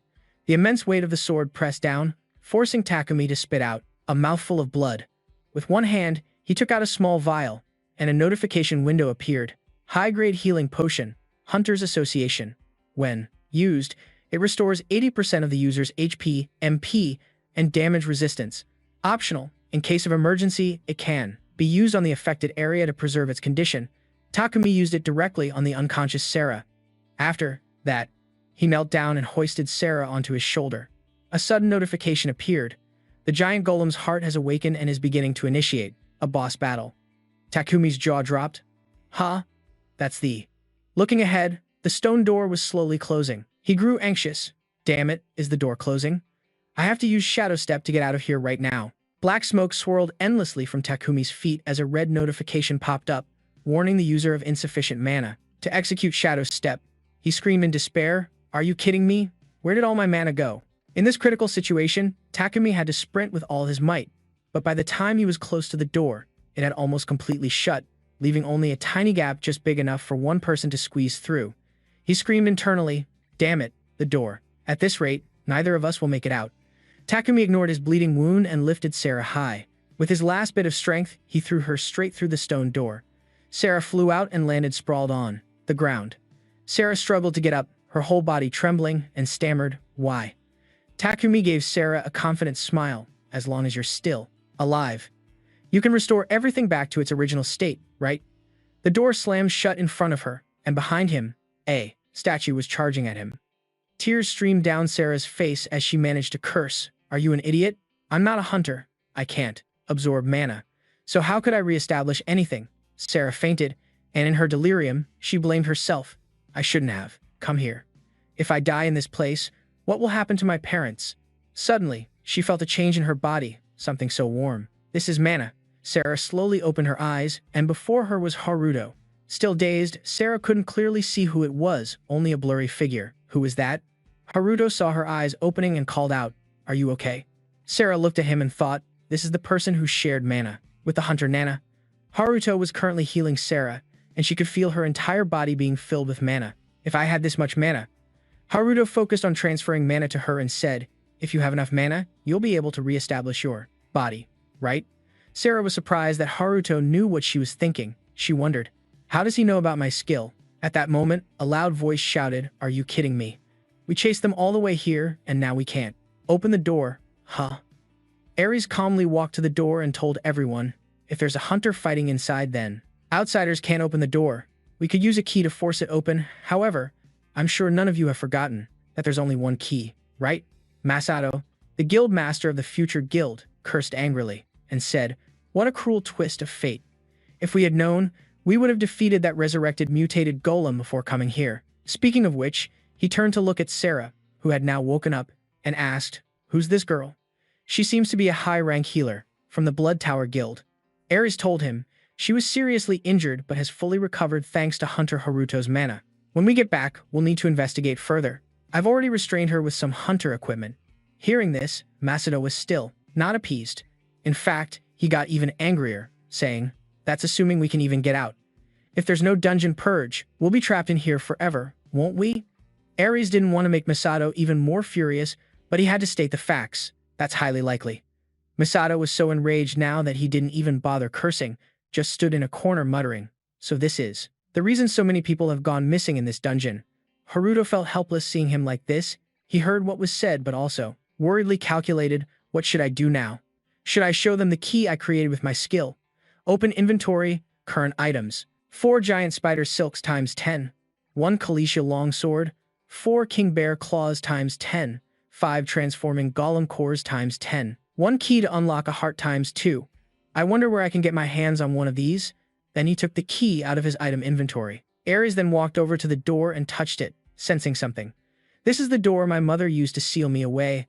There must be something special about it. Suddenly, the door emitted an unusual green light, with characters appearing on its surface, the same characters that also appeared on Ares' cloak. Everyone was surprised to see this, and Haruto was the first to run to her, asking, "Ares, how did you open the door? Your cloak is also emitting a light pattern just like the door." Ares lifted her cloak a bit and told him, "This cloak originally belonged to my mother. It was likely made to resonate with the door." Hearing this, Haruto was secretly pleased. So Ares really is the key to this hidden dungeon. I'll have to carefully investigate this multi-dimensional dungeon later. Masato, who arrived late, didn't understand what they were talking about and then commented, "It looks like an automatic door." Suddenly, a sudden energy made everyone uncomfortable. Even the snow mountain golem accompanying them could feel it. It said, "My God, what is this pressure in this room?" Nanas then came forward and warned everyone. "Everyone get into a defensive stance. Something inside is draining our mana." Haruto asked Sarah, who was standing nearby, "Sarah, is it the thing you mentioned earlier?" She answered worriedly, "Yes. The giant golem's heart absorbs mana from everything around it and uses that mana to regenerate its own mana." Haruto was surprised to hear that. It absorbs mana? In that case, what should I do? While he was lost in thought, Sarah grabbed his hand and said worriedly, "We need to get out of here, now. No matter how high-ranked a hunter is, if they don't have any mana, they'll..." Just then, Haruto noticed something. There, in front of him, was a horde of giant beasts, and he exclaimed, "What the hell are these giant things?" Before he could even process it, Nanas approached Haruto and said, "Hunter Sano, I need some mana." "Okay." Haruto then opened his item inventory, thinking to himself, "All right." Then he said with determination, "Let me show you the power of a walking mana potion." At that moment, the system activated. Control-C, copying user's mana. Control-C. Control-V, pasting copied mana times N. Control+V, paste to the limit. The surrounding space was now flooded with mana. Sarah, upon witnessing this spectacle, was left speechless. "What is this? The entire dungeon is covered in mana, even while it's being absorbed so rapidly." She then looked over at Haruto with an astonished gaze. "This person, Hunter Sano, if I combine my skills with his, I might be able to help my parents return to normal." Nanas, while charging towards the horde of beasts, said, "We're not short on mana. This is more than enough to take down these stone statues." She swung her scythe, and one of them was immediately sliced in half. Masato summoned his power and said confidently, "As long as we have enough mana, you're all just a bunch of useless rocks." He struck down with a black lightning spear, and the ground around a group of statues immediately collapsed. Masato was thrilled. "A whole group, huh? Perfect. I've been going crazy with frustration this whole time in this dungeon. Now I can finally vent on you lumps of rock." Masato's power was so immense that it covered a vast area of the dungeon, and statue after statue was shattered. Someone shouted, "There he is." Sarah looked around at the sound of the voice and saw an injured person leaning against a corner of the wall, still breathing. The person was wounded in the abdomen and had lost an arm. Sarah froze. From a distance, she thought about using her skill, when she suddenly noticed something unusual. The long sword, Kalisha. Haruto had now walked up to the guy, standing there thoughtfully for a moment. Then he picked up the longsword to examine it, thinking to himself, "I finally got it back. I knew it. The durability has been reset. This girl is definitely a cursed skill holder. I'm going to copy that skill." With that thought, he glanced over at Sarah, startling her. "But right now, I have to test this first." Saying that, he touched Takumi's head. Control-C. C. Copying target's true illusion skill. Copy failed, because the target's level is higher than the user's. Haruto thought to himself, "I wasn't wrong. even with the extra level from the longsword. I'm still not high enough level. The target holds intense hostility towards you. In this situation, you have two options to acquire the skill. Option 1, eliminate the target and absorb the skill. Option 2, forcibly absorb the skill. This can only be performed when the target's HP is below 15%, and this option will make the target unable to use the skill. Haruto was a little surprised to hear that. Huh. If the target considers me an enemy, I can just kill them to take the skill? If that's the case, then... No, wait a minute. Looking at him, his HP is already below 15%, so I can just absorb it without having to kill him? Forcible absorption, huh. I'll be using this a lot in the future for defensive purposes. Misato walked over to Sarah and asked, "You're a healer, right? Go heal him." But just enough to keep him from dying. Sarah activated her ability. As she healed Takumi, Masato stood by and said, "We have a lot of questions for him, so it would be a problem if he escaped." Sarah looked back at Haruto, who nodded for her to proceed with healing the guy. Sarah then began healing Takumi's arm. It grew back in an instant. Haruto was shocked, thinking to himself. His severed arm regenerated immediately. This is skill 1910. Thanks to the healing ability, Takumi finally came to. Sarah asked him, "Hey, what are you smiling about?" Takumi looked up and said to her, "See, neither of us is dead." Seeing that Takumi was awake and still talking like that, Sarah stopped caring and walked away. The guy was then bound in handcuffs by Nanas, who said, "You'd better not try anything funny. The only reason you're alive is because of Guildmaster Shirosaki, not me." The guy ignored her, always thinking he was superior, and taunted back, "If we make it out of here alive, it'll be thanks to me." Then he looked around and said, "This dungeon is just getting started." With that, Takumi tried to make a run for it, but Nanas slashed at him with her sword. Just then, Satoru appeared out of nowhere, shouting, "Sis." He was being pursued by a light from the gem on the gate, and the Snow Mountain Golem appeared to block the light for Satoru. Flashing back 30 minutes, at the multi-dimensional Dry Bones dungeon, Masato was using his black lightning to strike the stone statues in the dungeon. Hit by the black lightning, the statues shattered, crumbling to the ground. The Snow Mountain Golem, which was accompanying Satoru, excitedly ran over. Satoru was surprised. "You want to eat the mana stones?"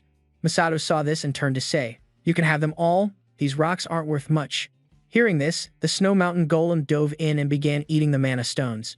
Then, its body started to change. Snow Mountain Golem, level 2 Golem, 25%, can level up to 10, and can change its form, flexibly. At level 2, it can share senses with its user. Level 2. Satoru saw this and excitedly patted its head, saying, "Whoa, your little subordinate leveled up." As he touched the Snow Mountain Golem's body, stones suddenly began to transfer from it onto Satoru's body. He suddenly shouted, "My little subordinate, what is this?" Back in the present, Satoru's body was also enveloped by the Snow Mountain Golem, protecting him from the attacks. Haruto witnessed this with wide eyes. That errand boy fused with Satoru, did it level up in such a short time? Masato thought to himself. No matter how I look at it, this scene looks exactly like Guildmaster Mouse's stone armor skill.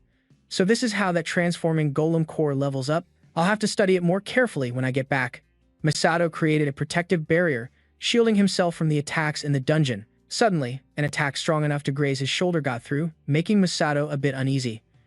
Ares was also on the defensive, reminding Masato, "Future guild master, be careful. These attacks are all made of pure mana, highly concentrated mana, and incredibly sharp beams of light that can't be blocked by a magic shield." Nanas stepped forward and told everyone, "Get behind me." Because of that, the best method is to counter with physical attacks. She then unleashed a claw strike, and surprisingly, that attack actually managed to block the incoming attack. Haruto then looked over at Satoru, thinking to himself, "It's just as Hunter Nanas said. Because the mana is so dense, we can use ordinary swords and shields to block the attacks." Meanwhile, on Satoru's side, he was worried about the golem protecting him. "My little subordinate, are you okay?" That was the reason Satoru's little subordinate was able to block the attacks successfully. Haruto still felt something wasn't right. "But if we just keep defending, there's no way we can advance. Because I can generate infinite mana, the heart of the giant golem will be able to attack relentlessly and attack. We need to get close enough to destroy it, or we'll all die. I have to think of something." That's it, Shadow Step. That guy from the Blood Tower Guild was able to use this skill, even when completely encased in giant spider silk. With that thought, Haruto began to activate Control plus V, using King Giant Spider's silk. He said happily, "Perfect, now I can use the skill without fear of being discovered." Control plus C, use King Giant Spider's silk, and simultaneously activate Shadow Step. A moment later, Haruto was gone. Mo, who was standing behind, witnessed his sudden disappearance and wondered. He vanished? By now, Haruto had made his way toward the source of the energy attacks. The closer he got, the stronger the energy became, causing his steps to slow down. Haruto reached the source and touched it. Watch this. Kazuya's resonant frequency poison skill should be enough to destroy this thing. Suddenly, he felt a strong resistance, and a moment later, he was thrown back. Haruto was unfortunately injured, and it was then that he realized its purpose. The enemy was concentrating mana to detonate. Refusing to give up, Haruto charged forward again. Who do you think I am? You mindless thing. That mana you're absorbing? That's a gift from me, you hear?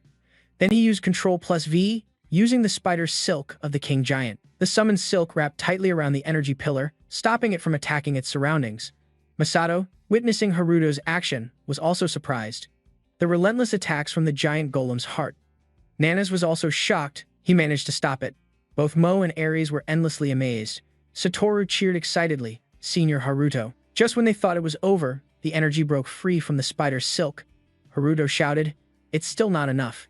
He continued to use his ability, Control plus V, using the King Giant spider's silk, intending to restrain it once more. Haruto thought to himself, if I can just touch it one more time. His efforts paid off, and Haruto managed to touch it. Alright, Control plus V, use resonant frequency. Kuya's resonance to destroy the target. Haruto touched deep into its energy core, causing it to gradually crack. The system announced, "You have leveled up."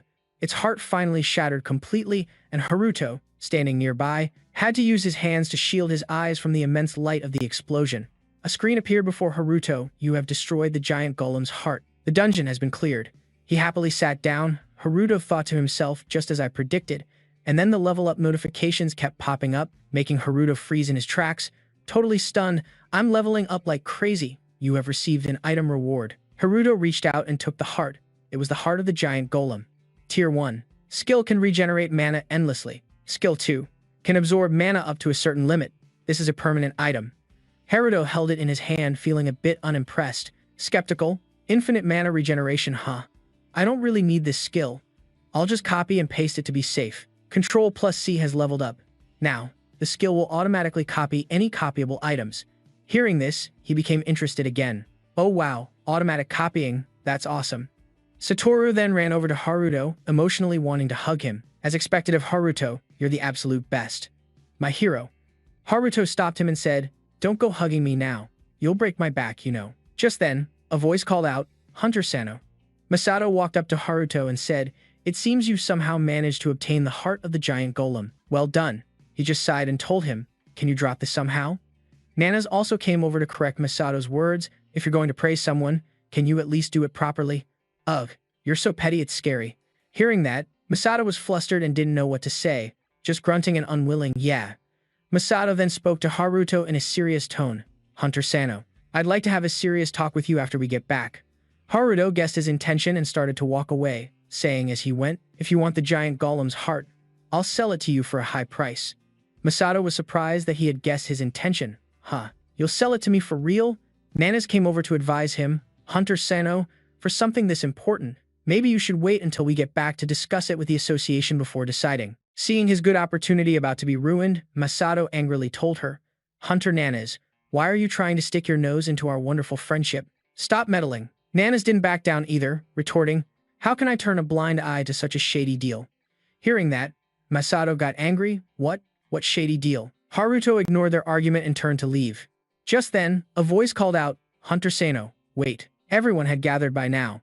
Haruto took out the spirit sword and said, "Your mother's relic, Ares. Here it is. I'm sorry for the delay in returning it." Ares looked at the sword and said, "It's all right. Thank you for getting it back as you promised." Mo then asked Haruto, "By the way, didn't you just use a technique similar to that guy from the Blood Tower Guild?" Hearing this, Haruto felt a little guilty. Masato said, "Now that you mention it, you teleported such a long distance in the blink of an eye." Haruto tried to stammer his way through it. "That was a skill from the King Giant Spider Silk. It leveled up so I can move super fast by shooting out webs." Mo seemed a bit suspicious hearing that. Nanas cut off everyone's speculation, saying, "It's not good manners to ask about other people's skills. Let's head back. We also need to investigate these two quickly." At this point, Takumi and Sarah also had to go back for the investigation. Takumi took a moment when no one was looking to say to Sarah, "Sarah, you still have to repay the favor for being saved. Life before, right? Hurry up and reset the dungeon, Sarah. Shocked by his suggestion, she gritted her teeth and angrily cursed at him. Are you insane? Fine, but this is the last time. Takumi looked at Sarah with a sinister grin, saying it was because she found a suitable mana flask, wasn't it? But if you suddenly forget our agreement, I'll be in big trouble. The Eternal Suppression Bracelet will never allow you to betray your comrades. The Curse of Adamas, as long as you're wearing it, you'll have no way of escaping me. Remember, even your parents' lives are in my hands. Hearing this, Sarah raised her hand, tears streaming down her face. Takumi continued, reset it for me immediately. I risked everything to save your life. Now it's time to repay the favor. The amount of mana in this place is more than enough to do it. Just then, Haruto saw Sarah's unexpected move. Could it be? Sarah touched her hand to the ground. Haruto sensed something was wrong and shouted a warning, everyone, get out of the dungeon now. It's about to be reset. Ares was shocked. Reset? If that happens, who knows what dimension we'll be thrown into? Haruto cursed in anger. Damn it. He dashed towards Sarah, trying to stop her, asking why she was suddenly doing this. Haruto quickly lunged forward, grabbing Sarah in a tight embrace to prevent the tragedy, but it was already too late to be saved. Layers of rock and earth, infused with immense power, began to crumble relentlessly. Then, all they could see were intense, blinding flashes of light appearing one after another amidst the violent storm.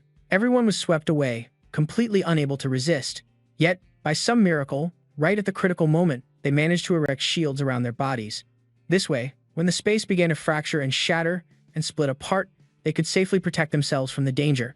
Within the protective shells of their shields, they were like undefined objects drifting aimlessly through a turbulent, stormy sky. Finally, they managed to exit the region of fractured space as it prepared for a complete reset. From the outside, Satoru saw that he was still trapped in the chaos and couldn't help but shout out in worry, "Senior Haruto." Nana's, too, couldn't hide her astonishment as she squinted and asked, "Is this the space above the Tokyo sky? What just happened?" Hearing this, Ares replied in confusion, "I'm not sure either. Right now, the more important thing is..." But before she could finish her sentence, a voice called out from behind them, "Nanas." Makoto, seeing his daughter was also present in this chaotic place, frowned and asked, "Why are you here?" This made her a little surprised and she stammered in response, "Huh? Dad? No. I mean, Guild Master Shota." His appearance also left Misato stunned, exclaiming, "Where did Guild Master Shota come from?" Makoto simply replied nonchalantly, "I should be the one asking that. Did you all safely conquer that dungeon?" A look of surprise flickered across his face as he wondered aloud, "But is this everyone? Where are the others?" Hearing this, his expression suddenly darkened. He gritted his teeth, at a loss for words. That is.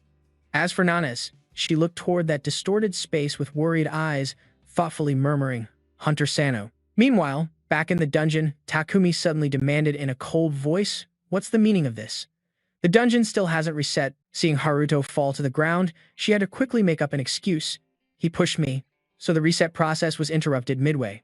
Hearing this, he didn't immediately blame her, but instead gave a cunning smile and replied, "Well, that's fine too. At least the others have been kicked out of here, and it seems the restriction has been reset." Then, stepping forward, he declared with a triumphant laugh, "As long as I get the giant golem's heart, everything will fall into place." Haruto couldn't contain his anger and screamed at him, "Shut up." After that, he quickly cast Giant Spider Silk, but the system reported an error. Ctrl+C, Ctrl+V cannot find the item. Haruto suddenly felt dizzy hearing these words, his eyes widening in astonishment as he silently exclaimed, "Huh, what do you mean it can't be found?" Sarah was also on the verge of tears, wanting to deny it all. It can't be. So that means the target that was reset wasn't the dungeon, but him. Indeed, he didn't believe these words either, just casually thinking, "Is it kidding me? My body's memory hasn't changed one bit." Still, Haruto wanted to prove it to himself by opening his status window. Soon after his information appeared, Haruto Sano level 1 HP 15 out of 15, MP 20 out of 20, Job Proficiency level 1, Skill Proficiency level 1, Basic Defense level 15. Haruto couldn't believe his eyes and thought in a daze, "Level 1? That means I've returned to my original state from when I first awakened. So what about my skills then?" It didn't stop there, as the system continuously displayed Ctrl+C level 1, Ctrl+V level 1, one unidentified item available, which made him even more devastated, wondering, could things get any worse? My skills have returned to exactly how it was before leveling up. Then, a notification popped up. An unidentified item has the potential. making Haruto even more confused as he thought to himself, what's this? However, in that very moment, a splash of blood suddenly sprayed out. Gat Takumi had taken advantage of his dazed state and gloomy mood to strike directly, acting brutally, causing Haruto to collapse in even more pain.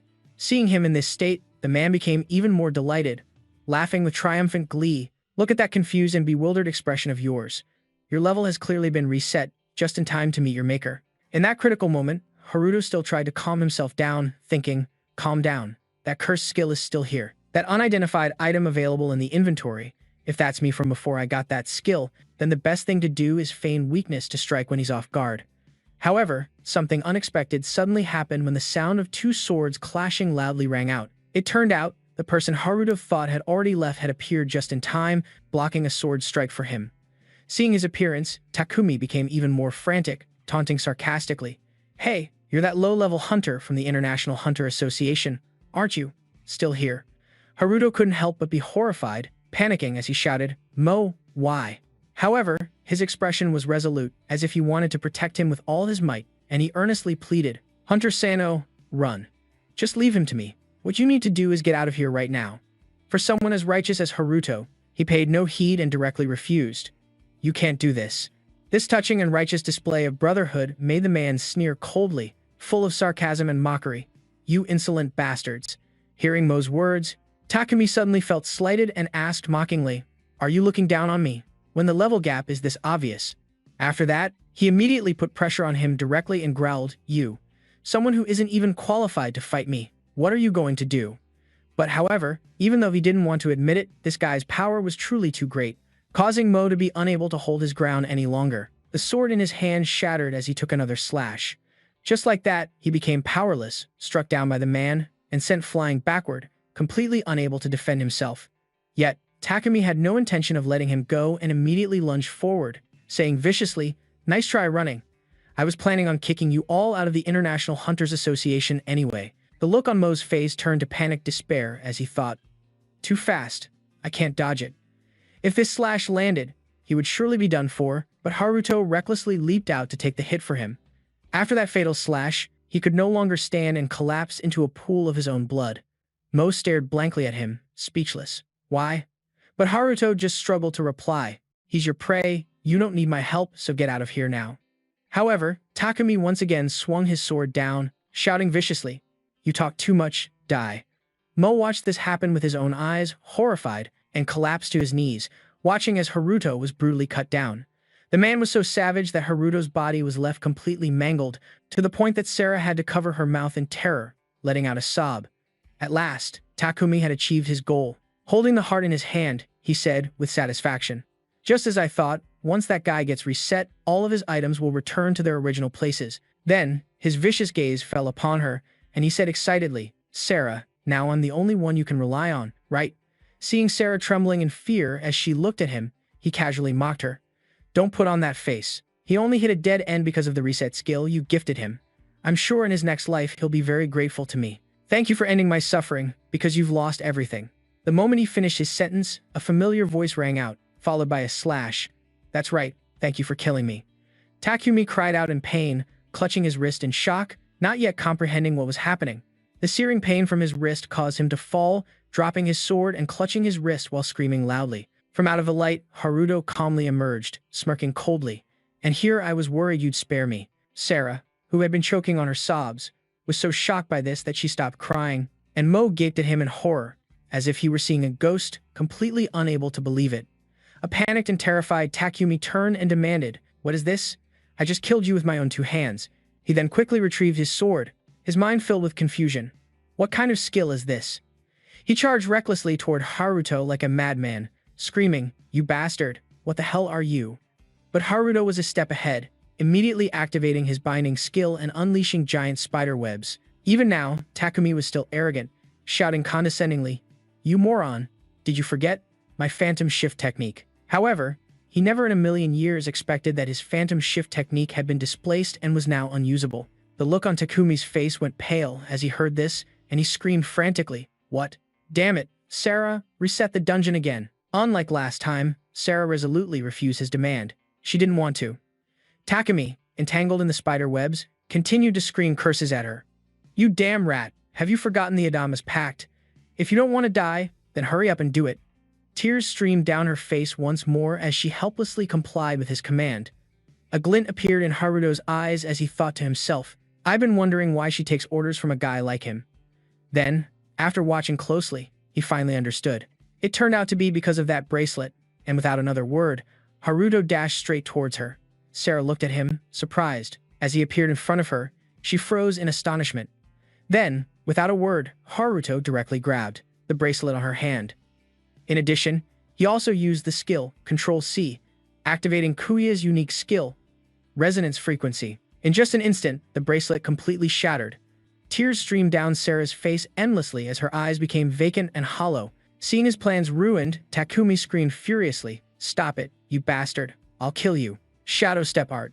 He screamed helplessly, cursing, "Damn it, why can't I use my skill?" In contrast to his panicked state, Haruto simply replied calmly, "You see." Then, he tightened his grip on his sword, asserting his dominance. "Because the skill you had is now mine." And without another word, Haruto mercilessly sent him to the afterlife, his final resting place, an end he truly deserved.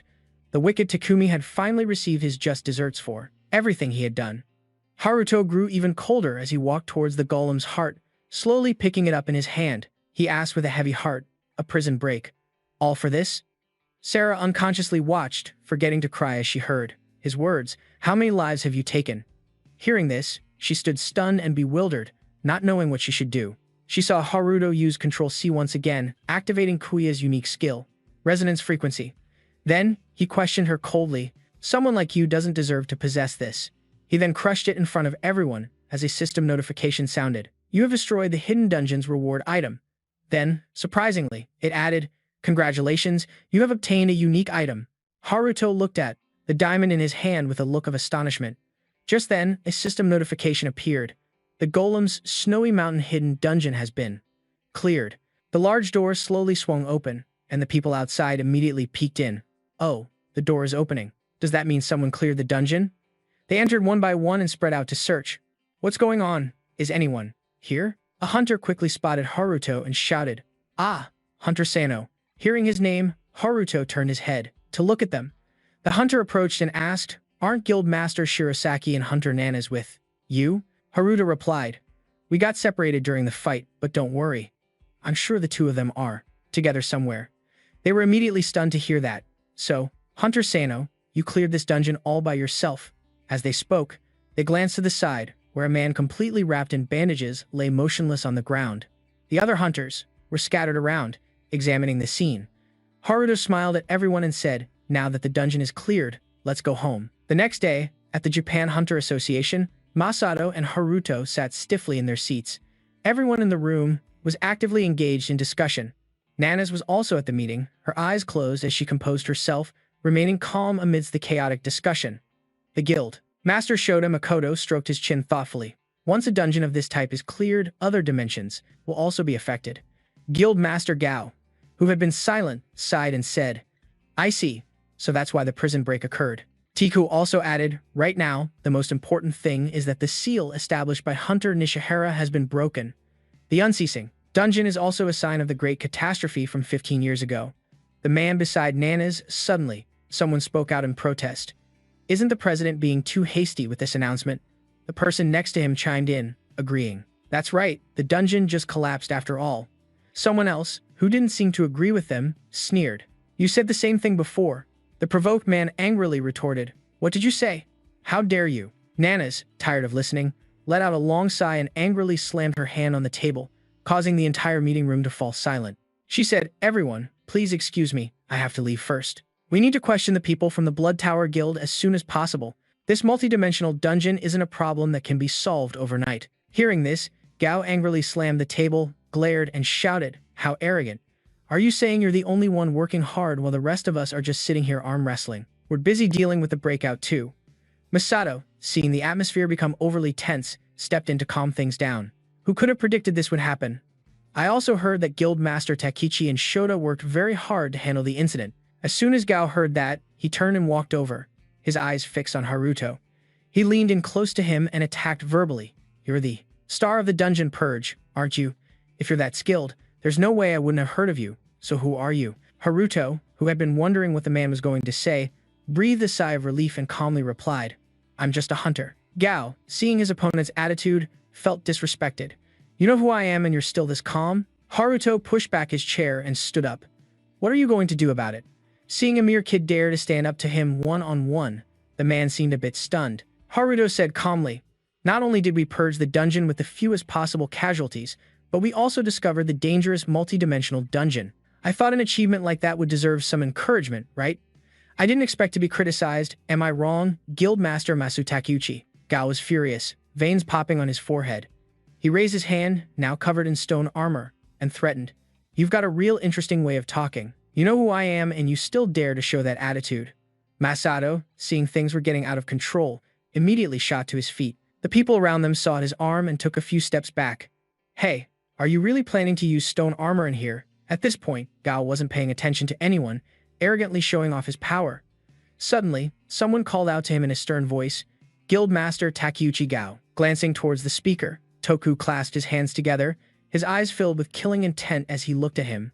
If you take this any further, there will be no reward for this mission. As soon as he heard there would be no reward, he immediately retracted his power, his expression returning to normal. Then, he angrily stormed out the door under the gazes of everyone in the room, muttering resentfully, Humph, I'm only doing this for the reward. Haruto had just overheard some rather interesting details. He wondered, stone armor, huh? I wonder if I can copy that skill. Now, at the Hunter Association, in the president's office, their group was summoned for questioning. Toku asked cheerfully, So, about Hunter Sano, right? What organization do you belong to? Haruto honestly scratched his head and replied, I used to be a member of the Great Power Guild, but I recently left for a few reasons. Nanas was a bit surprised to hear this. He was from the Great Power Guild? After hearing his answer, Toku praised him enthusiastically. It's very difficult for a solo hunter with no guild to level up, but you were able to conquer, praised him enthusiastically, saying it's extremely difficult for a solo hunter without a guild to level up, but you were able to conquer. A hidden dungeon of such a high level is truly astonishing. On behalf of the entire association, I want to express my gratitude for your dedication, Mr. Sano.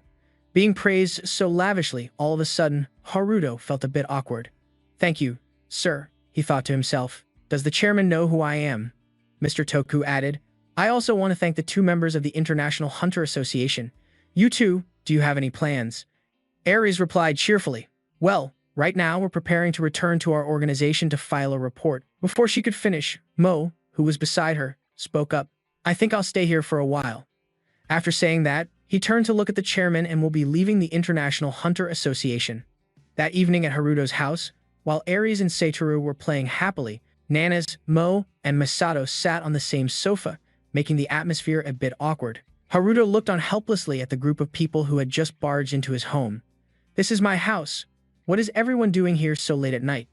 Mo answered, I withdrew from the International Hunter Association and have nowhere else to go, so I'll be in your care. Ares, as usual, was extremely unhappy with his decision. Mo, why did you suddenly decide this? He sighed and shook his head. Ares, I'm sorry, but right now I can't tell you. Satoru, holding the golem, grinned happily. As for me and my little underling, of course we have to stay with Senior Haruto. The golem being squeezed let out a cry, as Nanas coughed dryly a few times and explained, I'm here to relay a request. From Sarah. She shot him a look, as if to say, don't lump me in with them. Haruto suddenly remembered something and asked, Now that you mention it, where are those 2 now? Nanas calmly explained, because Sarah refused to use her skill to heal Kurosaki, he is currently staying and receiving treatment at the hospital. Once he regains consciousness, he will be transferred to a detention center for interrogation. As for Sarah, she is still being held in the association's interrogation room. Until now, she has remained silent and refused to answer any questions, with her only request being to see you, Hunter Sano. Haruto was silent for a long time, lost in thought. Seeing his reaction, Nanas confirmed her own suspicions were correct. I knew it. He's definitely involved with them somehow. Nanas rubbed her chin and thought for a moment, then suddenly remembered. And also, Sarah is a member of a famous girl group. Whoosh. Hearing this, Satoru perked up eagerly. Ah, no wonder she looked familiar. Haruto thought for a long time before finally speaking. I think she was probably forced to sign an agreement and her ability was exploited. I destroyed the contract ring she was wearing, so she probably has no connection to Kurosaki anymore. I'll stop by the association to see her. What's wrong? After speaking, he turned to look at the only person who had been silent the whole time and asked, Guildmaster Shirosaki, why are you here too? As soon as Masato heard his name, he broke out in a cold sweat and fell silent. He pondered, trying to look serious. There's only one reason I'm in this cramped room. Mo, beside him, looked at him suspiciously. Is it for the giant golem's heart? If so, Hunter Sano already crushed it back in the dungeon. Upon hearing this, everyone in the room simultaneously jumped up in shock and stared at him. Huh. Masato furiously lunged forward, grabbing him by the collar and yelling, Are you crazy? You destroyed that super rare item. Haruto, sweating nervously, tried to clear his name. Hey, wait. With that, he took out a red crystal heart and presented it to him. The moment Masato saw it, his eyes immediately lit up. Oh, Haruto scratched his head and explained awkwardly. The one I destroyed in the dungeon was just a fake in his mind. By default, if I destroy the copy, it's still considered a fake, right? This time, it was Masato's turn to be stunned, shocked, and horrified. The one in the dungeon was a fake? No way, if that's the case. How could it count as clearing the dungeon? But if not, then what's the real story?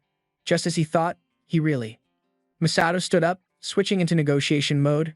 5 billion, you said you would sell it to me, right? The price is 5 billion, deal. Haruto was startled in astonishment.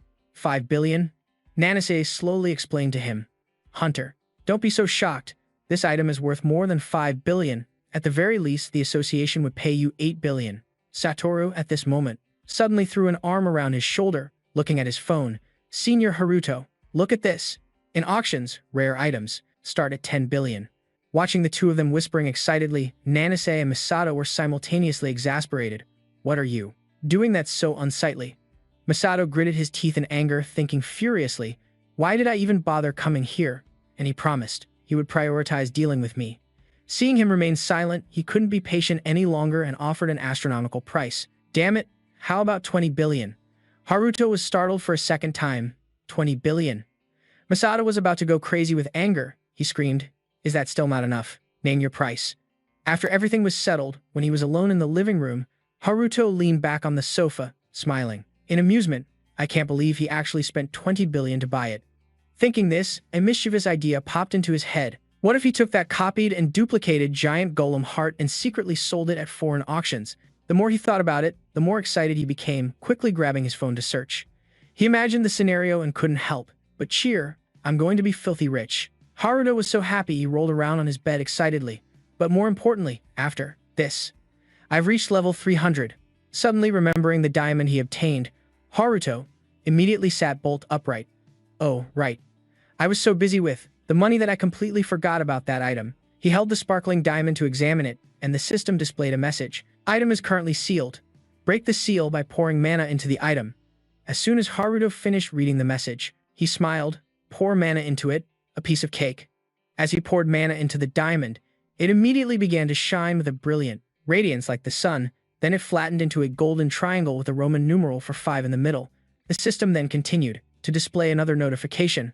Collecting all the dimensional fragments will create a dimensional key, allowing you to set foot in any dimension. The dimensional fragments have the ability to attract other fragments. The rank and number of dimensions that can be opened depend on the level of the dimensional key. Haruto looked at the triangle doubtfully. A dimensional fragment, huh? If I collect all the pieces, I can create a dimensional key. There are 5 pieces, and I only have 1, so I'm missing 4. But why isn't this item being automatically copied?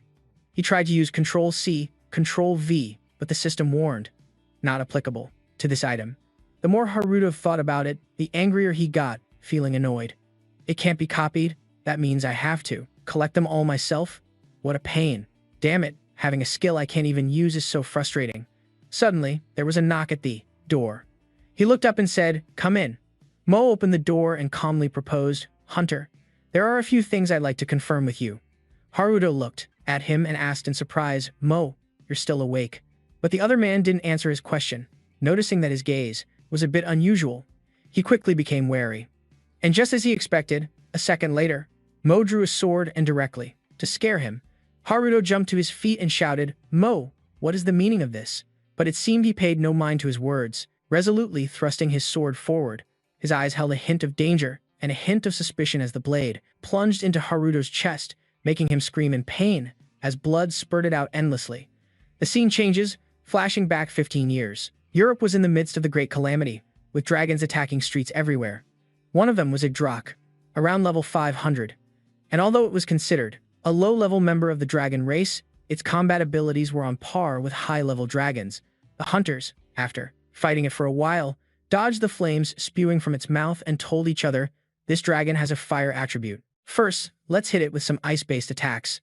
All right, after reaching an agreement, they turned back to destroy it. They unleashed an ice crash, but the dragon's power was too immense, causing the ice to melt the instant it touched its body. A few hunters were even sent flying by its massive wings. They stood back and watched, telling each other in horror, "Not even a scratch. I can't believe an S-rank monster just appeared out of nowhere. We can't handle this on our own." Just then, the dragon spewed fire from its mouth again. A few unlucky hunters standing nearby were incinerated by its flames, and agonizing screams echoed from all around. At that moment, on top of a building, two people were witnessing the scene. One of them turned to flee, yelling at the other to run. "We're not strong enough to face this thing." The world was slowly descending into hell due to the appearance of countless monsters, and I, a newly awakened hunter, had already prepared myself for death. Mo seemed to be rooted to the spot, standing there in a combat stance. The dragon's flames erupted more fiercely, surging up to where he stood. Mo accepted his fate and closed his eyes. Suddenly, a voice called out, "Are you all right, rookie?" Mo was startled and opened his eyes, thinking he was a goner. In front of him stood an incredibly powerful hunter, fully equipped with armor and weapons to destroy any threat. Mo then suddenly remembered that this was the world's top hunter, Frederick. "Look, I've been saved." The drac, which had been breathing fire just moments ago, was now impaled by a spear right in its vital point, causing it to cough up blood. Its blood splattered onto Mo, startling him and making him step back.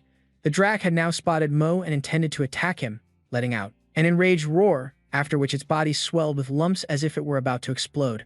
A moment later, the drac's body actually detonated. The explosion was so powerful that even the hunters standing far away could feel the shockwave. Frederick remained calm, just smiling faintly. Mo, who witnessed everything, was left speechless. "Frederick is amazing." He then looked around but didn't see anyone, unexpectedly. "But he was just here a second ago. There's no one. What's going on?" Suddenly, a woman approached from behind Mo, saying, "Frederick, I clearly told you not to use that move in front of outsiders, didn't I?" Mo spun around in surprise to look at her. He thought to himself, where did she come from? Was she the one who just protected me from the explosion? It turned out Mo had been shielded from the explosion's shockwaves by a dome created by the woman. Frederick then reappeared, saying, "It was an emergency, my dear. That was the fastest way to handle it. There were no other options." The woman walked over to Frederick, checked if he was injured anywhere, and then, without blaming him, said, "You're right, that thing was on the level of a high-ranked dragon. If we had just left it alone, this entire nation would have been destroyed." Frederick then turned to Mo and said, "What you just saw, so you'll keep it a secret?" The rookie Mo was startled and immediately replied, "Of course." Just then, some hunters arrived to check on the centipede. They were stunned to see its body cut into many pieces and said, "This is insane. Who could have defeated this centipede? And to tear it apart like this, too." Mo's group was standing on the other side, hidden by the centipede's head, so the other hunters couldn't see them. Frederick called the woman with him over.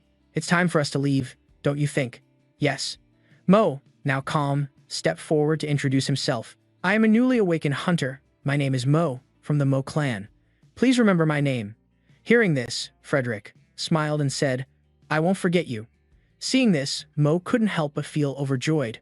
Frederick Hill, the top hunter and the wielder of the Death Shift skill. At that time, I could never have imagined that I would encounter that exact same skill after he disappeared. Back in the present, Mo wanted to verify his suspicion. "It's too reckless, but I want to witness it again with my own eyes. Please, if my judgment is correct." Then, Mo was startled and horrified by what happened next. Haruto had appeared behind him at some point, placing his sword on his neck and asking Mo, "What is the meaning of this?" Mo wasn't panicked but simply sighed, chuckling to himself. "I knew it. That hunter really does possess a skill similar to Frederick's." He then said, "I'm sorry, but I really wanted to witness that skill again for myself, at any cost." Haruto angrily asked him, "So you just had to go and stab me with a sword like that?" Before he could get an answer, an unexpected voice spoke up, "Senior Haruto."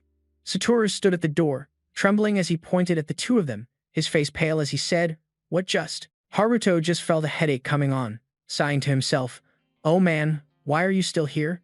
This just got complicated." The scene changes to a little later. Mo was bowing his head and repeatedly saying, "I'm sorry, Haruto. I'm truly sorry." Haruto was exasperated with him, saying, "I already said that's enough. Besides, who the heck taught you to dogeza?" Explanation.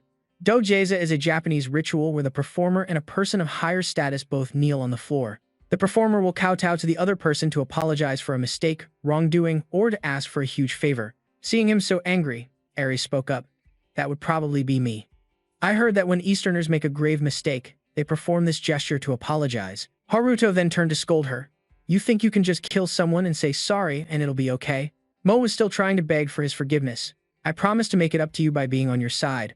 Haruto helplessly yelled at him. "That's not for you to decide." Satoru then cut off their argument, asking Haruto, "So does that mean Senior Haruto really has a resurrection skill like Frederick?" Haruto angrily gritted his teeth and said to him, "Who gave you permission to name it?" Hearing that, Satoru's eyes lit up as he exclaimed, "That's some next-level kung fu. I can't believe you can come back to life even after dying. That must be why you're so strong." Haruto couldn't explain it to them at this point, so he just sighed inwardly and remained silent, thinking, "Whatever, it's fine." Letting them misunderstand like this might be for the best. Just then, he remembered something and said to everyone, "By the way, Miss Aries, you haven't left yet." Aries didn't answer. She then took out a triangular metal object and said, "It's because I have something to tell you." Haruto was surprised to see the object. "Is that?" The scene changes, and everyone is now sitting down to talk. Haruto asked Aries, "Did your multidimensional fragment suddenly resonate?" Aries replied, "Yes, I followed its reaction and came back here. It's quite surprising. The multidimensional fragment of mine is number 1, and Sano's is number 5. "How did you get it?" Haruto explained that when he destroyed the heart of that giant golem, it was a special reward item. Hearing this, Aries was also surprised, "So it's a unique item. Huh? This is worth studying." Then she also recounted the origin of her multidimensional fragment. "The multidimensional fragment in my hand right now was one of the personal belongings of my mother. According to the records she left behind, these fragments resonate and attract each other, and that was just proven." Hearing this, Haruto thought to himself, "Does this mean finding the multidimensional fragments will be easier from now on?" Suddenly, Satoru sat up, looked forward at the multidimensional fragment, and asked, "By the way, what exactly does it do?" Aries explained to him that if you collect enough fragments, you can form a key to open a multidimensional gate. Hearing this, Haruto jumped to his feet in surprise and asked, "Can you really open a multidimensional gate?" Just like the multidimensional dungeon we discovered, contrary to his surprise, Aries calmly replied, "Yes." She explained that if a multidimensional dungeon like the hidden dungeon of the Golem Snow Mountain exists, then by collecting all the multidimensional fragments and completing the key, opening a gate that allows travel between different dimensions is entirely possible. Hearing her say that, Haruto deduced Aries' purpose. "So you came to Japan not only to find your mother's whereabouts, but also to search for information about the multidimensional fragments." Aries didn't deny it and confirmed, "That's right. Both my father and mother believe they are still alive in some other dimension." Mao sat beside her to comfort her. "I think so too. I can't accept the thought that they would have lost their lives so easily." Hearing this, Satoru pointed out something unusual and speculated. "If that's true, why haven't they returned? Is it because they don't have the multidimensional key? Or perhaps the gate is only one way?" The golem made a sound. Aries voiced her own speculation. "That's a possibility. But it's also possible they have some reason they can't return yet." Hearing this, Haruto wondered, a reason to stay? What could that reason be? It could possibly be a threat even greater than the great calamity of the past. Aries then said to everyone, "Regardless, as long as we have the multidimensional key, we will be able to close the multidimensional dungeons and prevent disasters from occurring." Satoru looked curiously at the multidimensional fragment, wondering, "But how do we turn this into a key?" Just then, the golem suddenly used its finger to push the two multi-dimensional fragments together. A blinding light burst from the two fragments, startling everyone, who covered their eyes and stepped back. Satoru, trembling as he held the golem, exclaimed, "What the heck was that? I thought I was a goner for a second." It was then that everyone noticed the key on the table. Surprisingly, they had fused together. Aries picked it up and said, "I can't believe it. I thought we had to gather every single piece and then forge it into a key, but it seems they automatically linked together to form the key on their own. Now I'm certain." Just then, Haruto heard a sound. The resonance was even louder than before. These spatial fragments attract each other, and the sound gets louder as the attraction grows stronger. But we must be careful when resonating with the remaining fragments, as it seems those who possess a spatial fragment are no ordinary individuals. Meanwhile, in another place, a sinister man was holding a spatial fragment and said with a smile, "It seems I can finally go home." By now, night had fallen. At the European headquarters of the Starfield Guild, a voice asked, "Missile, what are you smiling about?" "Those fools from the Blood Tower Guild seem to have failed," Missile replied. Startled, I realized Lord Michael was behind me. I then respectfully knelt and reported, "You finally received the reward for Control plus H replace. Congratulations, my lord. You are one step closer to becoming a transcendent." Michael didn't seem to care much for the congratulations and explained his current situation. "Right now, I can only move within a short distance. After all, I can only upgrade once I obtain the power of the Control plus C skill." Mel stood up, approached Michael and reassured him, "That will happen soon enough." Seeing her speak so confidently, Michael asked, "What makes you say that?" Mel recounted her discovery about the space fragments, explaining that the fragments had begun to resonate in order to merge. Two space fragments have already linked together, and the one we possess will reveal the location of the others. Seeing how well-informed she was, Michael asked suspiciously, "Are you saying that all 5 space fragments already have owners? Looks like you'll be going home soon, then." Mel didn't try to hide it and replied, "Yes." Michael continued, "Doesn't your home dimension have its own spatial key?" Mel denied it and explained the situation. "No." "Well, there was one. However, the spatial gate can now only be opened from one side. 15 years ago, it was all because of that damn mage, Nishihara Tomoka. All spatial gates connecting to Earth were sealed. On the other hand, the spatial key on Earth was split into 5 fragments and sealed in various locations," Michael surmised. "And if we just collect those fragments to unlock it, the spatial gate will open again." Mel confirmed that was correct. She continued to explain her plan. "First, we'll go to the fairy world, my homeland. We will open the gate leading to the sacred tree Yiso. There, you'll find something similar to that. Control plus C skill gift. If you absorb it, you'll be able to upgrade other skills." Michael was intrigued but remained cautious, asking, "That sounds good, but is that thing really like Control plus C? The first time you saw my skill, you were clearly very surprised." Realizing he had seen through her scheme, Mel faltered, "Well." Michael angrily approached Mel and confronted her. "Did you think I wouldn't figure out your little plan? The world is your homeland, the realm of elves. The sacred tree there was corrupted 100 years ago and is now known as Dark Yiso. The tree that keeps the world beautiful is on the brink of extinction. During the Great Catastrophe 15 years ago, Earth and the elf world connected for the first time, and you elves tried to transfer all that toxic pollution to Earth but failed because Nishihara Tomoka stopped you. What are you really planning? Are you elves still determined to repeat that failed attempt and connect Earth's dimension with your own?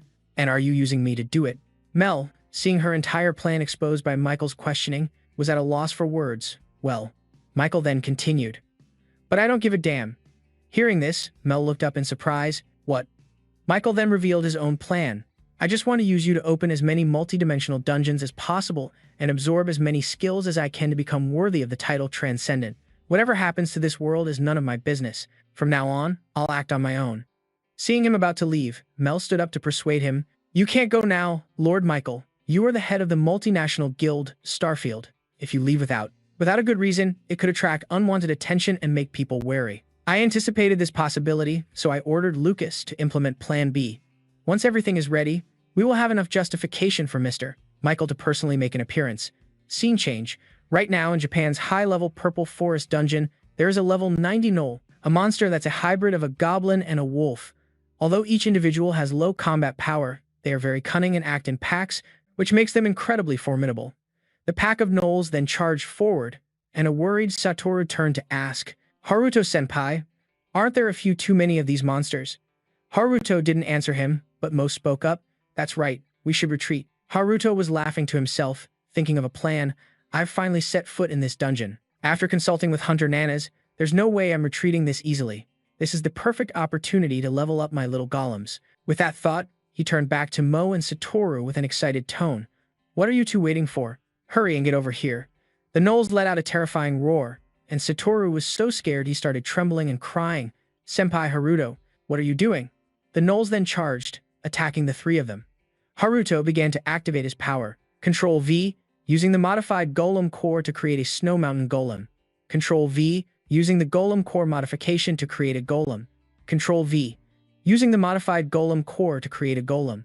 After that, a whole series of Snow Mountain Golems were created and appeared. Haruto couldn't help but be surprised by their vast numbers and exclaimed, "Why are there so many little minions like this?" Mo shared the same question. Did Hunter Sano summon all of these? Haruto just turned back, smiled confidently at them, and said, "One-on-one, or a pack against a pack." Seeing how powerful he was, Mo thought to himself, summoning this many modified golems, just what is the nature of his skill? At that moment, the gnolls also began to attack the golems. One gnoll used its hard, sharp teeth to bite into a golem's head. Seeing this, Satoru worried. No matter how tough the little golems are, the difference in power and level is a bit. Before he could finish his sentence, the gnoll was unexpectedly slammed down by the Snow Mountain golem and punched in the face, coughing up blood. That gnoll was sent flying dozens of feet away. Then, seizing the advantage, the whole group of golems charged forward, beating one gnoll after another to a pulp. Satoru had initially doubted their strength, but now it was different. Looks like Haruto-senpai could clear this dungeon all by himself with ease. Why am I even here? The Snow Mountain golem in Satoru's hand also let out a cry of admiration. A short while later, the entire pack of gnolls had been defeated by the Snow Mountain golems. Haruto walked up and patted one on the head, saying, "Nice. I've finished testing the difference in durability and combat power between the ranks." Haruto then recalled them. Haruto checked his items, current items, 4 King Giant Spider Silks times 10, the Elder Dragon Sword, Kalisha times 5, 4 King Bear Claws times 10, 6 Modified Golem Cores times 10. He looked at the screen, calculating. I don't have enough inventory space to create a golem army, and at their current size, it would take quite a bit of time to make this idea a reality. I wonder if there's a better way. Satoru came over and suggested to him, if you're thinking about something, why don't you ask Guild Master Shirosaki? Haruto ignored his words and said, why should I ask that guy? Satoru said cheerfully, because he's a total dungeon fanatic, he's bound to know something. Hearing that, Haruto asked excitedly, really? Then let's go right away, man. Hurry up. Seeing the two of them, he just shook his head and chuckled softly. All right, I'm coming. I shouldn't have left the International Hunter Association. At that moment, the group was on their way back to the organization when Haruto turned to ask Satoru, who was driving, hey, is this your car? Satoru smiled and said, that's right. It was a birthday present for my dad. Haruto was surprised to hear that. I see. Satoru didn't seem to mind, just smiling as he continued, not to mention, this car is super useful. Seeing how calm he was, Haruto thought to himself, now that I think about it, this kid is the son of Guild Master Shota, the head of that powerful guild. What a rich kid. Just then, Haruto received a call. He answered, saying, everything will go smoothly. Miss Nanas, are you heading to the association now? Understood. I'll be there right away. Satoru wondered. Such a sudden call. What's going on? Haruto said while looking at his phone, I don't know either. He thought to himself, oh no, this is definitely about that Sarah woman, for sure. In any case, I have something I need to talk to her about. He turned to Satoru and said, Satoru, can we speed up a bit, please? Sure. Scene change. At the Japan Hunter Association, in the interrogation room. Everyone was standing in the observation room, looking out. Sarah was silent, not saying a word. Nanas told Haruto, she insists on only speaking to you. Miss Sarah hasn't eaten or drunk anything for 3 days, but she remains silent and uncooperative. Haruto turned to ask Nanas, for a favor, can we request to have the recording turned off during our conversation? Nanas told him, I'm sorry, but the nature of the investigation doesn't allow it. Hearing that, Haruto sighed and calculated in his head, well, whatever. If the truth about my skill gets exposed, here, I can still copy her skill to reset everything back to how it was. My top priority, right now, is to copy it. After that, he entered the interrogation room, carrying a glass of water and placing it in front of Sarah. Haruto pulled out a chair, sat down, and said, here's some water, help yourself. Sarah stared at his face warily, then picked up the glass of water and drank it all. She said, now I'm no longer dehydrated. Haruto then spoke first. You want to know about my ability, don't you? My ability of infinite mana regeneration. Sarah replied, if you agree to help, I will cooperate with the investigation. Seeing that things were progressing, Haruto said, but before that, I need to confirm a few things. Sarah, that ability of yours to reset all things, you're also suffering from that cursed skill, aren't you? Is your skill Control plus Z? Sarah didn't deny it but confirmed, yes. At that moment, Haruto felt like he had figured everything out. I knew it, I'm not the only one who's cursed. In other words, if I can copy her skill, then that means all control skills can be copied and assigned. Nanas, in the observation room, was just as surprised to hear this. That girl's skill isn't healing, but resetting. So that's why the durability of the dragon sword was fully restored, a skill that can reset everything. What an unbelievable skill. Satoru didn't understand what they were talking about and asked Nanas. Reset, what? Control plus Z? Sis, what are they talking about? Does a skill like that really exist? Nanas didn't answer him but just stood there and continued to watch. Sarah then continued her story. My parents are both in a deep coma. I hope you can help me save them. The only one who can provide the enormous amount of mana needed to save someone who is critically ill is you, Hunter Haruto. After that, Haruto stood up, reassured her, and said, I understand. I'll give you the mana you need, and in return, I can. I'm about to be a little forward, so please forgive me. Saying that, he grabbed Sarah's handcuffs, and everyone in the observation room was stunned. Satoru shouted, Haruto-senpai, what are you doing? A brilliant purple light flashed. Haruto's system announced, Control-C, copying target, Control-Z. The system screen then immediately displayed a message that it could not copy. The moment Haruto saw this text, he was horrified and yelled out in shock, Are you serious? He originally thought that this would be simple, but he never expected this skill would be too much for the system to handle. It wasn't that he'd never considered there might be an ability he couldn't copy, but he never imagined it would be this one. Haruto gripped the hand of Sarah, his whole body trembling and his face darkening. Damn it, is this for real? Seeing his strange behavior, Sarah asked suspiciously, what are you doing? Only then did Haruto realize his actions weren't exactly appropriate. He awkwardly let go, looking at her with a flustered expression. Oh, my bad. Faced with his current state, Sarah immediately gave him a sharp look. Before he could even compose himself, the system displayed another notification in front of Haruto. This was a red notification for the skill Control-Z, a special ability that cannot be copied. However, if the target is eliminated, you will absorb the skill. Once this condition is met, you will be able to copy the ability as usual.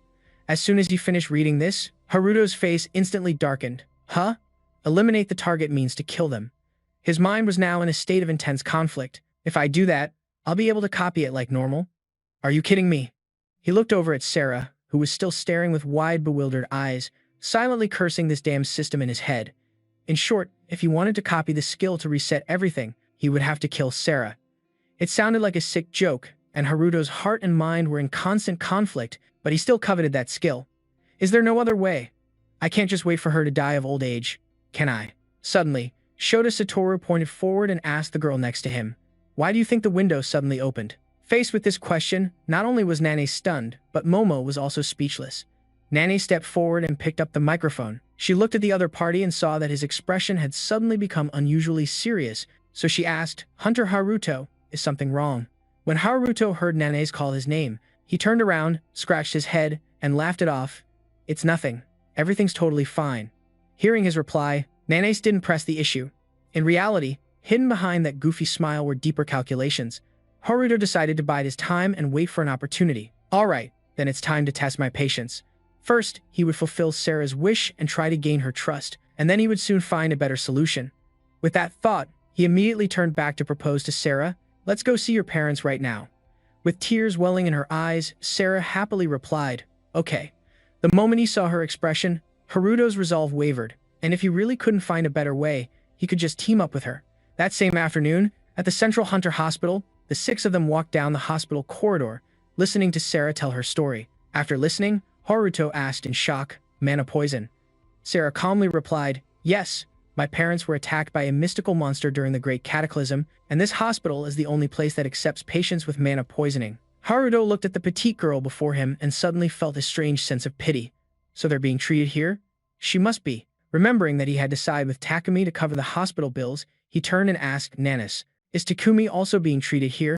Nanas replied slowly as she walked, Yes, he's currently in the hospital's underground basement. After he recovers, we plan to transfer him to a detention facility for investigation. After saying that, she turned to Sarah beside her and asked with concern, Are you worried? Sarah replied softly, I'm fine. Just then, Mo seemed to notice something. A man, with blonde hair wearing a beret, had just walked past him. In an instant, Mo recognized the person. He turned his head to look at the back of the figure, wondering, Why is that guy here? Meanwhile, in a room under strict guard, another person was approaching step by step. The guard saw him and quickly ran to stop him. Halt, this is a restricted area. No unauthorized entry. It was the same blonde man who had just passed Mo. He was seen holding out a piece of paper to the guard and said, Thank you for your hard work. Here. The confused guard took the paper. On the small slip were the words, Control F. The guard looked at it blankly. What's this? Control F? Don't mess around. But just a second later, a strange black smoke suddenly billowed from the paper, startling the guard. Huh, the black smoke then grew thicker, enveloping the two guards and gradually swallowing them. They only had time to let out a single cry, before falling silent. When the smoke cleared, their eyes were completely black, and they looked dazed as if they were soulless. The blond man took off his beret and ordered them, "Bring the person being held inside out now. Do what you need to do and then come back here."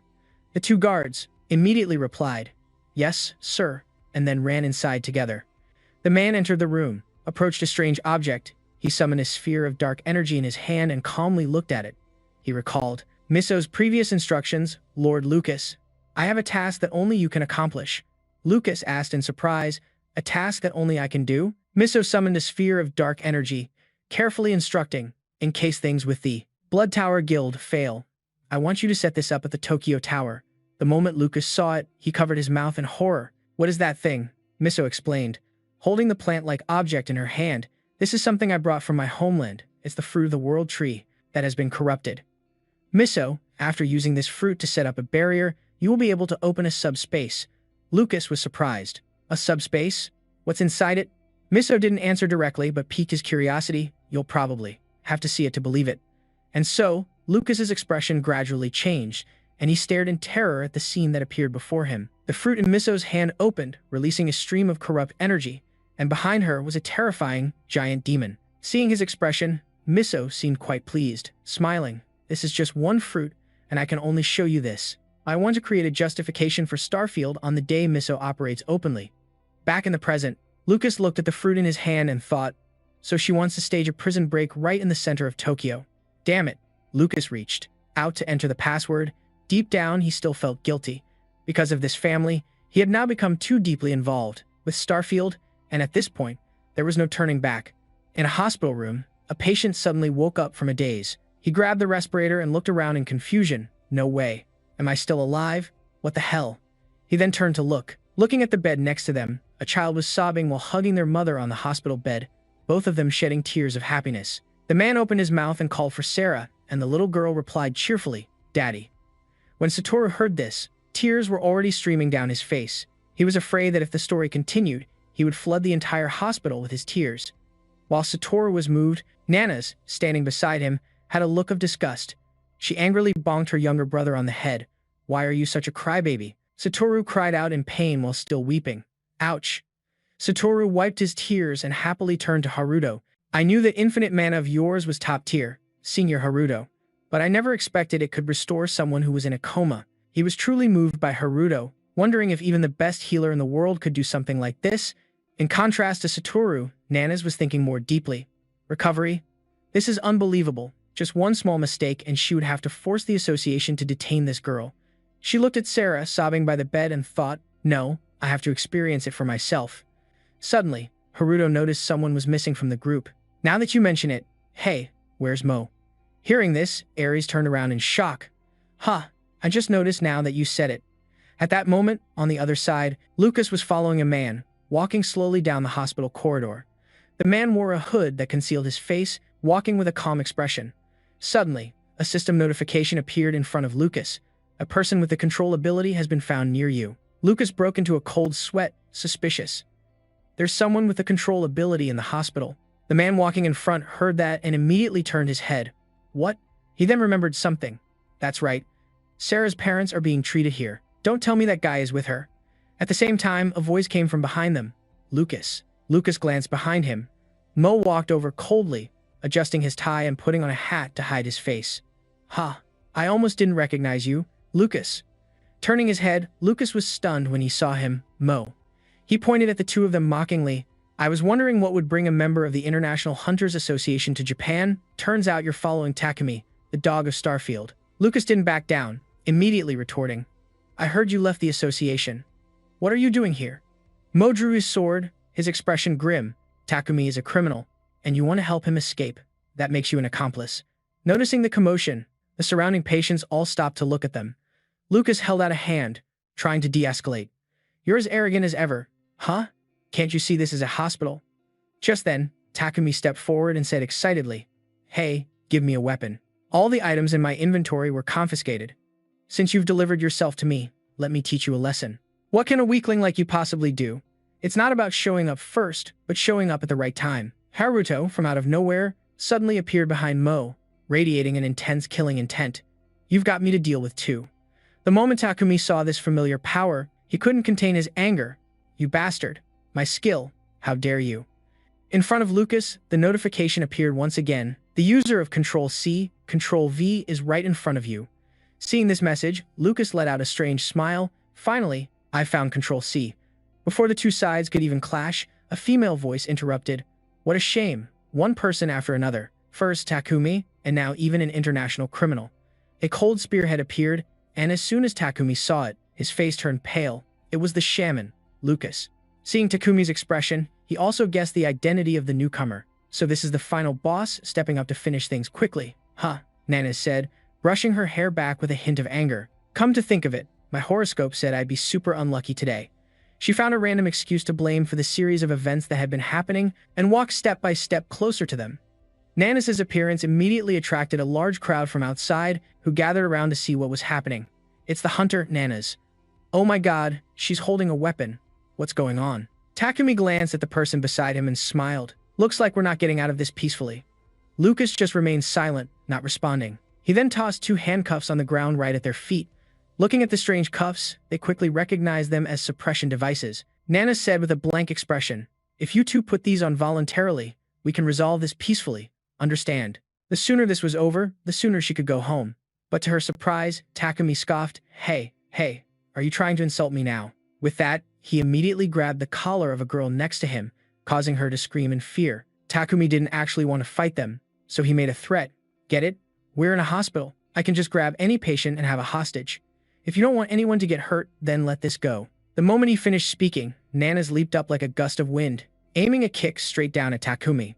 With just a single kick, he was sent flying like an arrow down the end of the hallway. His entire body crashed hard into medical equipment and the brick wall, leaving him instantly injured and coughing up blood on the spot. The surrounding patients who witnessed this scream in a panic. The hunters are fighting. Run. At that moment, Lucas stared at Nanas, dumbfounded. He was shocked. The attack had been so fast his eyes couldn't keep up. Suddenly, she turned to the person beside her. Lucas, you're not like Takumi, are you? Let's resolve this peacefully together. Hearing her offer, Lucas was momentarily unsure how to react. He lowered his head to avoid her gaze, then glanced over at the miserable Takumi. He and Takumi were not the same. He lowered his head, recalling a time before, when Mo had asked him to bring the fruit of the world tree to Tokyo Tower. He had asked, why me? Mo patiently explained, a defiled world tree produces hack mana. Ordinary people who come into contact with it will be poisoned. He then looked straight into his eyes and said, but you're different, aren't you? You, Lucas, and the guild master of the Blood Tower are the same. Hearing this, Lucas came to a realization. It meant Takumi had also noticed that he figured things out. Mo continued, yes, he is also a target banned by international treaties. He uses hack mana to cultivate his own skills, and in order to make the defiled fruits of the world tree sprout, one needs skills that utilize hack mana. As this thought crossed his mind, Lucas suddenly felt a wave of self-loathing.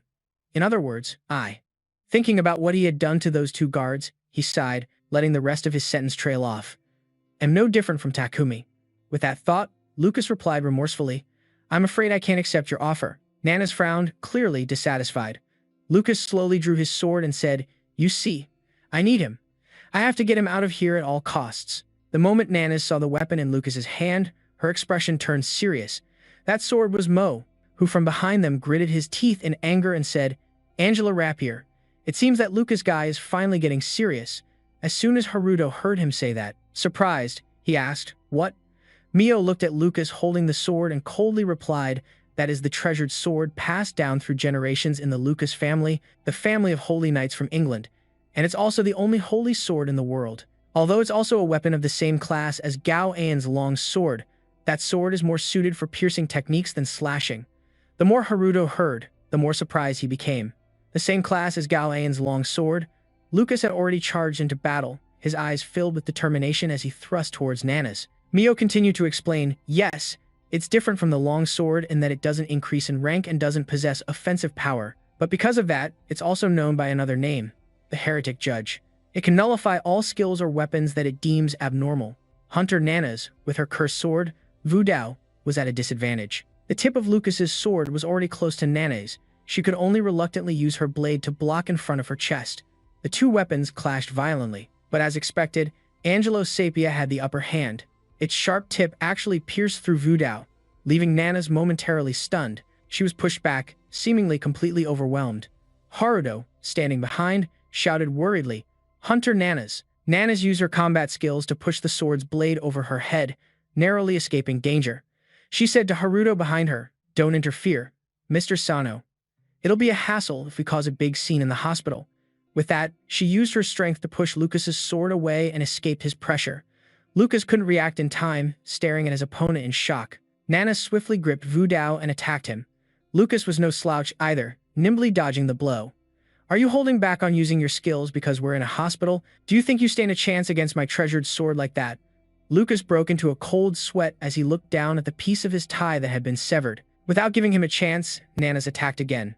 She dodged to her opponent's flank and swung her blade. This time, Lucas truly couldn't avoid it and could only reluctantly raise his sword to block. What is this power? Lucas was knocked back a distance by Nana's Vu Dao, and his body couldn't take it, causing him to spit up blood. He painfully covered his mouth, but the blood wouldn't stop flowing. After taking just one hit, he felt like his internal organs were all jumbled up. There was a difference in the quality of the swords, but the gap in their levels was too vast to compare. So this was the true power of one of the 10 best hunters in the world. Now, Nana's confidently made her offer again. "What do you think of my proposal for a peaceful resolution now?" Lucas was stunned, but he truly couldn't turn back anymore. Since they were in a hospital, he really didn't want to use his skills. But Lucas gripped the sword in his hand, his feelings complicated.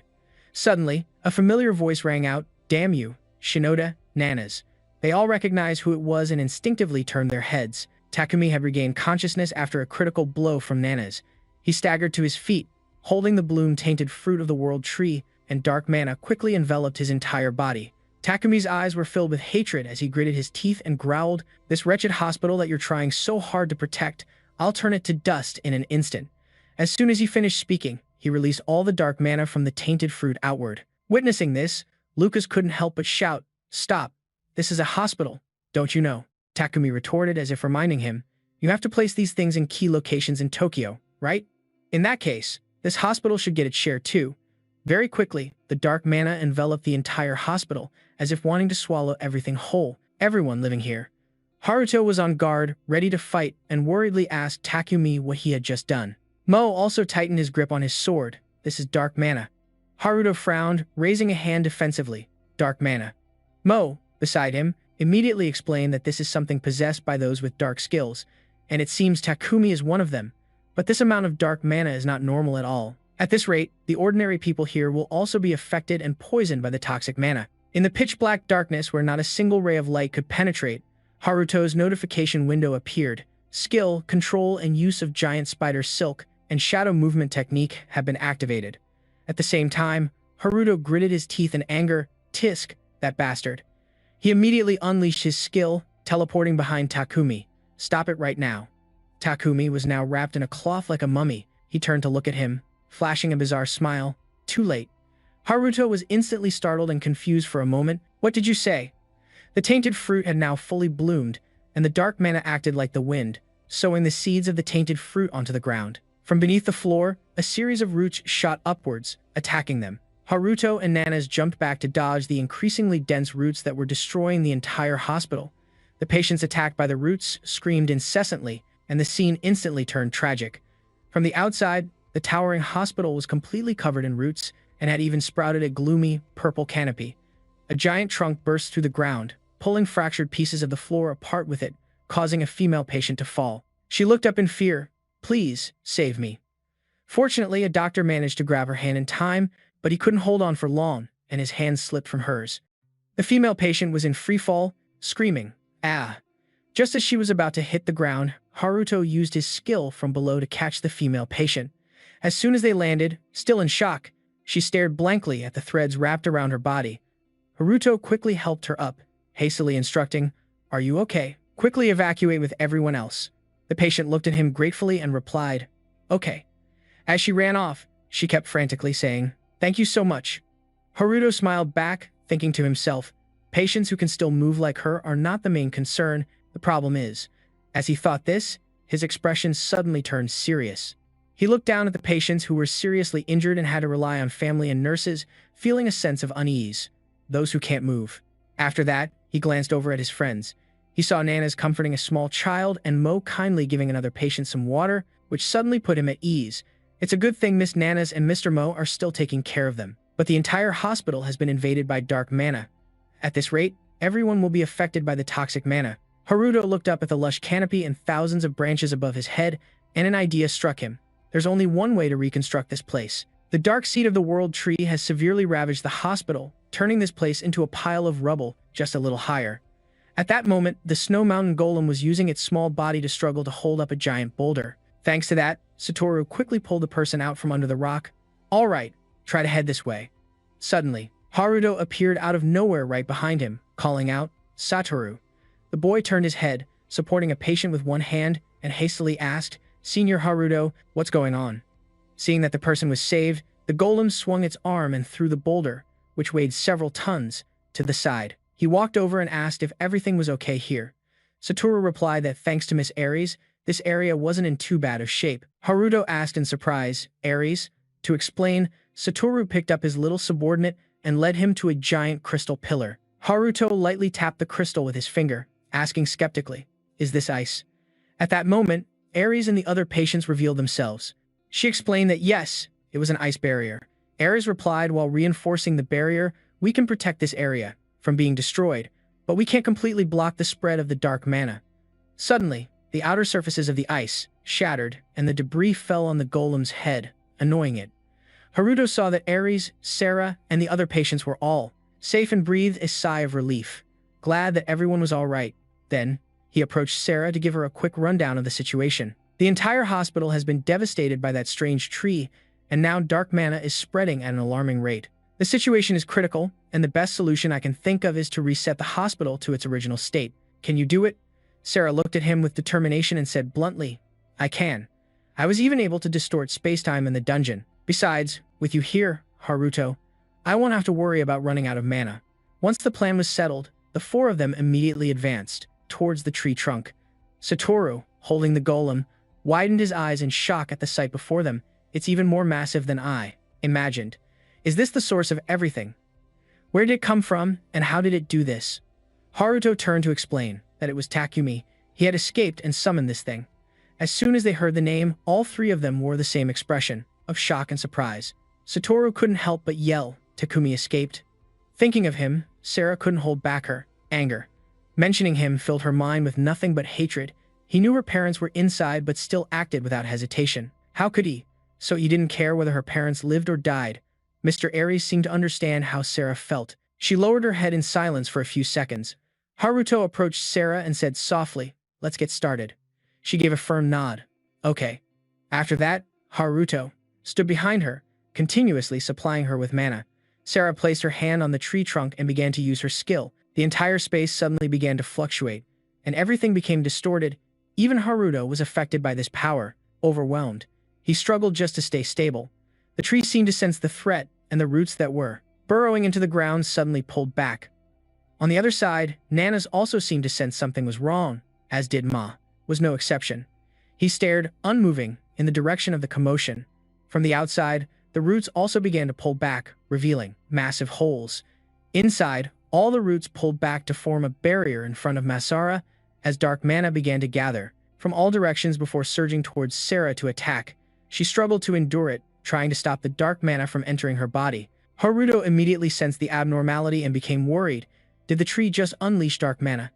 Damn it, Sarah's in danger. Seeing her being relentlessly attacked by the dark mana, Haruto didn't hesitate for a second, rushing towards her and instantly activating his skill. Copy and paste, Control V. Using giant spider silk, he wrapped himself around Sarah, letting his web block the stream of dark mana. The repelled dark mana shot outwards, causing a massive explosion. The violent clash of the two energies forced Haruto to use all his strength to withstand it, and soon after, the dark mana vanished. Haruto held Sarah tightly in his arms, while he himself, exhausted, collapsed to his knees. Gently, he placed Sarah down and slowly stood up, his body still radiating a large amount of dark mana. Saru rushed over to his senior, Haruto, asking, Are you okay? Haruto looked at him and replied, I'm fine. Sarah seems to just be unconscious, but it looks like Plan T has failed. Ares and Satoru both felt a bit disappointed, but were also relieved because the two of them were safe. Haruto, sweating, gave Saru a serious order. From now until reinforcements arrive, you have to ensure the evacuation of the patients outside. If you delay any longer, they'll all be poisoned by the mana. Satoru, despite being young, was very understanding. He quickly carried Sarah on his back and teleported away. Got it, this underling is on his way. The golem, though small, ran very fast, even taking the lead to guide him. Haruto then turned to the international hunter. Ares, you know what this is, right? Haruto pointed towards the mass of roots. Ares was a bit surprised to hear his question, but she quickly gave an answer. According to the records my mother left behind, it's a plant from another world, a different dimension from our own. The role of this tainted fruit is to transport filth and toxins from its home dimension to ours. Because its mother tree is in another dimension, returning it to its original state is impossible. Ares looked at the shape of this tainted fruit tree and came to a conclusion. But this tainted fruit also acts as a shield, so they must have been planted in 3 or 4 other locations in Tokyo. Hearing this, Haruto immediately became alarmed. 10 minutes later at the Central Hunter Hospital, the scenery outside was still utterly desolate. Just a few minutes ago, this hospital was bustling with people coming and going, but a second later, it looked like a long abandoned building. Rescue workers who were dispatched immediately began directing the work of moving the patients who needed emergency care. Move quickly. The others immediately responded clearly, Roger. Inside, Mo was still working without rest, using his skills alongside another hunter to continuously filter the dark mana from the air. A mage next to them kept urging the other person, hey you, hurry up and purify the dark mana. But the other person was also flustered and snapped back irritably. Shut up. I'm trying, but it's not having any effect. At this rate, it's like we're just throwing mana away for nothing. The entire hospital was covered by Mo's barrier to prevent the dark mana from leaking out, but the amount of dark mana inside wasn't decreasing at all. Toku looked at the scene before him, appearing extremely uneasy. A tainted world tree right in the middle of downtown Tokyo. It was hard to believe even seeing it with his own eyes. At that moment, Haruto's group had also gathered and approached them. Manas bowed his head and apologized. I'm sorry, Chairman Toku. We've issued a red notice for Takumi and Lucas. Gu was still in a provocative, mocking mood. I can't believe Takumi had the guts to escape right under the nose of Hunter Nanas, who's world famous. Is this that Lucas guy's fault? Well, if he's involved, then we can directly file a complaint with Starfield or the International Hunters Association. Masato, who had been silent, also spoke up to analyze the problem. Although this could be considered an urgent international issue, in the end, Takumi and the Blood Tower still belong to the Japanese Association. They could use that as an excuse to evade responsibility. Something like, why are you questioning us about an incident caused by a Japanese hunter? Hearing him say that, Gao turned his head away in annoyance, and a second later, Masato became so angry he gritted his teeth and added, well, don't worry, I'll catch that bastard Takumi myself. Suddenly, at that moment, the space around them abruptly shook violently, and the people around began to notice something was wrong. They panicked. Why is there an earthquake? That mage struggled to stay on his feet, wondering if the hospital was about to collapse. Just then, someone rushed over with news. Chairman Toku, something big has happened. Toku immediately asked, what is it? The man, out of breath, said, we've just received a report about a second dark world tree taking root in Kita Ward. Haruto gritted his teeth in anger, wishing he could tear him into 100 pieces. That bastard, Takumi, he planted another one? In the middle of the bustling city of Tokyo, in Kita Ward, another dark tree sprouted from a skyscraper. Reporters from all over began to broadcast the news, and the large screens were all showing reports about this tree. Today, at different locations in the Tokyo area, 2 mysterious great trees have appeared, and the Hunters Association has announced that the mana released from this great tree can cause mana poisoning. Everyone below looked up at the screens in unison, following the news bit by bit. The newscaster's voice continued steadily. In light of this situation, the government has issued an emergency evacuation order for the entire Tokyo area. Hearing this, the adults all had a question in their minds. So where in the middle of nowhere are they planning to evacuate us to? There were also some kids in their prime who were incredibly excited, thinking, do you think we'll get a day off from school tomorrow? Elsewhere, Takumi was smiling with delight. He sat leisurely in a car, watching the chaotic scene outside. In this situation, they can only dream of catching us. With that, he turned to Lucas and praised him. By the way, you're pretty ruthless yourself. Even I never thought of using dark mana to brainwash people. Lucas acted as if he didn't hear, bowing his head in silence. The streets of Tokyo suddenly became congested, and the news reports above continued to blare. As long as you take shelter for 24 hours, you won't have to worry about mana poisoning. All residents, please remain calm and follow the instructions of the police officers. Currently, the Hunters Association, the police, and the self-defense forces are working together and doing their utmost to handle this unexpected situation. Takumi looked at the driver in front, who was controlled by dark mana, and said with amusement, "I can't believe you defile someone's mind and turn them into a puppet." Lucas couldn't listen to another word. He angrily turned and shot him a furious glare. "You bastard. Stop acting like you're some kind of know-it-all." Masato was extremely relaxed, with a disdainful expression that was irritating. He said, "Don't be mad. I'm complimenting you. I bet those guys are splitting up all over the place looking for us. But as long as I'm with you, we'll never be exposed. I guarantee they'll never expect us to be moving around in a police car. 1/3 of the tainted fruit left. Let's get moving." At the same time, in the chairman's office of the Japan Hunters Association, Toku gathered everyone in the room to discuss a plan. In other words, you're all saying there's a possibility of 2 or 3 more tainted world trees. Will these tainted trees appear all over Tokyo to form some kind of barrier? Ares looked at him and replied, "Yes. At least, that's what my mother's records say. There's evidence that these tainted trees also appeared during the Great Calamity, and they serve as both a barrier and a gate. Vicious monsters will flood all of Tokyo." Nanas and Masato, upon hearing this, asked in surprise, "These trees appeared during the Great Calamity period?" Haruto, however, was in a different state of mind. He frowned inwardly, as if he thought of something. The disaster from 15 years ago? Ugh, 15 years ago, a strange species of tree also grew where the defiled tree now stands. Its roots had begun to spread outward, digging into the road's surface, obstructing traffic and endangering people. The car he and his father were in was unfortunately attacked by its roots, struggling to get past. He sat in the car, looking up in fear and asking his father, "Dad, are we going to be okay?" His father, while straining to drive, reassured him, "We'll be fine, Haruto. Just sit tight and hold on." With great difficulty, the car managed to escape a close call. The father looked at the massive roots outside, his nerves on edge. Damn it, so this is what Tomomuka was talking about. Who would use something like this right in the city center? The roots continued to close in on them. If they slowed down even a little, the car could be pierced at any moment. Suddenly, the young Haruto looked up and caught sight of a root aiming right for them. The little boy could only stammer, then screamed in terror, "Dad!" The inevitable happened. That root took the life of his beloved father, a moment he would never forget for the rest of his life. Haruto fell into silence, wondering why he had suddenly remembered that. But maybe this incident was also related to the curse, so the thing that destroyed the car back then wasn't a monster, but a defiled tree. At this thought, Haruto couldn't hold back his anger as hatred suddenly surged within him. If the mastermind behind these two incidents is one and the same, he will never let them get away. Chairman Toku propped his chin on his hand, thinking, "Now that I recall, a great tree also appeared in Tokyo around that time, but back then I was too busy dealing with a prison break to pay it much mind, so it was a preliminary barrier."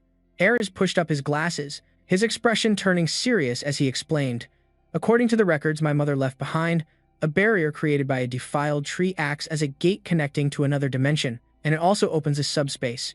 Hearing this, Nanase was instantly startled and asked, "A subspace?" Ares nodded. "That's right." Masato was becoming more and more confused.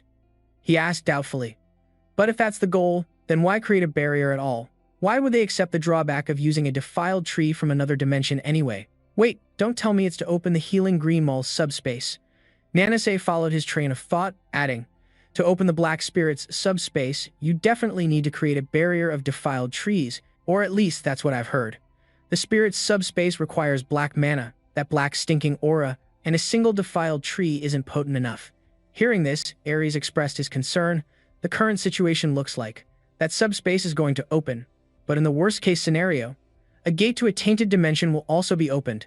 Hearing this, contrary to everyone else's anxiety, Haruto became strangely excited, as if an idea had just struck him. "That's right.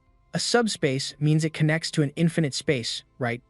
Why didn't I think of this before? If I use it properly, I can resolve this situation with the help of my personal inventory. Then I could even create an entire army of transforming golems, couldn't I?"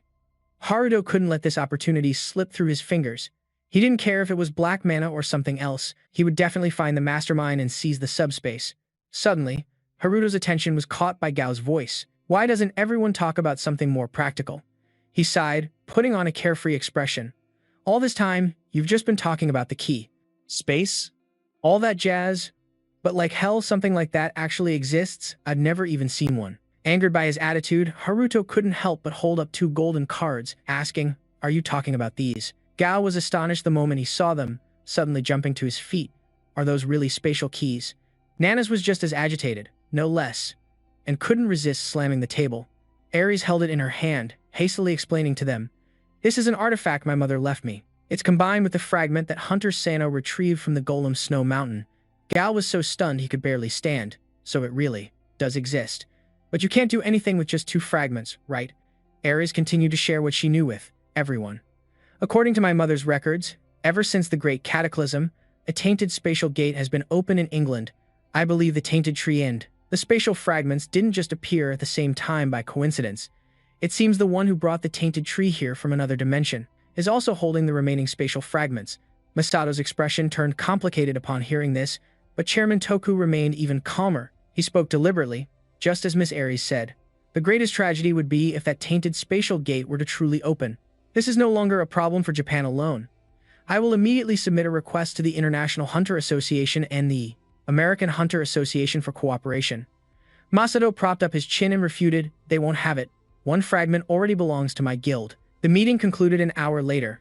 In the basement of the future guild, Masato led them to a room with a massive door. Just seeing the door made Haruto and Nana's look up in awe.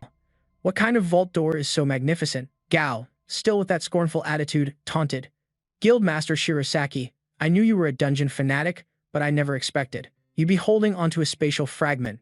Haruto also wondered, "How did you get your hands on it?" Of course, Masato remained silent. Gao couldn't keep his mouth shut and added, "This silence means you got it through some shady deal, doesn't it? That's not exactly a rare occurrence. It might even be a fake for all we know." Only Haruto truly knew the truth as he opened his personal inventory and saw the change in his key fragment. "No, it's not a fake. Even though they're in my personal inventory, the spatial fragments are resonating intensely." Masato reached out to unlock the door, and the gate slowly swung open before their very eyes. The vault was vast, but inside, it held only a single pillar, atop which was an energy sphere encasing the spatial fragment. It was the fourth one. As if sensing the other fragments nearby, it began to glow brilliantly. Gao started to step forward, his mouth running nonstop. "Huh, a vault this huge, just for that one item? What a waste of space." Haruto suddenly stepped in front of him, holding up a hand to block his path. "From here on, only Mr. Shirosaki and I will proceed." Hearing this, the man immediately flew into a rage, threatening, "Hey, who the hell do you think you are?" Luckily, Aries stepped forward to back him up. Combining two spatial fragments is already quite dangerous. Who knows what might happen when you add a third one to the mix? Masato agreed, turning back to add, "They're both right. From here, only Hunter Sano and I will proceed. This is my guild, so you must follow my orders." Although Gao was resentful and unwilling, he still stepped back. I've already seen it with my own two eyes, so there's nothing more to covet. If some strange space opens up, it'll be your fault, and at that point, I will kill you both, so remember my words well." Haruto glanced through the closing door, shooting the man a deathly cold glare. The door closed, and the two of them began to approach the pillar. Haruto looked at it and said, "Guildmaster Shirosaki, your fragment is number 4. Hey."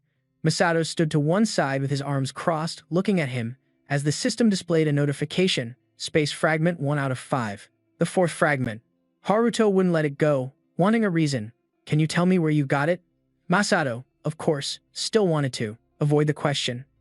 So he hurriedly urged him, "Enough with the small talk and let's get this over with." Haruto looked at the other man helplessly. Then he slowly stepped closer to the space fragment. "No need to worry," he thought as he slowly reached out his hand, intending to touch it. After all, Haruto still had the giant spider, Wang, and his Shadow John skill, and he hadn't even taken it out of his personal inventory. But things didn't go as planned. As soon as he passed through the protective barrier, the space fragment released an unusual attack. It glowed brilliantly and immediately shook the surrounding space, destroying the ground and creating a large hole. Masato, despite being on guard, was still thrown back a considerable distance. The force of the attack was so immense that it even warped the giant door, alarming everyone outside. Nanas immediately grew anxious and wanted to rush inside. Something's happened. A long gash was carved into the ground, and even the door was visibly dented. Masato looked around and called out anxiously, "Hunter Sano." Fortunately, a few seconds later, he heard a voice from behind him. "Holy crap, I thought I was a goner for sure." Masato looked toward him in surprise, The giant spider's silk was still wrapped around that spot. Haruto looked at the 3 space fragments that had now combined in his personal inventory and broke out in a cold sweat. I can't believe they escaped the inventory on their own and combined by themselves.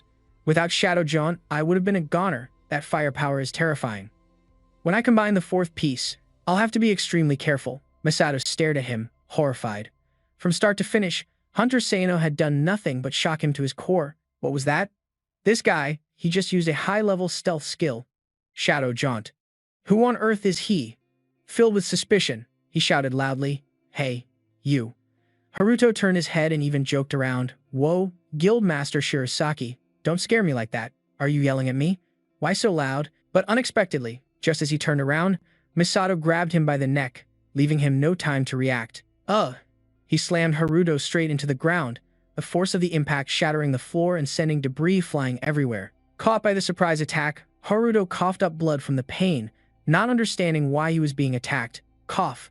Why all of a sudden? Masato growled, his weapon in hand and ready to strike. You can't use dark-type skills without dark mana, but it's clear. You just use Shadow Jaunt, right? Explain yourself, right now. Pinned to the ground, Haruto furrowed his brows in anger. Looking helplessly at him, Haruto wondered how the hell he was supposed to explain this. Being cornered by Guildmaster Masato, Haruto planned to use Shadow Jaunt to escape, but tentacles shot up from the ground, binding him tightly. Haruto thought to himself, this is bad. As expected of a top-ranked hunter, I can't break free. He answered, his voice trembling. I can't use dark mana, but he clearly didn't believe him. Oh. Masato pinned his neck to the ground with one hand, while his other hand raised a wand, crackling with electricity. You can use Shadow Jaunt, but you can't use dark mana. The moment the words left his mouth, he struck Haruto directly with black lightning without any hesitation. Dust and debris filled the air. Haruto struggled to move after taking the full force of the attack. He was in so much pain that he coughed up blood, wondering, in confusion, damn it, why can't I activate Shadow Jaunt? As if reading his mind, Masato sneered. What's wrong? Ran out of your favorite tricks. He impatiently explained, Dark Lightning is the only skill that can counter the Shadow Step technique. That's why I mastered it. Hearing this, he remembered. So this is how Takumi managed to escape the golem on Snow Mountain. The Guildmaster seemed furious, determined not to let him go. Ever since you appeared, during the Kessia chase, I've been suspicious. Who are you really? What happened between you and Takumi on Snow Mountain? Was everything a part of your plan?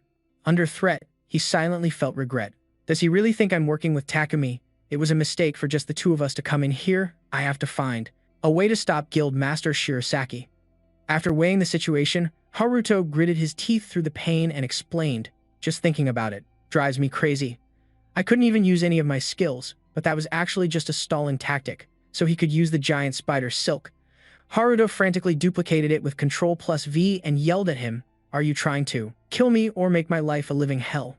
I'm not your family's sworn enemy. Masato was caught off guard and quickly entangled by the spider silk, forming a cocoon. Quickly, layers of silk wrapped into a large sphere, and Haruto watched it with unease. Why do I have such a bad feeling? Did I miss something? Suddenly, a crack appeared, clearly growing longer, along the sphere's radius. Then, as if erupting, the sphere caused an explosion that sent sand and rocks flying, and Haruto quickly used his hands to cover his face, helplessly watching it shatter.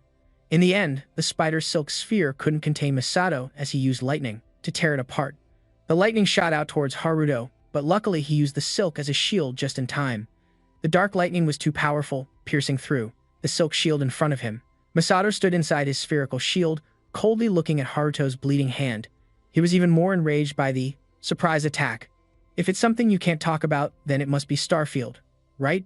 If that's the case, you're dead for sure. Now covered in wounds, he remained silent in fear. He's really furious. I might die here. I got used to talking and coordinating with him, so I forgot. Masato was continuously generating a fierce current of electricity, reminding Haruto of a certain fact. Guildmaster Shirasaki is a hunter above level 500, while I haven't even reached level 300. There's only one option. He quickly rummaged through his items. It's all or nothing. I don't have time. I hope the item Haruto needs appears right away. There it is. It was a super high-grade potion that heals 95% of all damage, cannot be used in combination, and has no effect on a target that is already dead. Meanwhile, Masato obviously didn't have the patience to wait for his opponent, so he threw a dark lightning spear. Haruto didn't dodge, calmly watching it fly towards him, waiting for the right moment. Then he screamed in his head, praying nonstop, "Activate, you damn skill." The system displayed a red notification, Control plus V. User's HP is below 25%.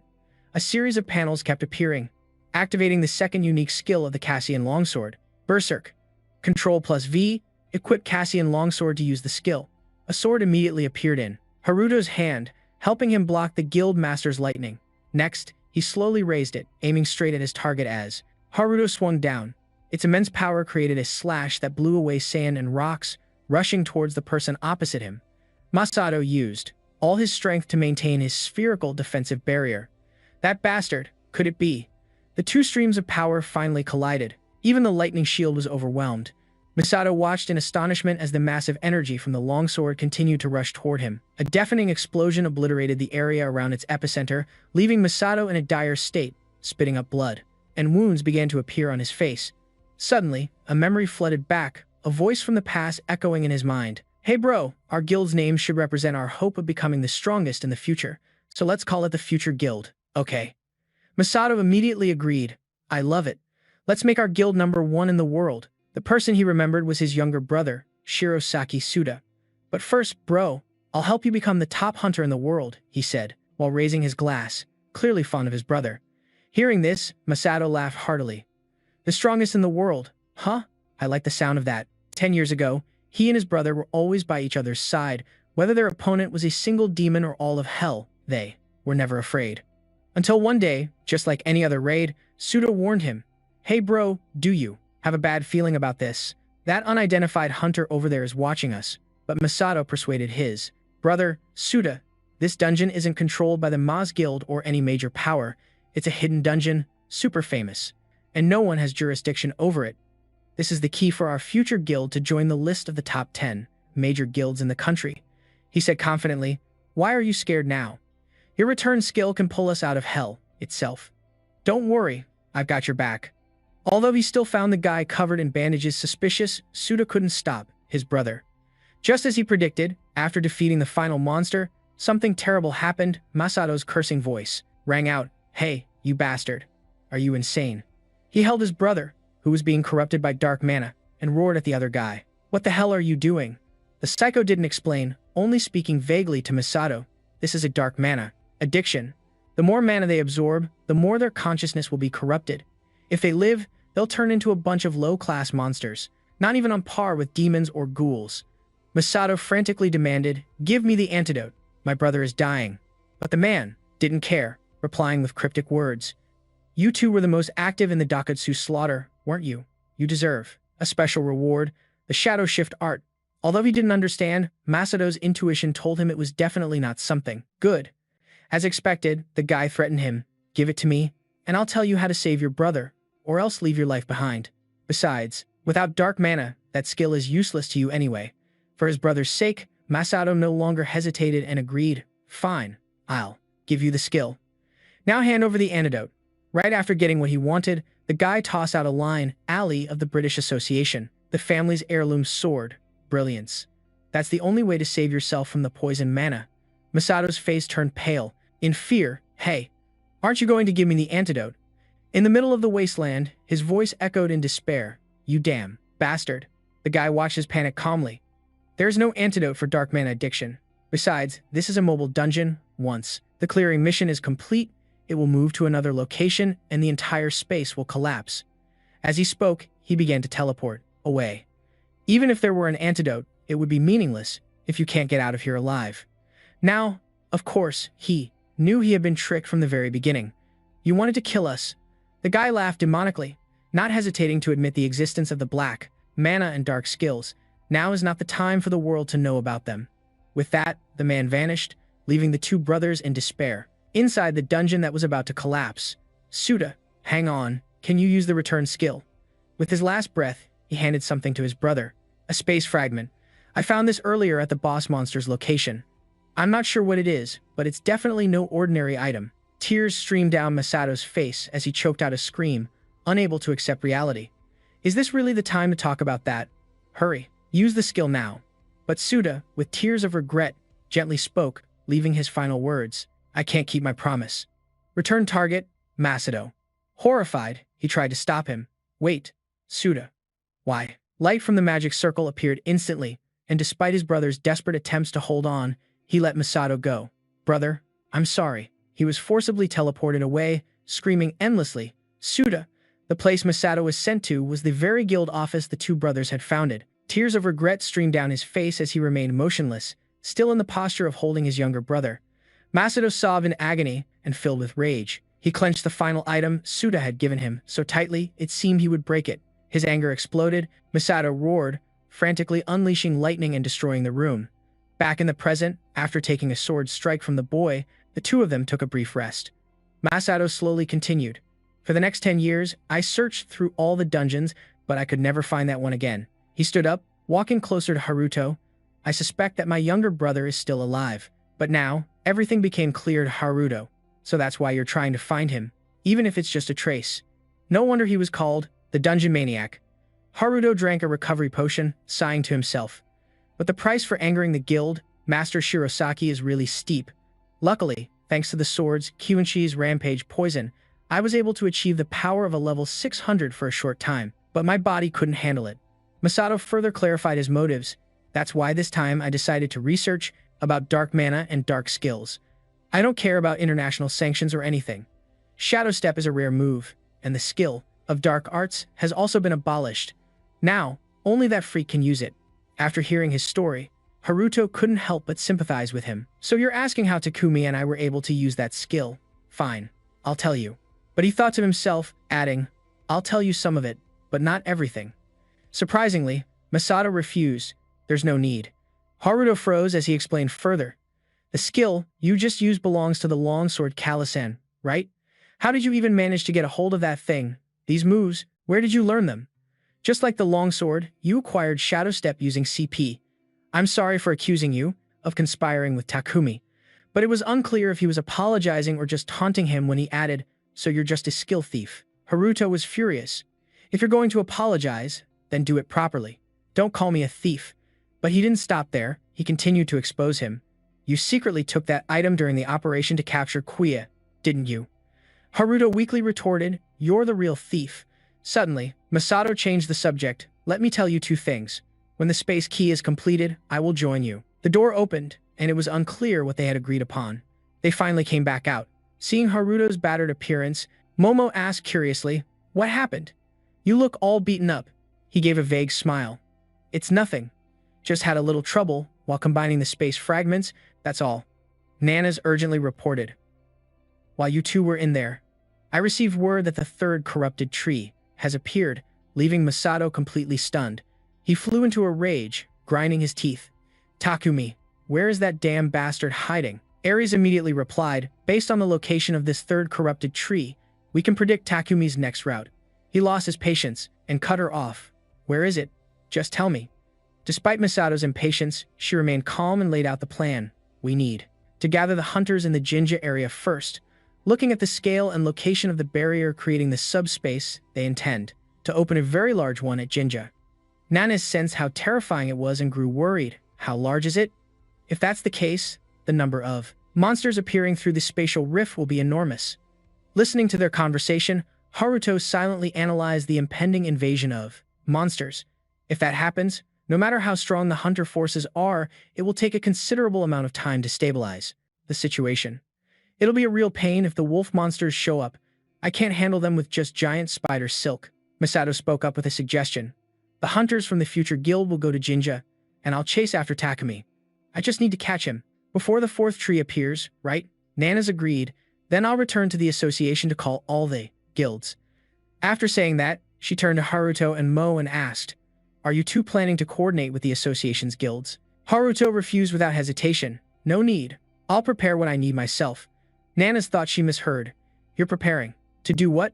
He calmly explained. Miss Aries said the subspace is very large, so this will be a contest of scale. Hearing that, Nanas nodded without further questions. I understand. Suddenly, Masato said vaguely, do your best. I'm looking forward to witnessing your actions. Without bothering to reply, Haruto turned to Mo and said, this time, I need your help. He exhaled in anticipation. You finally realized my value, huh? Haruto casually crushed his hopes. What are you talking about? I'm just letting you tag along to carry my stuff. Mo repeated in astonishment. Wait, carry your luggage? Right at that moment, at the Starfield headquarters in Europe, a conference was taking place. M reported, "We've just received a request for support from Japan. It's clear they've also sought our help. The time is ripe." A doubtful voice from Mitchin immediately responded, "Is that true? I heard the spatial barrier isn't complete yet. Will the subspace actually be opened successfully?" Miso affirmed, "Of course. Right now, the subspace is guaranteed to open on a large scale, and it's filled with elites and orcs." At this point, another person spoke up. "Elites and orcs? Aren't you underestimating the Japanese hunters a bit too much? Guildmaster Ms. Takechi and the association's hunter Nanas, those two alone are enough to handle the situation." A series of voices rose in agreement. If they've asked for our help, then no matter how chaotic the situation gets, they'll sort it out quickly. Suddenly, someone spoke up hesitantly. "Besides, he might not be in a good condition tomorrow, right?"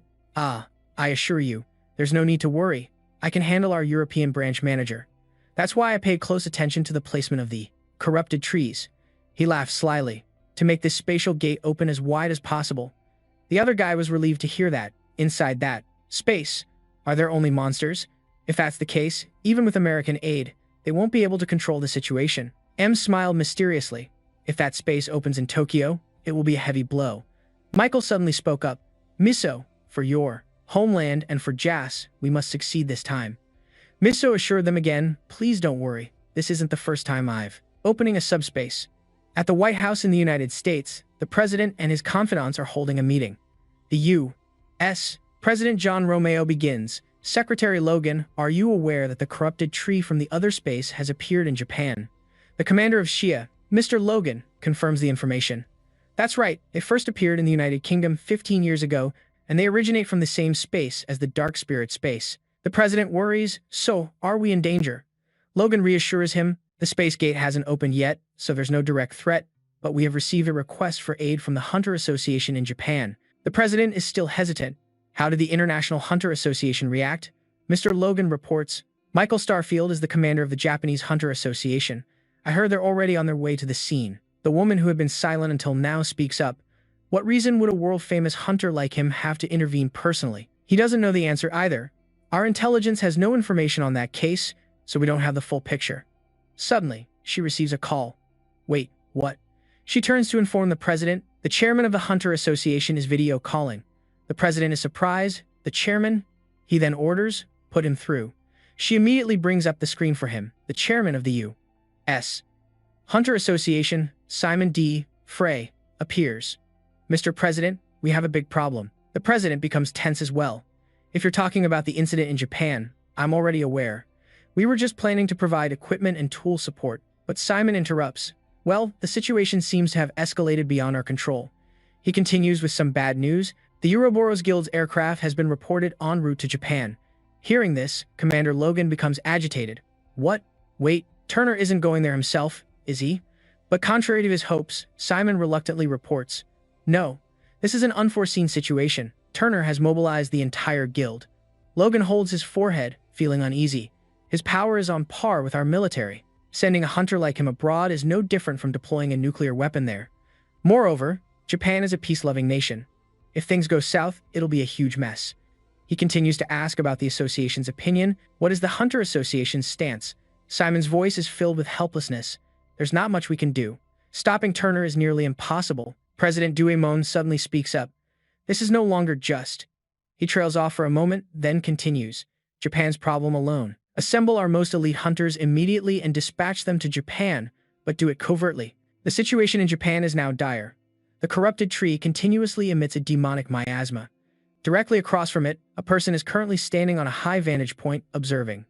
He holds a knight's sword, his expression resolute. Just as Takumi said, "I'm the same as him. I used to make excuses about protecting my family and father, but all of this is happening because of me." It all began the day Lucas received the control contract curse from some entity. After that, all sorts of information from the media, human hatred, and their desires flooded into his mind like a tidal wave. Lucas could even feel the consciousness and death of monsters. After a week, he lived in a daze, unable to do anything. In the end, Lucas tried to end his own life to stop the curse, but ironically, that was also the moment he found the will to live. Lucas's family had an heirloom displayed in the main hall. It was the holy sword, Angelo's rapier. Just by holding it in his hand, the Control plus F curse would be repelled, and now he could control the curse's power. And from then on, Lucas was saved from hell, and from that day forward, he always considered the holy sword an inseparable part of him. Eventually, a gate to another dimension opened within him, and he heard that the hunter Nishihara wanted to borrow the sword. But his father didn't agree, and as expected, Lucas's country suffered a terrible loss, as did the Cooper family. They lost both their status and power, and afterward, in order to master the Control plus F curse, he tried countless possible methods. He then discovered it could be controlled with dark mana, but that easily made Lucas lose control, so he always needed the sword by his side. In the process of absorbing dark mana, he met Michael and Miso, and thanks to them, Lucas's family regained its power. But the price was too high, as when Michael learned of the Control plus F ability, he forced him to find someone. Whenever he found a target, Lucas would kill and absorb their power using control, always using his family and his father as the reason. But in reality, he only obeyed Michael because he was terrified of being eliminated. And of course, Lucas himself saw it too. He saw himself as a coward, and standing on the rooftop, he muttered to himself, the one who possesses Control plus C. I think that person is Haruto. If that ability falls into Michael's hands, who knows what will happen? I have to see this for myself. Suddenly, Lucas raised the sword in his hand and resolved to steal the holy sword from the vault, but as soon as he spoke, a sharp pain shot through him. The burden of enduring massive amounts of information made him scream out, and Lucas now felt as if he were falling into a pit. A deep pit of endless information. And after a moment, he instantly found the information he wanted, reading something that made his eyes fly wide open in utter shock. Then Lucas spoke softly. I found Control plus C. In the blue sky, a plane flew forward, and inside the cabin, a black man covered in scars was sitting in a seat. That person was Tuner Miller, a sorcerer and tanker by profession, an American citizen, the world's #1 ranked hunter, rank unidentifiable. Richard was looking at the knife in his hand and wondering, Guild Master, if you wanted to go to Japan, why not take a detour? Was it really necessary to mobilize a private jet? Tuner frowned, his face darkening with annoyance. Richard, have you forgotten our guild's motto? Richard, flustered, quickly waved his hands to explain. How could I forget? The moment we let our guard down is when danger will strike. I understand. I'll be more careful next time. He didn't reply, silently watching the clouds through the window with a distant look in his eyes, thinking back to the past, to the great catastrophe 15 years ago, when one person stood up to protect Tuner, slaughtering all the monsters. Back then, I was just an A-rank hunter and nearly lost my life. Hunter Nishihara is my benefactor. Memories of the monster extermination waves surfaced, and not long after, I received a skill from the Messiah, and I instantly became the world's strongest hunter.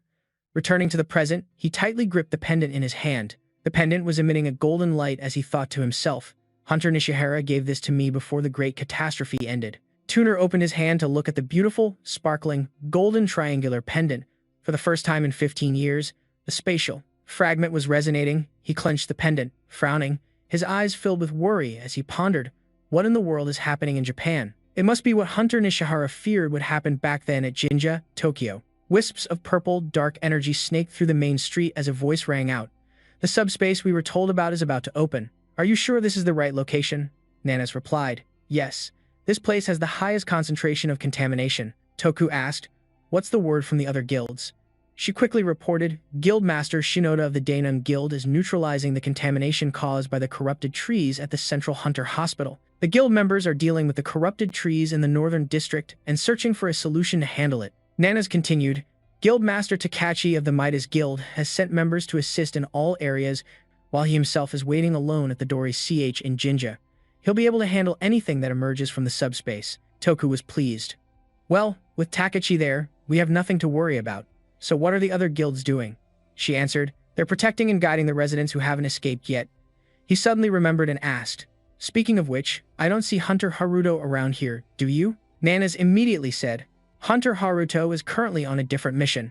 Toku rubbed his chin, wondering, why is he on a different mission? Nanas was also puzzled. I'm curious about that too. Hunter Haruto always surprises us like a skilled magician. A porter nearby was also eavesdropping. He thought to himself, Hunter Haruto? That's Sano's senior. He was surprised to hear that name and couldn't help but think, wait a minute, are they talking about Senior Sano? The bald guy next to him pointed and yelled, Hey Aoi, what are you doing? Hurry up. Aoi was snapped back to reality, startled. My apologies. But his heart was still filled with worry. No way. are those two talking about Senior Haruto? I haven't seen him since then. I'm so worried. At the Jinja Street shopping center, night was gradually falling. Saru, carrying 3 backpacks, exclaimed loudly, "Senior Haruto, I can't go on."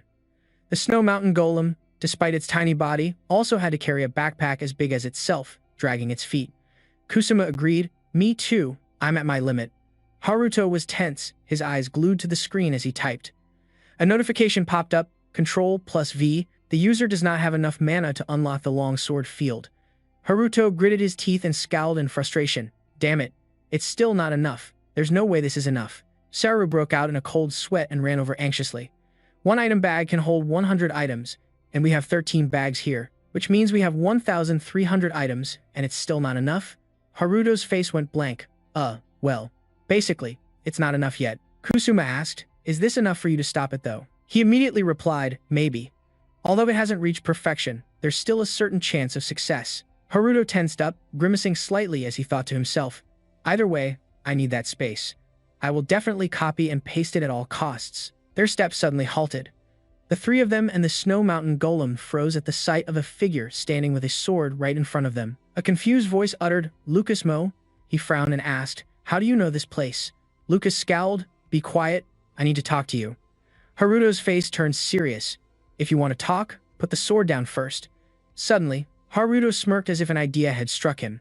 He thought to himself, "Wait a minute. According to the story about Guild Master Shirasaki, dark mana can be purified by a sword. This is the perfect opportunity for me to copy and paste it." Haruto spoke up, "Mr. Mo, wait." Mo looked back, confused. He turned his head. Haruto dropped his backpack to the ground and vanished in a flash.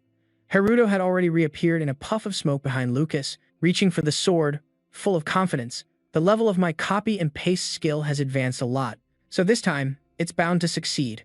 Lucas sensed it and frowned, calmly teleporting to dodge the attack. "Don't make any sudden moves, you Ctrl+C user. I know all about your skill." Haruto was a bit surprised to hear that. He tensed up and thought to himself, how does he know about my Ctrl+C skill? Maybe I should play dumb. With that thought, Haruto scratched his head as if he didn't understand and asked, what are you talking about?" Lucas then quickly leaped up and charged forward. He rushed over, swinging his sword straight at him and shouting, "Stop acting so clueless. My family and I have risked everything for this." His magical power reached right in front of Haruto, but before he could strike, a sphere of earth rose up to protect him. Lucas was stunned. Haruto dodged the attack and appeared right behind him. Lucas glanced over. "So you can use dark mana too, huh?" His sword suddenly emitted a dark aura. Lucas warned, "But remember who you're using it against." Lucas swung his sword in anger, the dark aura flaring up even more intensely as a blinding light burst forth. Haruto raised a hand to shield his face, gritting his teeth and peeking through one eye while letting out a few groans. He was rooted to the spot, unable to do anything. "What is this? It feels just like Guild Master Shirasaki's Mystic Lightning skill from before. I can't activate my Shadow Step." Over here, Satoru wondered, why isn't Senior Haruto using Shadow Step? It was quickly explained that the holy power of light from the sword can purify all impurities within a 10-meter radius. Since Shadow Step is a dark skill, it can't be used. Lucas lowered his sword and walked over, saying, "You can't use your skill, which means all the skills you've copied so far are dark skills, right?" Haruto chuckled. "Well, from now on, I'll just have to copy skills with the right compatibility." He was silently fuming. "Damn it, I can't use Shadow Step because of the sword's holy power. This means I won't have a chance to even touch the sword." Haruto looked at Lucas, calculating his next move. Should I take out the long sword or copy and paste myself like last time? Should I seize the opportunity and stab him? Lucas frowned in frustration and complained, "Ctrl+C, that very skill, is the reason I'm in this mess, you know. How do you control the skill without using Ctrl+C?" Haruto immediately replied, "I see. So you know the origin and how I got this thing on me, right? It seems you're also a user of a control skill. Are you planning to kill me to take my skill? Is that why you teamed up with Takumi and caused this dangerous situation?" Lucas, as if provoked, flew into a rage, charging with his sword and shouting, "Shut up! Don't you dare lump me in with that piece of trash." He lunged forward and stabbed his sword straight through Haruto's chest, causing him to spurt blood. Lucas himself was startled and confused, because Haruto just stood there and took the hit instead of dodging. Haruto coughed up blood but looked triumphant. Perfect. He had quickly achieved his goal. The system window appeared. Control plus C. The Angelo's rapier has been fused with the user. Control plus C can now copy and absorb the Angelo's rapier. Suddenly, the system turned red and announced, Control plus V, Shadow Step cannot be used while copying and absorbing the Angelo's rapier. Haruto staggered, thinking, wait a minute, what's this? The system produced a vial of bright red liquid. He quickly drank it all, still wondering to himself, is it because of the sword that I can't use dark skills? I thought it would be fine since I don't use dark mana, but because of the holy sword, I can't use my shadow step. Lucas wondered to himself, did he willingly get stabbed just to copy the holy sword?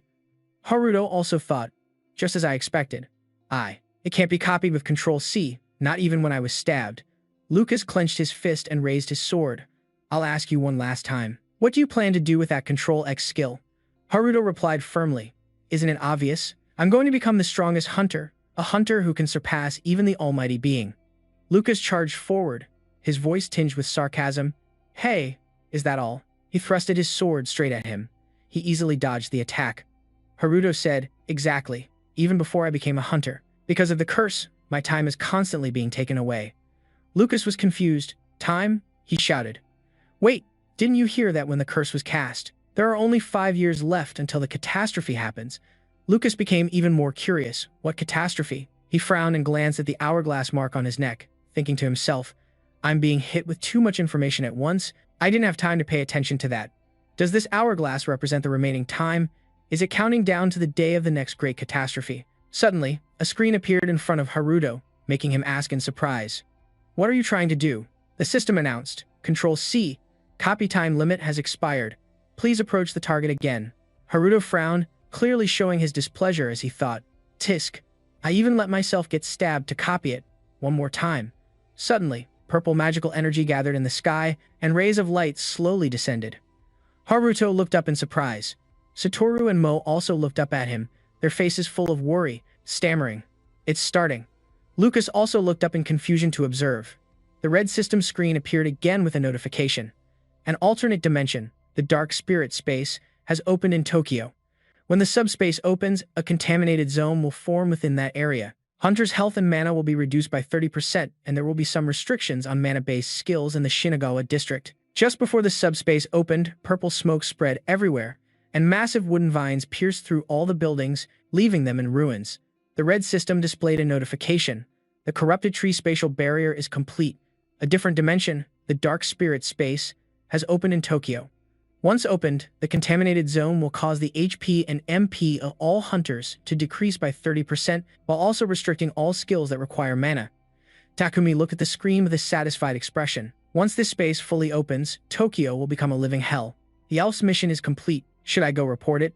Suddenly, red tendrils slowly approached as a voice rang out. I will not allow that to happen. Hearing this, Takumi jumped in fright. The red tendril weaved through the air and slammed down where he stood, terrifying him. Wherever the tendril struck, he hastily retreated. Masato and Ares stood safely inside a protective sphere, as he said. Because you will die right here, Takumi replied. Masato, it must have been a hassle chasing me all the way here. He gave a sinister smile, but it's too late. The barrier created by the corrupted tree is complete. Tokyo is doomed. Masato angrily split the protective sphere in two, startling Ares slightly. He shouted, So what? My target is you, Takumi. Masato's crimson mana tendrils were gradually spreading out as he yelled, It seems the dark mana has no effect on me. Takumi was not to be outdone, pulling out a sword from a portal in mid-air and smirking. You think you're the only exception. A purple dark aura also began to radiate intensely from him, his eyes turning pitch black as he sneered. Let me show you the true nature of dark mana. Elsewhere, somewhere in the city, all the hunters saw notification screens appear before them. They kept whispering amongst themselves. I've never seen a control skill this powerful. It restricts all mana-based abilities. It's clearly forcing us to fight with our bare hands. A bald guy with glasses also raised his hand to try and cast a spell, but it failed, and he replied, You're right, none of my mana skills can be activated. A short-haired girl in a hat also tried to cast a spell and then said, No way, even my healing spell won't work. Another guy explained, In this situation, even potions are useless. Our stamina and mana are leaking out. Just taking one hit could be fatal. Over with Nanez. She looked up at the sky, stunned. Chairman, this is. Toku also looked up with a serious expression. This is completely unexpected. We have to deal with the bigger monsters. A powerful tornado swept through a major city, destroying countless buildings, with smoke and dust clouding everything. The atmosphere grew even more chaotic as a purple spatial gate appeared, slowly opening in the sky. A voice shouted, "Out! Look over there!" A foot stepped out of the gate. Nanas was a bit stunned by the sight, and Toku was no exception, startled, his eyes widening. A figure with blonde hair flickered into view, their magical power radiating out to form a vast space in the sky, growing stronger and stronger. The people below couldn't help but wonder, "What is that?" Mito slowly stepped out, and the people there started murmuring again. "A goblin?" They kept looking up. Only one goblin appeared from a chaotic space like this. Another person fearfully pointed forward and said, "I was wrong. Look down there." Goblins slowly began to emerge in all shapes and sizes, some big, some small, flying types, crawling types, humanoid, and beast-like. There were all kinds. They had red eyes, blazing with rage. The hunters saw this and backed away in fear. "Are you kidding me? Damn it, there are so many of them." Mito glared and smiled smugly. "It's been a while, hasn't it? These past 15 years must have been boring, right? Well then, today, let's live." Wildly, the goblins below, as if unleashed from a cage, growled as their predatory eyes gleamed. The goblins ferociously leaped straight towards the seated Gao. He gritted his teeth in fury. "So you're the one who caused the control effect and are trying to overwhelm us with numbers. You look down on us too much," the system announced. Stone armor activated. Gao's eyes were filled with rage as his entire body was slowly covered by a layer of sturdy armor. A few goblins lunged forward, opening their mouths wide to bite. Suddenly, a large hole appeared in front of the goblin, and it cried out in fear. Swish! With just a swing of his arm, Gao had already killed 2 of them, and they fell to the ground with a thud in front of their kin. Gao seemed to be at the peak of his fury, his eyes flashing as he clenched his fists. "Too bad for you. My stone armor skill doesn't require mana to activate." The other goblins saw this and roared. Then, the whole horde charged towards him. Gao didn't hold back, shouting without a hint of fear, "Killing you one by one like this is too troublesome. Come at me all at once." With that, the space became chaotic, and Gao leaped so fast that he vanished from sight, but the goblins were taken down one after another, some cut in half, others decapitated. Gradually, more and more goblins fell, leaving only the sight of slash marks and flying debris. The hunters protecting the city couldn't help but exclaim. As expected of Guildmaster Takechi, another person also spoke up, "We'll handle the remaining small fry." Another hunter stabbed a goblin with his sword, making it scream in pain. The guy cursed, "You bastard, getting. With our skills locked, even these goblins are terrifying." A hunter defending the city shouted a warning to be careful. "These creatures are emitting a corrupting energy, so watch your stamina bar. One wrong move and it's game over." That person swung their sword, slashing a small goblin and making it scream. Ananas didn't just stand by, she charged forward, her hands moving like lightning. With a single slash of her blade, she took down 2 flying goblins. A roar erupted and Nanas whipped around to see a goblin. A large one stepped in front of Toku, raising its wooden club to strike. He wasn't scared at all, just frowning slightly as he looked at the system notification activating the Immortal's giant shield. Toku gripped the newly appeared shield, raising it to block the club. The goblin's wooden club shattered in 2. Toku adjusted the shield horizontally and calmly gave it a powerful shove. The shield's ability activated, slicing the goblin right in front of him in half. Toku immediately adjusted the shield again. The shield's ability shot out in a line, instantly slicing several large goblins standing in a row in half. Nanas watched and thought to herself, the giant shield acts like both a sword and a shield. Even without using any skills, it's strong enough to dominate the battlefield. The big monsters can be left to the chairman and Guildmaster Gao. She glanced over at a struggling hunter, using a shield to fight off a goblin. Nanas thought, but for the rest of the hunters, their combat power has dropped drastically due to the influence of the dark mana. The number of goblins has decreased, but there are still an incredible amount left. She analyzed the situation. No matter how many monsters our side defeats, their numbers seem endless. If this keeps up, even reinforcements won't be enough to save us. Suddenly, a giant bird flew over Nanas's head. She was startled, her eyes widening in confusion as she looked up, not missing a beat, and quickly gave chase. A huge, ferocious eagle landed on the ground, slightly surprising Nanas. She looked at it and thought to herself, an eagle has appeared. Is it a boss-level monster? The bird had glowing red eyes and its breath was a brilliant yellow. It's a level 150 eagle, a boss-type monster. Unlike other typical monsters, Nanas got into a fighting stance and told herself, a lone eagle. Isn't that threatening? But its flame breath is the real terror. The eagle breathed a scorching fire, and she thought, it won't stop until its target is completely incinerated. Without hesitation or fear, Nanas leaped up, swinging her blade and charging straight at it while calculating. With recovery skills locked, if it targets any of the hunters, they'll die in a single hit. I have to stop it before it starts using its flame breath. The eagle saw her leap up and immediately unleashed its brutal fire breath at her. A massive fireball spread out, blazing fiercely all around. Nanas was nowhere to be seen. Haruto looked up and saw that the sky had turned completely black. Satoru cried out in panic, while Mo gritted his teeth. It's starting. Lucas also stared worriedly at the sky. The notification window flashed red continuously. Another spatial skill, Dark Spirit Space, has opened in Tokyo. Once opened, the area of corruption will cause all hunters' HP and MP to decrease by 30%, and it will also restrict all skills that require mana. Satoru stared blankly at the new notification. Huh? A restriction? This isn't even a real dungeon. Mo remarked softly, well, this isn't entirely impossible. It can happen within the territory of a dungeon boss monster, however. The probability is extremely rare. He gritted his teeth, feeling extremely frustrated. But why specifically target usable skills? Mana. What a dirty trick. Where did that guy Takumi get such a bizarre idea? Just then, Haruto snatched the bag back and said, I don't have time to mess around with you, Lucas. He wasn't having it and tried to stop him. Hey, I'm still. Suddenly, there was the sound of flapping wings from some creature echoing from the sky, and countless dragons appeared, flying straight down to the ground, wreaking havoc all around. Satoru, loaded down with gear, said as he fled, Whoa, are those wyverns this time? Someone calmly replied, They start to spread out. That's when it'll be a real nightmare. Seriously, we don't have any more time to waste. Meanwhile, Haruto was sternly reminding Lucas, Do you get it? We can talk about everything else later. Seeing him remain silent made him mutter angrily, Hey, at least say something. Deep down, he was extremely worried. Right now, he didn't even have time to copy and paste the holy sword. Lucas watched his back, lost in thought for a moment. He still hasn't used his Control-C skill. Should he report Hunter Haruto to Michael? Haruto was now fuming. We wasted all this time because of you.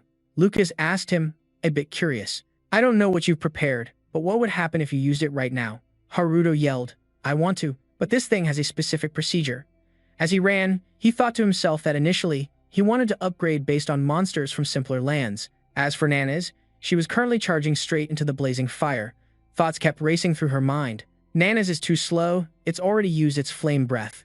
But at this level, she could push through it and would only take minor damage. But with Hellfire, Nanas will win. Surprisingly, a figure dashed past Nanas, startling her. The Griffon saw this and unleashed another wave of fire. Before she could even react, that person was a step ahead and stopped right before her eyes. Much to Nanas' astonishment, the person took out a large shield, just in time to block the Griffon's attack, protecting her perfectly. After getting a clear look at Toku's imposing figure, Nanas instinctively shouted, Chairman Toku. He turned his head to look back and sternly ordered, Hunter Nanas, cut off its head to stop the flame breath. Her gaze immediately sharpened as she replied, Understood. She dashed forward, quickly closing the distance to the Griffon. It once again used its flame breath to attack Nanas and prevent her from getting close. The flames from its mouth came in waves, each stronger than the last, and the fire it spewed completely engulfed Nanas' field of vision.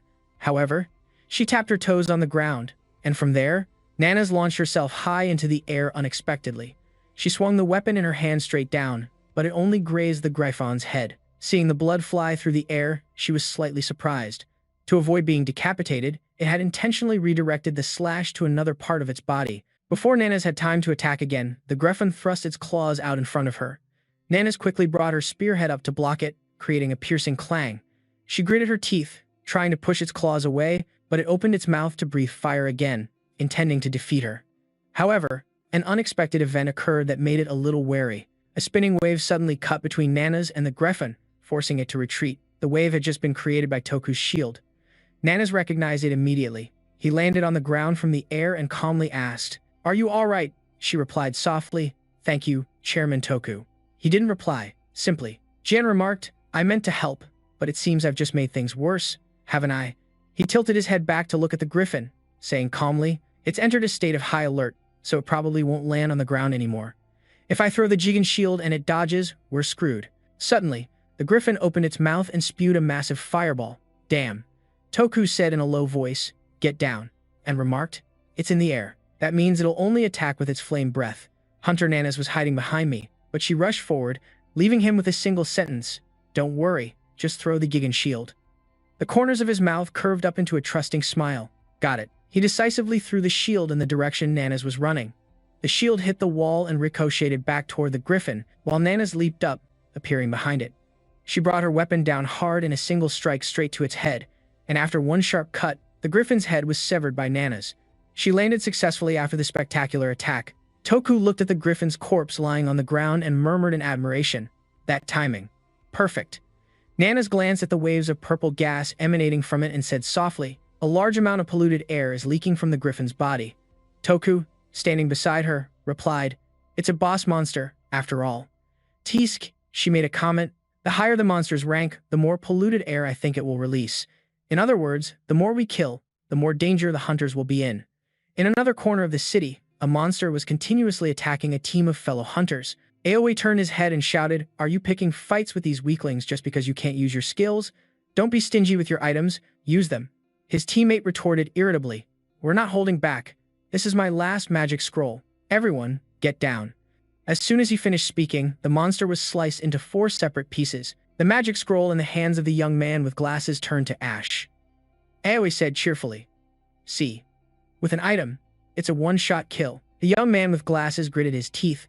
"What are you talking about? We're completely out of items now." Suddenly, a dreadful feeling filled the air. Aoi's teammate suddenly clutched his throat, coughing dryly. Aoi was momentarily surprised. "Hey, are you okay?" But as soon as he spoke, a metallic taste filled his own mouth. Cough. Everyone on the team fell to their knees, coughing up blood. The young man with glasses covered his mouth, not understanding what was happening. "What? No way. Is this contamination?" Missile then appeared slowly. "It's too late by the time you realize it." Her eyes glinted with amusement. Every monster in this dark space is filled with dark aura. Once they die, they release polluted air. You all thought killing them would make you safe, but you didn't know that their deaths would immediately take your lives. She paused for a moment before continuing. "And with the appearance of other monsters, it's too late to give up now." She let out a gleeful laugh that tore through the air. "There are still countless monsters in this dark space. You will have to continue to struggle and die a slow death." Aoi's face turned pale. "So that means Tokyo." "No, this whole country is doomed." Suddenly, a voice cut him off. "It's not over yet." Haruto and his group stepped forward from behind, looking majestic. "This is just the beginning." The Snow Mountain Golem let out a soft cry. "Ku, Shu." Aoi saw their high spirits and turned to look intently. Then, as if recognizing something, he spoke hesitantly. "Senior, why are you here?" Haruto also recognized him. He smiled and said, "Long time no see, Aoi." With that, he handed Aoi a strange-looking blue bottle. "Thought so too," looking puzzled, but Aoi still took the bottle and asked in a serious tone, "Why all of a sudden? But more importantly, Senior, we have to get out of here right now." But all Aoi saw was Haruto's back. Haruto had already turned away after leaving him with the words, "You don't have to worry about that." Aoi's face went blank as he looked at the potion and muttered, "Is this really the Senior Haruto that I know? Telling me to drink this expensive, high-grade potion?" Thump. 3 huge bags of items were thrown down with a thud, and the one who threw them was Haruto. He muttered, "First, let's deal with this trivial suppression," then grinned slyly and rapidly tapped at the system. The system quickly synthesized a stream of power with a cold blue light, which swirled around Haruto like a whirlwind, forcing everyone to back away. But surprisingly, a girl realized, "Hey, this is Mana." The person next to her also agreed, "That's right, we can use our skills now. We can even put up protective barriers." It turned out this was a power with a very high energy signature. Everyone happily checked their powers again. They were still weak, but usable. One person said in confusion, "Hey, that guy is Haruto, isn't he?" Only now did they realize it. People looked towards the tall, capable young man over there and muttered, "Is that the errand boy?" Someone else badmouthed him. "That's him. I thought he got kicked out of the Great Power Guild. What could the errand boy have possibly done?" They gossiped in disbelief. On the other side, Nanas and Toku were also actively releasing mana. The others who saw this gradually understood that the suppression hadn't been broken yet. Could it be that this continuous supply of mana is what's allowing us to use our skills? And on top of that, it's a mana-supplying skill with a wide area of effect. Unbelievable. They felt they shouldn't rely on Haruto's party so much anymore. They had to be more useful. One person said, "All right, I think this much mana is enough to get moving." Everyone's fighting spirit seemed to ignite, and they all fought to take down that golem. Mel watched this scene in a panic. She exclaimed, supplying enough mana to overcome the suppression of a subspace. Is that even possible? As Mel was thinking, she suddenly realized something and thought with a start, that's not right. She looked towards Haruto, who was running like crazy, and was shocked to realize he was the crowd control. This golem was like it was on steroids. It was unexpectedly strong, continuously attacking with high speed. Even with a mana boost, no one could fight it, saying helplessly, "We can use mana now, but why are there so many monsters?" The guy who had just been injured by the golem's punch said angrily, "At this rate, we're going to lose." Suddenly, he heard something and turned to look. He was surprised to see Haruto's party, Lucas, and Mo still enthusiastically running around to distribute mana. It was as if they were tireless, charging straight at the golem. He was both confused and worried, wondering, what are they thinking? Charging straight into a horde of monsters? They must be idiots. 4 small humans stood facing a herd of golems that were both strong, had high attack power, and were many times their size. Aoi's face was pale with worry as he stammered, "Senior, the closer we get, the bigger they look. Is this really going to be okay?" In contrast, Haruto smiled calmly and said slowly, "Don't worry. Take out all the items from the bags." He shouted, "Dump them all out." Mo immediately followed his command and emptied everything. Inside, hundreds of some kind of orbs that glowed like jewels rolled onto the ground. The small golem also followed the command, still muttering help. The people around them froze, completely baffled about what they were planning to do, and stammered, "You're throwing balls in a situation like this? What are you thinking?" Haruto paid them no mind, simply shouting words of encouragement. "Go on, upgrade as much as you want. Let's go, my little minions." And he led by example. First, he tossed out those balls, and the system immediately activated. Command, copy-paste, use modified golem core. Nanas asked with confusion, asking Uncle Toku, "What are those balls?" But Toku remained silent, as he didn't know either. Lucas stared at the scene before him, and was also bewildered. He couldn't understand, were these balls the things he risked his life to bring back? What the hell was he planning to do with them? But surprisingly, those seemingly useless balls, when thrown, unleashed a terrifying source of power, like a tempest that sent rocks and gravel flying, feeling as if it held the power of a volcano. The horde of golems was instantly torn to shreds with incredible speed. Nanas suddenly understood. It was the modified golem core from the golem snow mountain. The core was buried deep underground, so it wasn't easy to destroy, but she still wondered, how could there be such a large quantity? The remaining golem horde continued to charge forward in a frenzy, as if they were drugged. They flew in and tore everything apart, looking to destroy and shred everyone in their path. And then it was time for another round of chatter. One person said, "I thought we were supposed to be the ones fighting many with few." The other analyzed, "That destructive power is incredible, but I don't think those cores are very stable." As the monsters charged forward, they were suddenly attacked back by the very things they were destroying. What seemed to be useless rocks turned out to be none other than the snow core golems themselves, charging forward. They were like drills, boring deep into the monsters' weak spots and causing them immense pain. The monsters panicked and thrashed about wildly, but that only gave the snow golems a better opening to powerfully strike their vital spots, preventing them from struggling any further. Seeing that the tide was turning, everyone's morale soared. "It looks like thanks to those little guys, we have a hope of winning." A young man charged out to assist, exclaiming, "Let me provide support for our little golem buddies." On the other side, Sachiro and the others also prepared to join the fight. Maon replied seriously to Haruto's announcement, "I'm in too." The system made continuous announcements. Thanks to their combat and everyone's fighting spirit, the golems were gradually leveling up. They grew larger and stronger. Haruto couldn't suppress a smile, exclaiming, "Sweet. My ability to sync with the golems has increased significantly. I can even give them specific commands now. This is some next-level stuff." The system announced again, the modified golem can be used to recreate a golem in a desired form. The golems now seemed constrained, they began to grow restless. Haruto witnessed it all and chuckled to himself, "It's time. Let's take down the flying dragons." Instantly, from the blazing red sky, flying dragons swooped down at incredible speed, as if ripping the sky apart. They let out a roar that could shatter eardrums, demonstrating their invincible power. Their eyes looked sharp enough to pierce through stone, and they were the highest grade variant of wyvern. Everyone was horrified. They turned into wyverns. Is that even possible? And they're flying so steadily too. Another person added, "They're even better than how people describe them." The wyverns possess unparalleled power, breathing scorching flames with maximum force. A golem, caught in the massive inferno, screamed in agony. Gradually, it was charred black, only able to cry out helplessly in pain. Seeing this, a wyvern immediately flew down into the flames, stomping hard on the golem's body with its talons. Then the wyvern soared back into the sky, and the sea of fire below exploded violently, causing the golem to shatter into 100 pieces. The people nearby raised their shields to block the flying debris. The man in the hat said, "At this point, it feels like I'm hoping for the impossible." The other person also worried, can it withstand that flame breath, or not? Haruto suddenly realized something and pulled up his screen to check. Just as he thought, facing a wyvern head-on is impossible. Time to move on to the next plan. The notification panel immediately showed a Ctrl+C+V button to revive the sprites. The broken fragments move and piece themselves back together, forming sharp golem birds. The armored man was surprised, saying, "They're smaller than before. This is even more hopeless now." People were also worried as they flew by, but they couldn't possibly match the wyvern's strength. But looking closer, the golem bird's beaks were long and sharp as knives. They looked just like bullets. The wyvern sensed danger as its opponents flew towards it in a swarm, so it spat out a defensive fire blast. Nanas was shocked to see this, and exclaimed, "Even if you change their size and the shape of their beaks, the result will be the same as before." The golem bird still charged through the sea of flames, its eyes glowing brightly.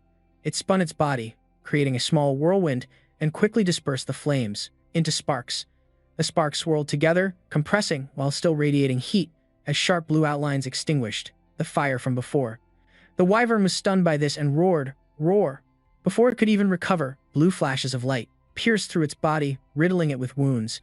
It roared in pain as the streaks of light attacked even more fiercely and in greater numbers. One by one, they tore through the bodies of the other wyverns. They roared in agony as the golem birds all charged in to attack, like a whirlwind, spinning rapidly with their sharp beaks as they quickly closed in on their targets.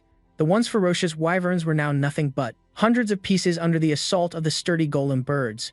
The notification window popped up repeatedly. "You've leveled up. You've leveled up." Haruto grinned triumphantly. "I wonder if I'll level up more, if I take them all down? This is awesome." Everyone looked up at the now quiet sky. Murmuring in astonishment, he defeated all the wyverns. "I can't believe it, even seeing it with my own eyes."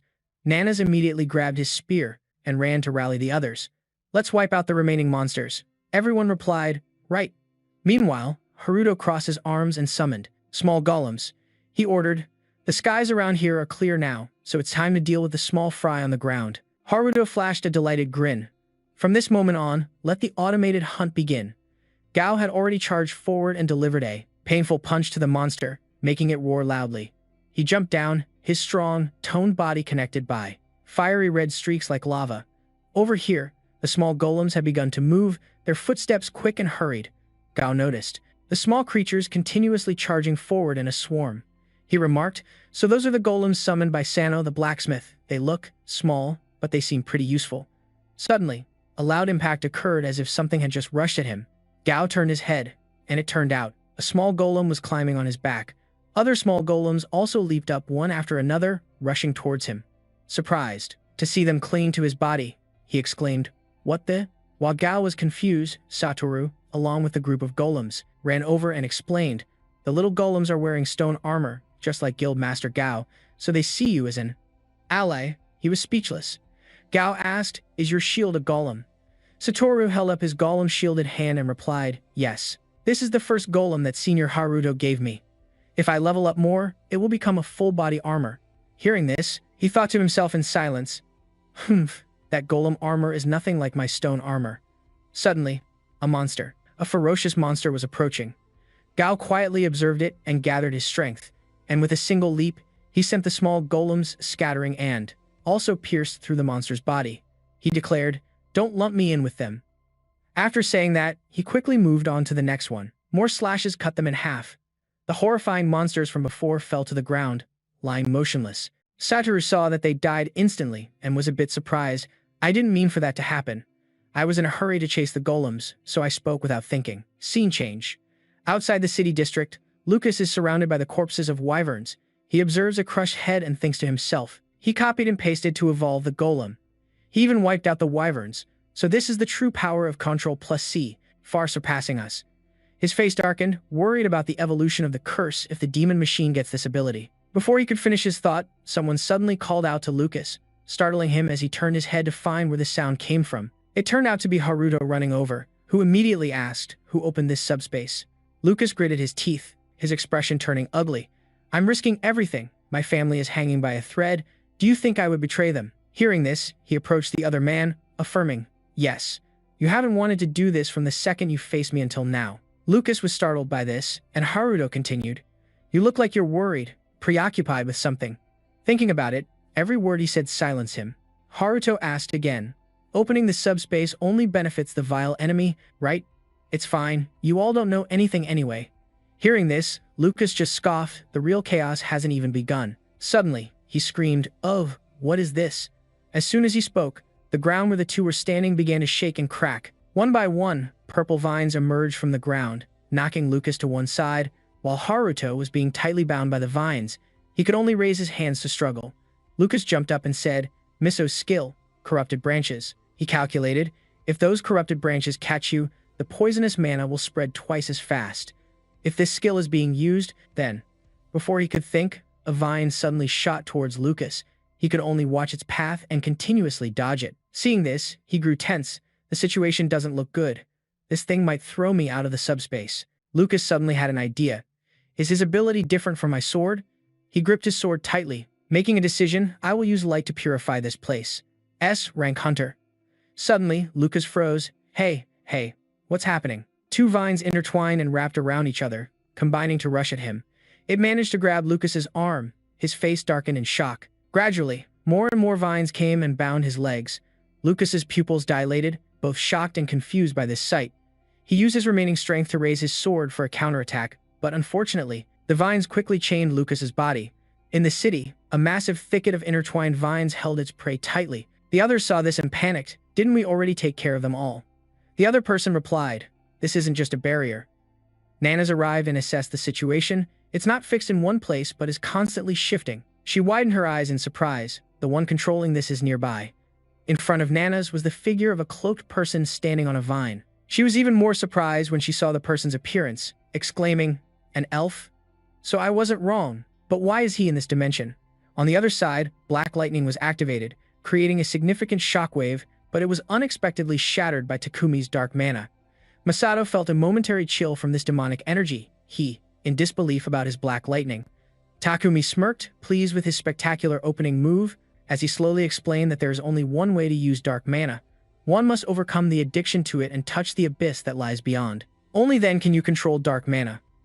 Masato, hearing this strange concept for the first time, hesitated slightly and repeated, "Overcome the addiction." From a distance, the man called back, "Exactly." Immediately after, he charged recklessly forward like a bolt of lightning and suddenly added, "Just like me." Despite the sudden attack, Masato's reflexes were still sharp enough to create a sturdy shield to block the blow, but the power of dark mana was not to be underestimated. The thick, solid shield was sturdy, but it shattered to pieces upon impact. He stared helplessly as the sharp tip of the sword closed in before his eyes in utter astonishment. Fortunately, at the decisive moment, he managed to swiftly escape the perilous situation in the nick of time. Even though he was almost completely overwhelmed, one question lingered in Masato's mind: is there a way to survive the poison of dark mana? At this thought, he began to think of Suda and wondered, could Suda have also? Looking at the wound on his cheek that wouldn't stop bleeding, Masato began to calm himself and focus on the fight. Takumi clearly had the upper hand, and he seized the opportunity to show off his abilities. Unlike Masato's pensive state, he reminded him, "I don't know what you're thinking, but it's not something just anyone can do. When you possess the darkness skill, you can absorb dark mana." After saying that, he suddenly fell silent and focused on unleashing all the demonic power within him. Seeing his desperate stance, it looked like he was ready for a fight to the death. Eris also rushed in to provide timely support, not forgetting to activate her shield for protection. She turned to Masato nervously and asked, "This immense amount of dark mana, it's impossible." He had already gone through the same shock she was feeling, so he appeared calmer and replied, "My black lightning was probably absorbed." Takumi pressed his advantage, rampaging wildly everywhere and creating a chaotic battlefield. He charged forward furiously like a storm, forcing the two of them to temporarily defend with their shields. Masato yelled, "Dodge." Seeing the blade release a shockwave as powerful as a cannonball, the two of them instinctively dodged to either side. The sound of collapsing rocks and gravel affected the surroundings and created a thick cloud of dust, making it extremely difficult to see. Masato skillfully weaved through the boulders, his eyes constantly scanning the area for any sign of the enemy. The more Takumi fought, the more frenzied he became, unleashing a sudden surge of power that caused both his eye and hair color to change. He declared triumphantly, "Now that troublesome skill of yours is useless." He completely ignored Masato and quickly switched targets, charging straight for Ares. She still used her multi-directional shield, but while she was still a considerable distance away, Takumi was suddenly stopped by a binding ice spell, leaving him temporarily unable to move. Ares took the opportunity while he was still restrained to quickly cast even more binding ice. Masato approached and asked, "Did you improve the restraining effect?" She quickly replied but didn't let her guard down. "No. I suspect it's because of Hunter Sano. He's supplying an infinite amount of mana, so the layers of ice can be stacked higher and higher on Takumi, making it impossible for him to use any skills, which has also caused him to gradually calm down." She continued, "That attack was only about 1/2 of my usual power. It looks like we can hold him off for a little while." Although Takumi was temporarily immobilized, he heard. She unconsciously muttered infinite mana, but the man didn't let her feel smug for long, as he just had to flex a little to make the block of solid ice on his body begin to crack all over, until finally the large ice block shattered into crushed ice that flew everywhere. His dark mana also began to flare up more intensely, forcing Ares to refocus completely, but instead of counter-attacking, she continuously created shields to defend. She started to feel the pressure, thinking, "Just as I thought, this much mana isn't enough." Takumi couldn't even get close before he had to face a barrage of ice spikes repeatedly. He was gradually losing his patience. His once calm hunter's expression was now replaced by bulging, annoyed veins on his face. "Humph. Is this half-assed ice restraint all you've got? No matter how many times you try, the result will be the same. Just like before, these blocks of ice can only stall me temporarily." He shattered it to pieces before it could even restrain him for a second. This time, Takumi finally managed to get within striking distance of her. He asked smugly, "Who do you think I am?" "I am the guild master of the Blood Tower." Ares gritted her teeth and focused intensely, trying to stall for as long as possible. Her hands never stopped moving as she created a new spell formation. The shield was only completed when they were face to face, but it was worrying whether it could actually hold up. He smirked as if to confirm that this was just child's play. "A mana barrier? It seems you don't know. Let me educate you. Dark mana can absorb regular mana to strengthen itself." Takumi didn't need to throw a powerful punch to break it. He just had to point his sharp sword at the shield. The mana around him suddenly grew even stronger. Ares was horrified to see her shield slowly deteriorating before her eyes. The situation now became even more dangerous. Not staying stunned for long, she quickly slipped her hand inside her clothes, pulled out a talisman, and tore it in half. Immediately, lines of magical script flowed out and shot forward, finally creating a much larger barrier to continue withstanding that vile, unholy power. Takumi said contemptuously, "The power around me is just getting more monstrous." "Oh my. Another barrier? Is this your fighting style? How shameful," but it looks completely powerless against dark mana. As soon as he finished speaking, he charged forward to prove his point to her. A massive impact resounded, and Ares, inside the barrier, could truly feel the immense pressure of this power. Seeing the shield she had just created shatter to pieces, the sharp tip of the sword was once again pointed right at her. At that critical life or death moment, Masato quickly rushed in to save her. A blast of his blood lightning ability was also nothing to scoff at. It erupted with a destructive force that was no less than the dark mana. Takumi grimaced as he saw the streams of blood lightning rushing towards him, absolutely furious that he couldn't finish off his prey when he was so close. Masato's power surged forward, dragging large boulders with it. It felt like a single touch would shatter bones and tear flesh apart. Takumi struggled to retreat and defend, his sword moving skillfully in all directions. Ares seized the opportunity to use her power to create a new spell formation, as if wanting to end this fight for good. The spell was cast.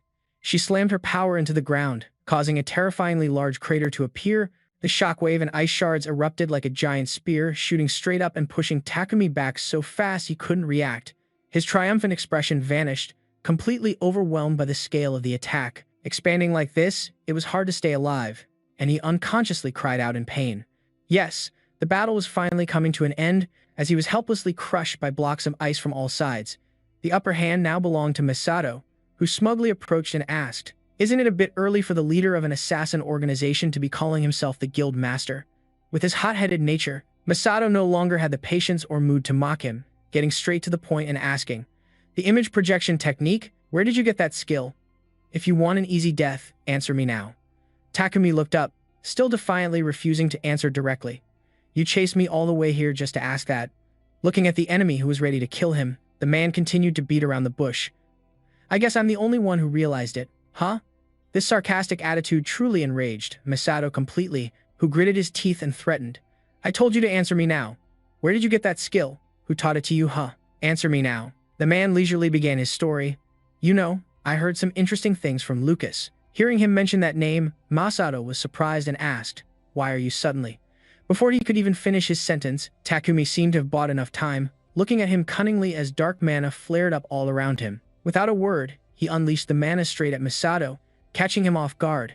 He grew dazed and gradually sank into an illusion. After that spell, Masato suddenly found himself in another place, and below him was the figure of a familiar boy lying motionless. He recognized him the moment he glanced down, and the sight of the boy left him utterly shocked and speechless. It was none other than Sua, paralyzed and dying below him. He was struggling to breathe, and his consciousness seemed to be fading, evident in his vacant gaze. In his mind, Masato was screaming, Sua. Elsewhere, in a different scene, Mel walked slowly through the intricate magic circles she had laid everywhere, her eyes fixed directly on Lucas, before suddenly closing the distance without a word. After a thunderous attack, Mel smiled and crudely asked him, Lucas, I didn't realize it at first, but you've teamed up with that Control-C fellow, haven't you? Lucas thought in shock. She knows about Control-C's existence. Seeing that he wasn't answering, Mel decisively snatched the holy sword from his hand. Mel admired the gleaming blade, which shone as if forged from moonlight, and said with satisfaction, I thought it would be a long time before I could get my hands on this sword. Lucas finally spoke. Did you approach me from the very beginning just for the holy sword? Looking at the helpless young man amidst the strange plants, she, having achieved her goal, slowly explained. The power of Control-F is strong enough to find Control-C. Watching the sword gradually synchronize with her power, Mel continued with even more satisfaction. If this sword and Control-C are combined, we will be able to save the mother planet, securing both victory and the spoils of war in our hands. Mel looked sinisterly at Lucas. Now that I have the holy sword, let me tell you some good news. In the elf dimension, a few of us were afflicted by the curse. She slowly delivered the final line, I am one of them. Lucas trembled in disbelief and stammered, Mel, you're cursed too. It can't be, right? Wait a minute, are you trying to absorb the power of Control-C? Hearing this, she gave a faint, wry smile and replied, unfortunately, I have no way of absorbing the curse from another dimension, but you can. She then added another statement that made Lucas fall into silent contemplation. If I kill him now, the Thunder Source will be transferred to you. When someone with the curse mark dies, the Thunder Source moves to the nearest cursed individual. Next, Miso tightened her grip on her sword, stepping closer as she revealed her next plan, which was to let the storm kill you tomorrow. That way, she killed two birds with one stone, getting two powers at once. It was then that Lucas finally realized the truth, gritting his teeth as he thought, so that means from the very beginning, my family and I were nothing more than disposable pawns. Just as Miso was lost in a triumphant laugh, a familiar voice came from behind her saying, well, I just heard something interesting. It was none other than Haruto, who had somehow quickly teleported right behind her, ready to launch an attack. However, Miso's expression showed not a hint of panic. She just slightly tilted her head to glance back. And yet, when he swung his arm to attack, it felt as if she wasn't harmed in the slightest. Miso had already figured out Haruto's method of movement. She smirked coldly. Oh, so you've even copied the shadow step technique, huh? In that situation, only one question echoed in his mind, and he asked directly, was it you, the one who opened the subdimension and threw all of Tokyo into chaos? After that, Haruto didn't even wait for her answer and immediately deployed his skill. Control+V, Giant Spider Silk. He calmly sat down, and then countless strands of giant silk suddenly appeared behind him, enveloping the area towards Miso. Miso barely even considered him an opponent, sneering sarcastically. Is this the skill you copy after being cursed? Is this all you've got? After saying that, she swung her arm once, destroying his formation and laughing mockingly. Even so, Haruto refused to give up, continuing to create another encirclement, but she just looked at him like he was an idiot, pouting as she said, this little trick is nothing to me. This time, he retorted, refusing to be outdone, oh, these little things. Even if I'm just using some cheap tricks, I can still put up a good fight. At this point, he stopped talking and immediately activated two skills simultaneously. Control+V, activate Giant Nature and King Bear Claw, and Control+V, use Poison K Longsword Vampiric Caliburn. Very quickly, Haruto's encirclement seemed to be empowered, making it even more formidable than before. Not only that, the fangs and claws that sprouted grew even more ferocious as they directly confronted the dark energy source of Miso. Seeing her own aura being gradually eroded, Miso was suddenly thrown into a state of shocked confusion, because not in a million years could she have anticipated this. Finally, Miso quietly realized, so he can not only merge techniques, but also enhance them. Truly worthy of being called the most powerful curse. Just as she was deep in thought, he charged forward again, sneering mockingly, "You were talking big just a moment ago. Why so quiet now? Did my skill blow your mind?" Miso, who already looked down on him, let out an even more contemptuous chuckle. "How could this be? You doing this only makes me want that power even more." However, Haruto suddenly rushed forward and grabbed her shoulder tightly, laughing a sinister laugh and said, "I should be the one saying that." The reason he did this was because he was secretly planning, "I'm going to take her space." Then, he proceeded to activate his Control+C skill, searching for the keyword subdimension from the target, but the system reported an error. Control+C could not find a copyable target. And here, Haruto thought everything was already in the palm of his hand, but the result left him stunned in disbelief, thinking to himself, "What the heck?" Just then, Miso grabbed his wrist tightly, warning, "You can't copy anything from me." Then, she used immense force to shove him backward. That simple push created a massive tremor, causing the ground to erupt violently. Lucas, standing to the side, was also shocked by this tremor and quickly covered his head. He thought in astonishment, thanks to the Control+C skill, "I got lucky, but now the sword has been stolen. I can't control the power of Control+C." In his mind, a series of strange images suddenly appeared to Lucas. Hallucinations made it impossible for him to withstand the powerful flashes of light continuously flashing within his panicked eyes. For some reason, it felt as if thousands of questions were appearing in his mind. Control+C and Miso? How could this thing be connected to Miso? One thing after another continuously flooded his mind as if invading it, and Lucas felt like his head was about to explode. In that moment, a thought flashed through his mind. Could it be Miso's subspace? But how are they connected, and why? Even though I can see its skills and stats, I still can't get a clear visual due to the influence of the curse. The image of the sword also rushed back, making him ponder even more. If it's considered an existing entity, then an item like the Holy Sword would never. This made Lucas even more suspicious, and he wondered, does that mean Miso's subspace is an item? Finally, he seemed to understand. The craftsman Sanseno must have tried to copy Miso's skill, so the way to do that was to have only one single option. On the other side, Takumi appeared with pitch-black eyes and a mystical aura of power, causing everything to seemingly explode. Ares was also shocked by his sudden appearance, her eyes widening in amazement. He looked at her and smirked, "Unless I finish this, Macedo, you're doomed to be stuck forever in that state, as if in an abyss. I'll deal with this annoying witch first, and then I'll come kill you." After saying that, he suddenly lunged forward, growling as he asked, "You're the daughter of Nihara Tomoka, aren't you?" Then he swung his sword, his eyes filled with malice, and sneered sarcastically, "You must have inherited some of your parents' talent, huh? But that attitude of yours will get you killed before you even get a chance to show it." The very moment his sword was about to strike, Ares quickly erected a barrier just in time to block it. That single impact made everything seem to completely explode and shatter. Takumi never would have expected it, exclaiming in surprise, "Another barrier? Fine, I'll change my approach then." As soon as he finished speaking, a ferocious, raging power suddenly surged around him, as if it wanted to swallow Ares whole. Faced with this sudden attack, she also moved nimbly to dodge in time. Takumi, seeing her reaction, sneered mockingly. "Running is useless, just hurry up and die." Despite his constant taunts, Ares kept trying to put up barriers to defend herself. Just like that, the more he increased the force of his attacks, the more she stubbornly defended without yielding. As it happened, Takumi noticed her actions, which made him unable to resist mocking her. "Your dedication is so touching, it brings a tear to my eye."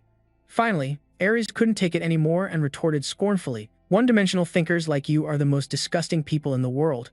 Only those who master a single craft could become a true powerhouse." Next, she once again demonstrated her abilities, fiercely declaring, "And it seemed Erisco was the only one who could do it." At that moment, Takumi could hardly believe what was happening before his very eyes, because he couldn't believe she possessed such incredible power.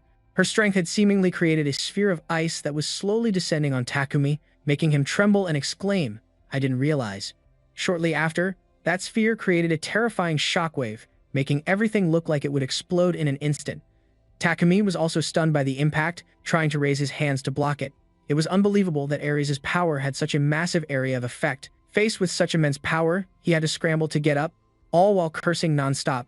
Damn it. He struggled to his feet and said with difficulty, "Hey, are you insane?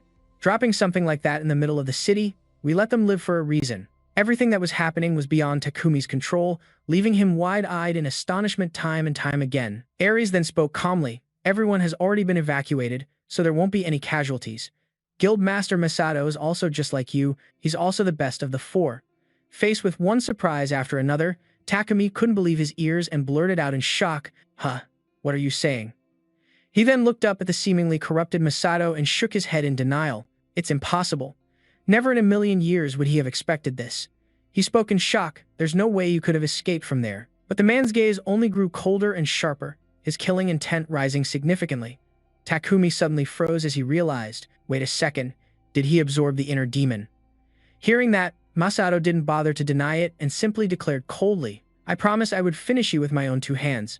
The moment he finished speaking, a massive shockwave erupted, plunging the surroundings into Masato's own dark power. After taking a heavy hit from Masato, Takumi was sent sprawling, landing face down on the ground, blood pouring from his mouth and head. Even after landing the attack, Masato's rage hadn't subsided. The killing intent radiating from his body was like a raging, mystical blue storm, and his eyes were bright red, blazing the fury. Seeing him remain silent for a long moment, Ares spoke up to break the tension. Don't you have something you wanted to ask Takumi? He replied in a cold tone filled with killing intent. It's fine. I already have the information I need. Pushing me into the inner demon was a grave mistake. At that moment, Misato's body began to emit a purple glow. He seemed to have discovered the truth, thinking to himself he had found a clue within the inner demon on how to escape the black mana addiction. Misato deduced that the key was the dark skill and how to master it. In the past, Shirosaki held a book of dark magic and said to his older brother, Masato, bro, I'm going to start practicing this skill. What do you think? He tried to persuade him. It's a dark skill, but I think it could be really useful if I learn it. But he immediately objected. Forget it. Using dark skills is extremely dangerous. Don't you know that? Hearing this, he felt a bit sad and stared intently at the book. It seemed to emit a strange allure, as if compelling him to learn and discover its contents. Suda quietly retorted, but I don't see what's so bad about learning it. How can you use this skill without black mana? That's a question I think is worth considering. Masato pondered this, silently evaluating his younger brother, whom he trusted and was very proud of. Suda was very intelligent, so he was certain that his brother had already acquired a few dark skills for himself by then, it must be. The kid has learned a lot, perhaps after being brought back, he figured out a way to overcome the thirst for dark mana. Masato's body was enveloped in a red circle, and he turned to Ares, saying, Miss Ares, go regroup with the hunters. Haruto, let's go. We need to end this as soon as possible. She curiously asked him, what did you see in your inner demon? Masato gave a mysterious smile, his eyes full of hidden meaning as he said, I'll tell you later. Suddenly, in a moment when it seemed like everything was about to end, Masato shot up into the air, his body ascending, his cold eyes below becoming razor-sharp, like two blades, mercilessly reflecting the light, with no trace of his previous anger, replaced instead by a clear-headedness and a strange, surging aura. He gave a cold smile, having found hope and a positive path forward. Meanwhile, when Haruto appeared, flashes of bluish-purple light erupted, sending shards, rocks, and dirt flying everywhere, kicking up a thick cloud of dust and creating a chaotic scene. He gripped his sword tightly, his eyes filled with hatred, using all his strength to unleash a powerful, merciless blow at Miso, but his opponent didn't just stand there, quickly launching a counterattack, with neither willing to back down. Miso was fearless and unflinching, instead taunting Haruto with a scornful tone. That annoying skill of yours, let me seal it for you. Suddenly, he launched an attack right at Haruto's feet, catching him completely off guard as the sword emitted a dazzling blue light, mixed with mystical black and purple streaks that looked incredibly demonic. Haruto, at this moment, felt extremely tense and panicked, his mind a jumbled mess, not knowing what to do. He broke out in a cold sweat, his body trembling, unable to remain calm. Miso sheathed his sword and looked at Haruto. Your darkness skill has become useless, because the holy sword can no longer suppress it after being held back for so long. Suddenly, Haruto cleared his throat and shouted, So what? Your skill is nothing special either, is it? As he was about to charge forward and attack aggressively, Miso remained unusually calm, saying, The nature of mana thirst has been nullified, so controlling it is no problem. Haruto ignored his words and attacked mercilessly. Everything around them shattered. Miso also launched a powerful, venomous strike, suddenly overwhelming Haruto before he could react. He could only desperately hold his sword firm to defend against the slashes that came like a raging, turbulent wave. Unexpectedly, the sword suddenly shattered into 100 pieces, to his utter astonishment. As expected, a normal sword is no match for a holy sword. The system displayed Control plus V, with the content being Use Longsword Kalisen. At that moment, the sword in his hand instantly transformed into the Kalisen, a black sword with red stripes that looked incredibly powerful. Miso's eyes widened in shock as he stared at the sword. That's a replica of Frederick's sword. Haruto stood there, his gaze cold and confident, as if he had anticipated everything. A slight, arrogant, and satisfied smile played on his lips. He raised his hand, and in just a moment, a brilliant golden light flashed through the air, creating a streak like a bolt of lightning. That's it. Instantly, the gloomy and dark space around them was shattered as a dazzling light erupted from the sword, illuminating a vast area brilliantly. Miso stood his ground, wielding his sword powerfully. With every swing, the ground cracked, and the blue light from his blade flared like a challenge. Miso gave a cunning smile, his steely gaze fixed on Haruto as he said, "The long sword is really something else. Its power is incredible. Without this holy sword, I would have been in big trouble." Haruto, filled with rage, shouted, "Don't think that just. This is it." Haruto lunged forward, determined to finish his opponent at all costs, but it seemed his strength and his sword were no match, so Mito just watched and smiled nonchalantly. Her entire body was suddenly enveloped in a fiery barrier, and Haruto stood stunned for a moment, confused by the scene unfolding before his eyes. Haruto's recent attack had only impacted the area around her, on the outside, leaving Mito completely unharmed within. From that mysterious fiery barrier, a sword shot back out, instantly piercing straight and deep into Haruto's left chest. Blood gushed from the wound, and he clutched his chest as he collapsed to the ground. The elf Mito looked down at the pained Haruto with a cruel expression, saying scornfully, "Even if your level has advanced thanks to the Dragon Sword School, you still lack real combat experience."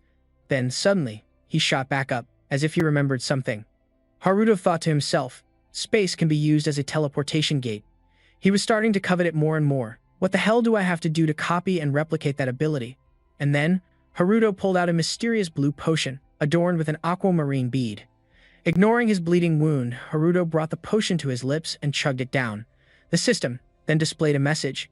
Using a high-grade potion will heal 100% of all injuries. At that moment, a strange, blue smoke began to rise from the wound, but Haruto's expression didn't look good. His brows furrowed in immense pain. Watching this, Mito asserted, "That potion was made from holy power, so it can't heal 100% of the damage dealt by a holy sword. That's what makes the holy sword so formidable." Seeing Haruto in a weakened state, the elf Mito seized the opportunity to attack. "What can you copy now?" Mito laughed cunningly, looking at him with contempt as she probed. "Could it be you're out of options?" Haruto replied confidently, "Not yet, but it looks like that time is coming soon." Suddenly, from out of nowhere, a sharp blade strike shot straight towards Mito. The elf Mito was stunned, unable to dodge the sudden attack in time. The strike, a powerful slash, moved like lightning, quickly knocking Mito to the ground. The sword was swung, but in a surprising moment, it was sent flying far away, soaring through the air and landing a great distance from Mito. Mito could only stand there, frozen, staring up at the fiercely blazing blue flames. Debris flew everywhere, looking like a fiery inferno. With no weapon in hand, Mito was helpless, becoming vulnerable in an instant. Those ferocious monsters were squirming, twisting their bodies as they prepared to strike, forcing the small Mito to just cover herself defensively with her hands. Seeing that this power was too strong, Mito thought to herself, "As expected, I'm outmatched." The blue light from the flames instantly engulfed a corner of the city block. From within, Nana emerged, holding a sharp blade with a powerful expression and gait. She turned to Haruto and asked, "Are you okay?" He replied, "Yeah, thanks a lot." She raised her blade and said to Haruto, "Thanks to the golems, most of the monsters have been purged. Guildmaster Takuchi and the chairman will be here soon." Haruto had already guessed as much, thinking to himself that he knew it because his experience points were constantly increasing. Lucas also appeared, wielding a powerful sword with a green gem that emitted an eerie light. He glared with a murderous aura, full of rage, vowing to himself, "Mito, I'll make you pay for using my entire family as pawns." The darkness, engraving power of Mito radiated throughout the space. When she witnessed Nana's power, she couldn't help but exclaim, "As expected of Hellfire, its power is truly astonishing. But let's see how long you can keep it up." After that, Mito launched a counterattack. Nana's, from Haruto's group, blocked her attack, boasting that her Hellfire would have no problem destroying the corrupted trees. Seeing her confidence, Mito became intrigued. Is that so? Nana's then realized something was wrong, but before she could react, she was ensnared by Mito's corrupted trees. The corrupted trees then completely covered Nana's protective barrier. Mito watched from the outside, smugly. "Can you use your Hellfire now?" Just when it seemed Nana's was easily defeated, a light began to shine from within the mass of corrupted trees. Nana's emerged, having sliced through all the roots with her witch blade. She declared that she had more than just hellfire. Mel was quite angry to see that Nana's hadn't been defeated. Haruto then rushed up from behind Mito, shouting, "Don't forget about me."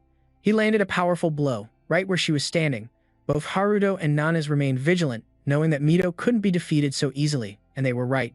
Mito emerged from the dust and smoke through a spatial gate. Mito then waved her hand and said, "Enough playing around, this is the end." The ground around where Haruto and Nana stood began to crack and shatter. From beneath the earth, giant corrupted flowers sprouted up, surrounding the two of them. They were now encircled by many of these corrupted flowers. Nana's tried to break through the encirclement but couldn't, so she leaped into the air and unleashed a decisive hellfire attack. The attack was so powerful that with just one move, the corrupted flowers began to disappear. However, some of the corrupted flowers resisted the attack and began to bloom. They bloomed, releasing a dark pollen into the air. Nana's and Haruto sensed the danger and cautiously covered their noses. Mito gloated. The amount of dark mana released by the corrupted flowers is 10 times greater than the corrupted trees. If you touch it, you'll be instantly cursed. The more you attack, the more the spores will spread. Hearing this, Haruto grew worried and thought, "This is bad. Damn it. I should have copied the holy sword, even if it meant giving up the image projection art." Just then, from the sky, a pillar of light shone down on the ground, and Lucas appeared. He used his ability, Radiant Light. From that power, a radiance spread out, neutralizing much of Mito's pollen in the air. Haruto and Nana's were able to move again and turn to Lucas. Haruto was quite surprised to see him, calling out uncertainly, "Lucas." Mito saw Lucas and became enraged. "Lucas, what the hell?" She screamed, "What the hell do you think you're doing?" Mito then summoned corrupted trees to attack him. Lucas didn't back down and charged towards her. "You were the one who betrayed me first, so what does it matter what I do now, right?" He stepped on the corrupted trees and rushed forward. Seeing Lucas's determination to destroy her, Mito threatened, "Don't you care what will happen to your family?" Lucas remained unfazed and questioned Mito. "From the very beginning, with the holy sword and the curse, wasn't I just a tool in your hands?" He was now close to Mito. Lucas used his holy sword to execute the divine spear technique, thrusting repeatedly at Mito, but she dodged every strike. She then used a corrupted tree to block Lucas's attack. Seeing this, Mito taunted him smugly. "How sad. Even the power of the holy sword can't even scratch me." Lucas didn't get angry but taunted Mito back. "A scratch. That's true. But you said that subspace, the dark spirit, is a part of Grema. I'm really looking forward to seeing what happens when I stab you with the holy sword." Only then did Mito realize something was wrong. Lucas's holy sword grazed Mito's face, surprising her slightly. "You're so annoying." Then, Mito counterattacked, using a corrupted tree to strike Lucas unexpectedly. He couldn't react in time and was impaled by the corrupted tree, which sent him flying. The space behind Miso was now cracking, and she angrily yelled, "You worthless trash." Nana still had the strength to charge at Miso. "Looks like you have nowhere left to run, huh? This is your end." Miso was surprised to see Nana's, thinking to herself, "Damn it, if I get hit by a hellfire attack now, it's all over." Nana's then attacked with hellfire, but Miso refused to back down, resisting until the very end. Right now, both Nana's and Miso were using all their strength to attack each other. Haruto and Lucas stood on the sidelines, watching their fight. Just then, Lucas spoke up. "Hunter, you can't copy the space of Miso, can you?" Haruto was surprised to hear this. Lucas explained that it was because her subspace wasn't a skill. It was an item, just like the holy sword. Lucas then explained that the subspace is an item used to connect to another dimension, and Miso is an elf from that dimension. Just then, Nana stepped forward and asked, "So, specifically, how is she able to stay in this dimension? Even if she takes advantage of dungeon breaks to cross dimensions, staying would still consume a massive amount of mana." Lucas agreed with her, saying, "Exactly, she must be paying a huge price for this. And that's why I think she converted her skill into an item for easier use. I don't know how she did it, but just using the item won't cost her any mana at all." Hearing this, Haruto had his own calculations, smirking to himself, thinking, "I see. No wonder I couldn't copy it then. That means I have to touch the item directly." But then, he asked Lucas, "Why did you suddenly decide to team up with us? You were trying to kill me at first, weren't you?" Hearing this, the man sighed and said, "Well, it's true I intended to kill you at first, but when I was trapped by the corrupted tree, you didn't take my life. Even though doing so would have gotten you my control ability, you still didn't do it, so this is my way of showing my gratitude." Hearing Lucas say this, Haruto could only look at him helplessly, not knowing what to say, while thinking to himself, that's just because I don't kill people to steal their skills. I wouldn't be able to live with myself afterward. Nanas walked over and said to them, sorry to interrupt your conversation, but what is control? And also, earlier you two mentioned copying a subspace. What does that mean? Hearing this, Haruto felt a little guilty. She looked at the sword in Haruto's hand and wondered, and this judgment sword, too. I clearly remember returning it to Miss Aries. Seeing this, Haruto was flustered and tried to change the subject, saying, about that, I just borrowed it again for a bit. Oh, just then, the defeated Miso was starting to wake up, rising from under the ground. She had used the corrupted tree to protect herself from Nanas's attacks, so her body was only slightly injured. Haruto said cautiously, hey, something strange. Lucas noticed it too and said, it seems she's absorbing the dark mana from the corrupted tree. This might be Miso's final move. Miso was furious. Her face seemed to age, becoming old and turning purple as she said, I was planning to play with you all until Lord Michael appeared. I shouldn't have been so careless when my opponent was the hunter Nanas. Then she screamed, from now on, I'm getting serious. Giant corrupted trees attacked towards where Haruto was standing. As he dodged the attack, he asked Nanas, Nanas, can you still use Hellfire? Nanas replied, yes. Lucas also coordinated with them, saying, if needed, I can still use my light skill one more time. Haruto shouted to them, first, use Hellfire to block her vision. Hearing this, Nanas used Hellfire to block the corrupted tree in front of her. Haruto observed the situation, thinking, in a moment, if she has converted her skill, like an item, what if I just copy this thing? He jumped onto the tainted trees to copy them, silently praying, please work, and it actually worked. Control C. Copying the tainted Yiso branch. Control C. Item has found 1/3 of a Yiso seed. The item will be copied and merged into the user's body. Prepare for a level up if a complete seed is collected and the tree is made to flourish. You will receive the blessing of Yiso's vitality. Control V can be used simultaneously with Giant Spider Silk. Control V. Because you have taken the Yiso seeds from the original owner, that person will no longer be able to use the Yiso branch. When the target's HP drops below 15%, the skill will be automatically absorbed. Haruto sensed it and smirked to himself. It's just like Lucas said, she must be really weakened. Control V. The Yiso seed is beginning to sprout inside the user's body. At this moment, the tainted tree had been successfully copied by Haruto. It changed from a dark purple to a brilliant gold. Miso was shocked. That flash of light even copied the tainted tree beneath her feet and changed its color. Miso was stunned. You copied the tainted tree. Lucas ambushed her from above, saying, you don't have time to think about that right now, Miso. Miso refused to give in, fighting back and shouting, how foolish. Miso then realized something was wrong with her body. She couldn't use the Yiso branch. Why? Lucas's holy sword swung at her head. Miso reacted quickly and managed to duck. Lucas didn't stop, continuously attacking Miso, and this time the holy sword managed to strike Miso's body, wounding her in the chest. Miso cursed, damn it. Lucas then called out to Haruto Tsano. She's trying to escape into the spatial branch. Haruto touched the Yiso branch, activating Control C. Activating Yiso's branch and Giant Spider Silk. The spider silk bound Miso's legs, and the Yiso branch also appeared to imprison her. Miso now realized she couldn't fight Haruto, saying, once we elves jump to another dimension, we are unlike any monster, and my duty is to handle monsters to protect the people. Yet you treat me like a monster. Nanas ignored her words. She said, please stop resisting. I have no interest in torturing monsters. She struck once with her hellfire, the flames engulfing Miso and making her scream in pain. Nanas said to her, you're still alive after that, you're quite stubborn. Miso just laughed and said, no, my time has come. It's a pity I couldn't purify my homeland with my own hands. But in return, Miso let out a terrifying roar, saying, I will make your world just like mine. Let me give you a taste of despair. Lucas suddenly realized something. Miso was summoning a dark power. It descended from the sky onto Miso, pushing back Nanas's hellfire. Lucas tried to stop Miso. Stop. Not even Michael could bear that responsibility. You're not just putting Tokyo, but the entire world in danger. She didn't care, trying to absorb the energy of that power. Just then, a yellow flash of light shot towards Miso. Nanas, watching from the side, guessed who that light source was, Haruto Tsano. Lucas froze as he witnessed Haruto now entering Miso's mindscape. He looked around. So this is what a spatial branch is like? And you turned it into an item. Haruto then touched it. I should probably just copy it now. Under Haruto's control, the system then displayed in sequence. Control C, Dark Spirit space has been copied.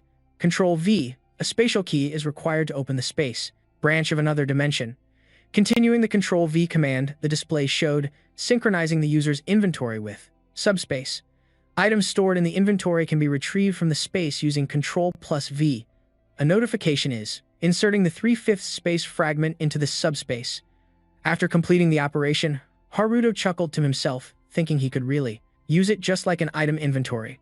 The system then announced two commands, Control+V Level 3 and Control+V Level 5. All copy items and skills are now stored in the subspace, regardless of durability. Haruto cheerfully assessed. Awesome.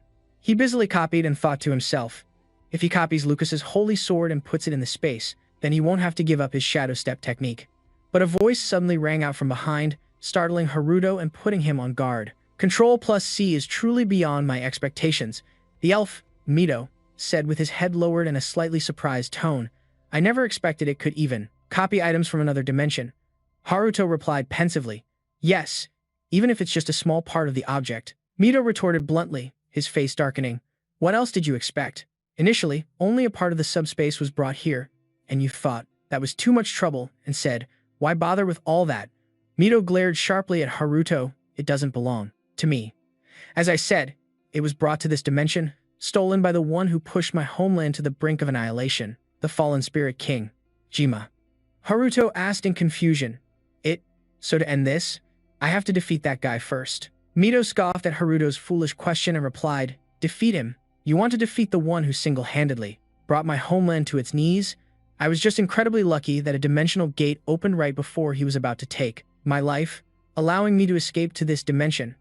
I had to sacrifice everything to bring a part of the subspace with me. Hearing this, Haruto felt something was off. Wait a minute, then how were you able to turn it into an item? Mito answered confidently, by the power of the curse I received in my own dimension. At that moment, Haruto's mind was completely blown. He was so shocked, his jaw dropped. What? Curses exist in other dimensions too? Mito gave a sinister smile, his steely gaze conveying, the power of the curse I receive is conversion. On the outside the space, Nanas and Lucas stood stunned, blade and sword in hand, before the powerfully swirling vortex. From that so-called subspace, a giant foot with thick, sharp claws emerged. Gao stepped out, brimming with killing intent. Arcs of electricity crackled along its body from head to toe. Following behind it was a horde of limping snow mountain golems. Shinoda Satoru appeared from out of nowhere, smiling and waving as he called out, isn't that Hunter? Nanas? Hearing her name, Nanas turned. Seeing it was Shinoda, she offered a slight smile in greeting. Over there was Chairman Fu. He was approaching, holding a sturdy shield. Nanas ran up to him, and he expressed his gratitude. Thank you for your hard work. The chairman waved off the thanks, simply reassuring her. All the monsters in this area have been taken care of. But Gao stepped forward and said, the other hunters should be more than capable of handling the remaining stragglers, right? Masato and Ares also walked over from the red circle, just in time to hear Gao's suspicious question. We already took care of them on our way here. Seeing Masato appear, Nanas asked him, Guildmaster Shirosaki, what happened to Takumi? He didn't answer her question, simply stated nonchalantly, I wanted to capture him alive for the guild's benefit, but he refused to cooperate. So, I sent them to meet their maker. Nanas looked at his calm demeanor and his answer, only replying softly, oh. She thought to herself, Guildmaster Shirosaki, it seems the aura around him has changed. She didn't ask anything further, just taking in the necessary information. Is that so? Thank you. You've worked hard. Satoru looked around and noticed someone was missing, so he walked over and asked, by the way, where is Senior Haruto? Nanas heard this and replied, Haruto has. She looked up at the beam of light and answered, gone into the subspace with that elf. We're standing outside the guardian room in case things go south. Hearing this, Satoru became alarmed and asked worriedly, so, does that mean Senior Haruto is in danger? Nanas noticed his disrespectful tone and felt a bit annoyed, thinking, this kid, don't talk to me like an equal while we're on the job. But she still reassured Satoru that Elf is already on the verge of death. Seeing the two of them talking, Lucas also approached and warned, besides, Miso, we should close the subspace as soon as possible. Gao, who is beyond anyone's comprehension, will soon appear, you know. Gao, upon seeing Lucas's appearance, asked curiously, who are you? Gao looked at the sword he was holding. That holy sword, is that from the Cooper family? Were you sent as reinforcements? Nanas immediately refuted, no. He's Miso's accomplice. Gao heard this and his jaw dropped in disbelief. What? Seeing that Lucas didn't react, Gao grabbed him by the collar in astonishment. Gao lifted Lucas up, asking threateningly, "What reason would a member of a noble family have to cooperate with that wench, Miso? Huh, kid. How do you plan to take responsibility for this?" Seeing Gao's furious questioning, Lucas immediately said, "I'm going in there too. I've decided to take responsibility, so please let me go." A spark appeared in Gao's eyes as he looked at him thoughtfully. With a slam, Gao didn't hold back, directly throwing Lucas to the ground.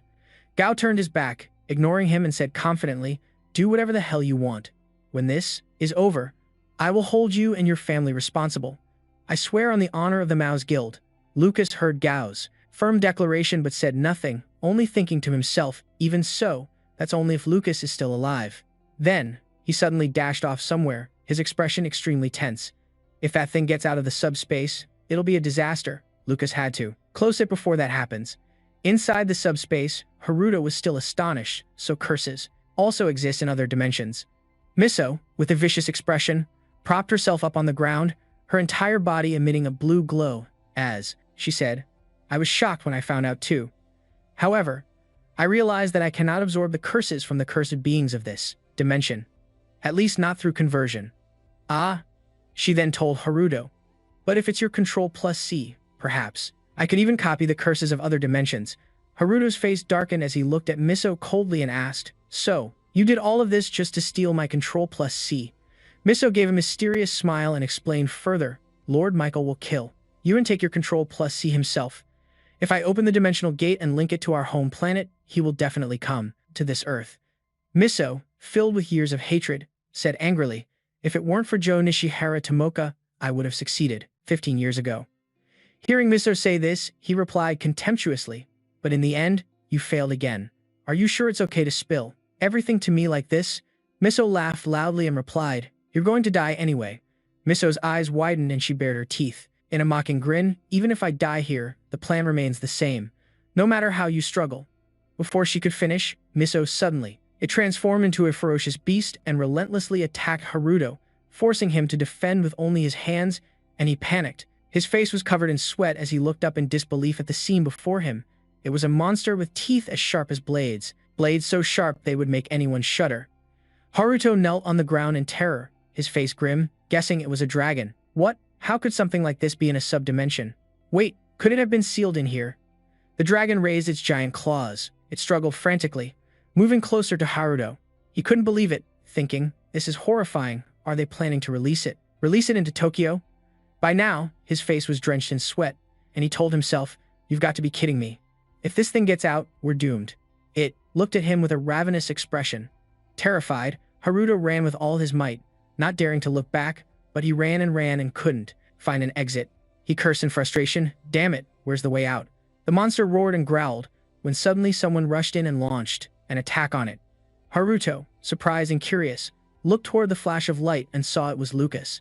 Lucas had just launched a counterattack with his sword while turning to urge Haruto, "Have you copied the subdimension yet? That's the dragon Miso imprisoned here. If the subdimension collapses, it will harm the holy sword.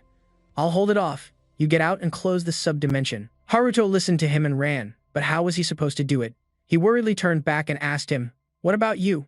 The dragon then roared, loudly, directly counterattacking and sending Lucas flying. The holy sword flew from his hand, far out of reach. Haruto witnessed the chaotic scene, frowning slightly.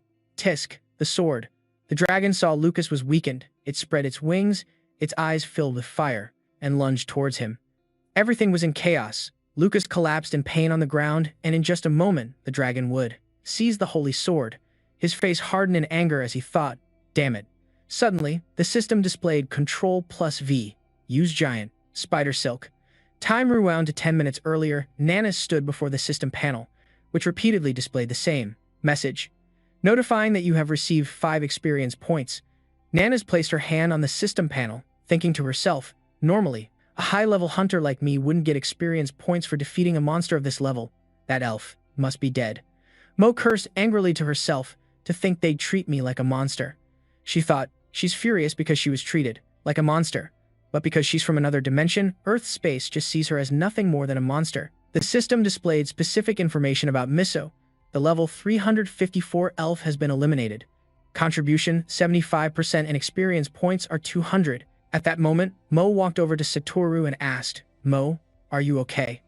Mo worriedly asked him back, "What about Hunter Sano?" He looked towards the subdimension's entrance and replied, "He's still inside." Suddenly, a strange light erupted from the subdimension, startling those outside. At the entrance, Lucas and Sano were thrown out, with Sano holding a rope.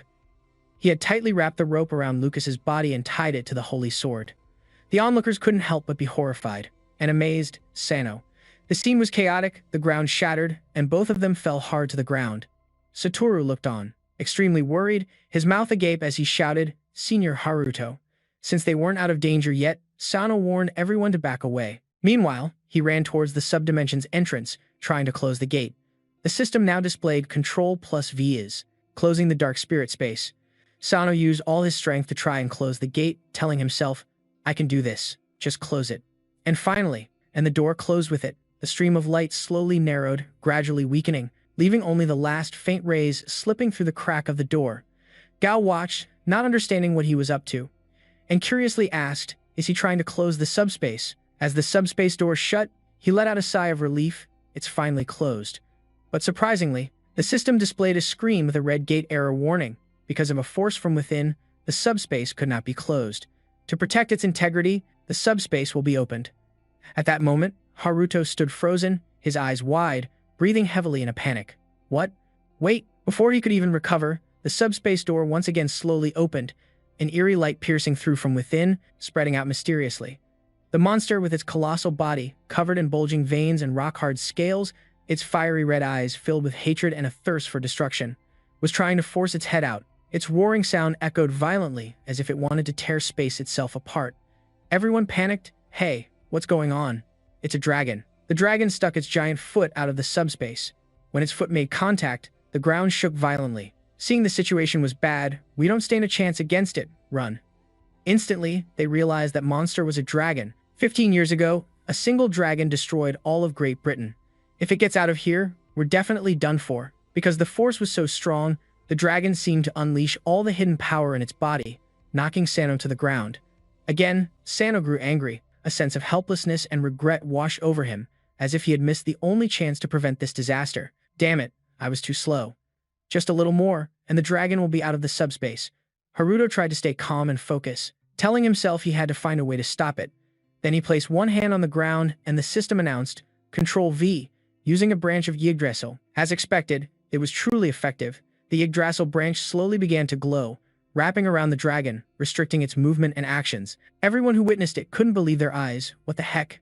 The Yggdrasil branches wrapped tighter and tighter around the dragon. The branches seemed to come alive, intertwining as if controlled by an invisible force. They slithered and shot towards the dragon. The branches began to double, then triple, and soon they had completely covered and bound the dragon tightly, preventing it from moving. Haruto let out a soft sigh, a sense of relief spreading through his chest. It worked. Satoru was full of admiration for him, cheering non-stop. "Wow, Senior Haruto." But something seemed off to Nana's. She thought she didn't sense a malicious aura from that thing. But she continued to deduce, it's similar to the skill Misu used. Everyone else was praising him. That's amazing. The branches stopped the dragon. Not just Nana's, but Mo also felt something was wrong. It's not that the dragon isn't a monster, but how could a single branch stop it like that? As expected, it was a surprise. Mo's face filled with horror as he looked up to see the dragon had bitten through the branches, breaking free from its restraints. Its entire body revealed a terrifying power, every muscle bulging like hard rock, and when it roared, its whole body trembled, furiously breathing fire. Haruto was shocked, not expecting this. He looked at it. Damn it. It's about to use its flame breath.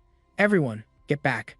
At that moment, Fu Hoa held up a shield, a protective circle emanating from around him, telling everyone, "There's no time, get behind me." Over with Masato, he also shouted, "The rest of you, over here." He emitted a red circle that spread out like a powerful wave, forming a sturdy shield protecting the entire circular area continuously expanded for everyone to enter. Each vortex seemed to suck all the surrounding energy into it, growing larger and larger. But just as everyone was hiding inside the protective circle, a crack echoed like thunder. The dragon roared fiercely, its sharp teeth piercing into the branches that were tightening around it. Now the dragon shrieked, its giant head twisting, its eyes bloodshot and filled with fury. Some people were still trembling in fear as a terrifying mythical creature stood right before their eyes. "I can't believe it," a girl said. "We're saved." A young man looked at the scene and asked, "Is this the green shield that's protecting hundreds of people from that evil force?" Standing behind it, behind the shield, feeling safe, the young man rejoiced. "A section of the Jinja was blown away, but we're still unharmed," another person said, as expected of the chairman and guild master Shirosaki. At that moment, Satoru suddenly remembered Haruto. What about Senior Haruto?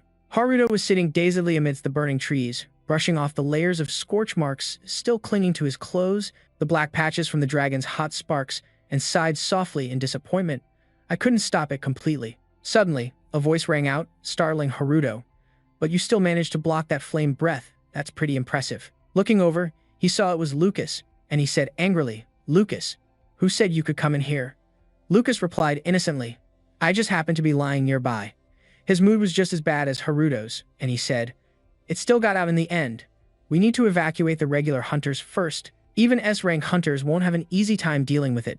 Its scales are as hard as a real dragon's, so weapons or magic are useless." He shot to his feet and said with frustration, "That damn Miso. She intended to destroy this place from the very beginning, didn't she?" Lucas replied, "He has a plan. Michael's curse can erase that thing." Not understanding, he blankly asked, "Michael, erase?" Lucas explained to him, "He's under the same control curse as us and is the guild master of Starfield. Moreover, he's someone you should never cross paths with." Haruto recalled memories, like a gun, or how he had overheard a conversation between mysterious people in black masks on the subway saying it was a dragon. Should we take care of it now? No, not yet.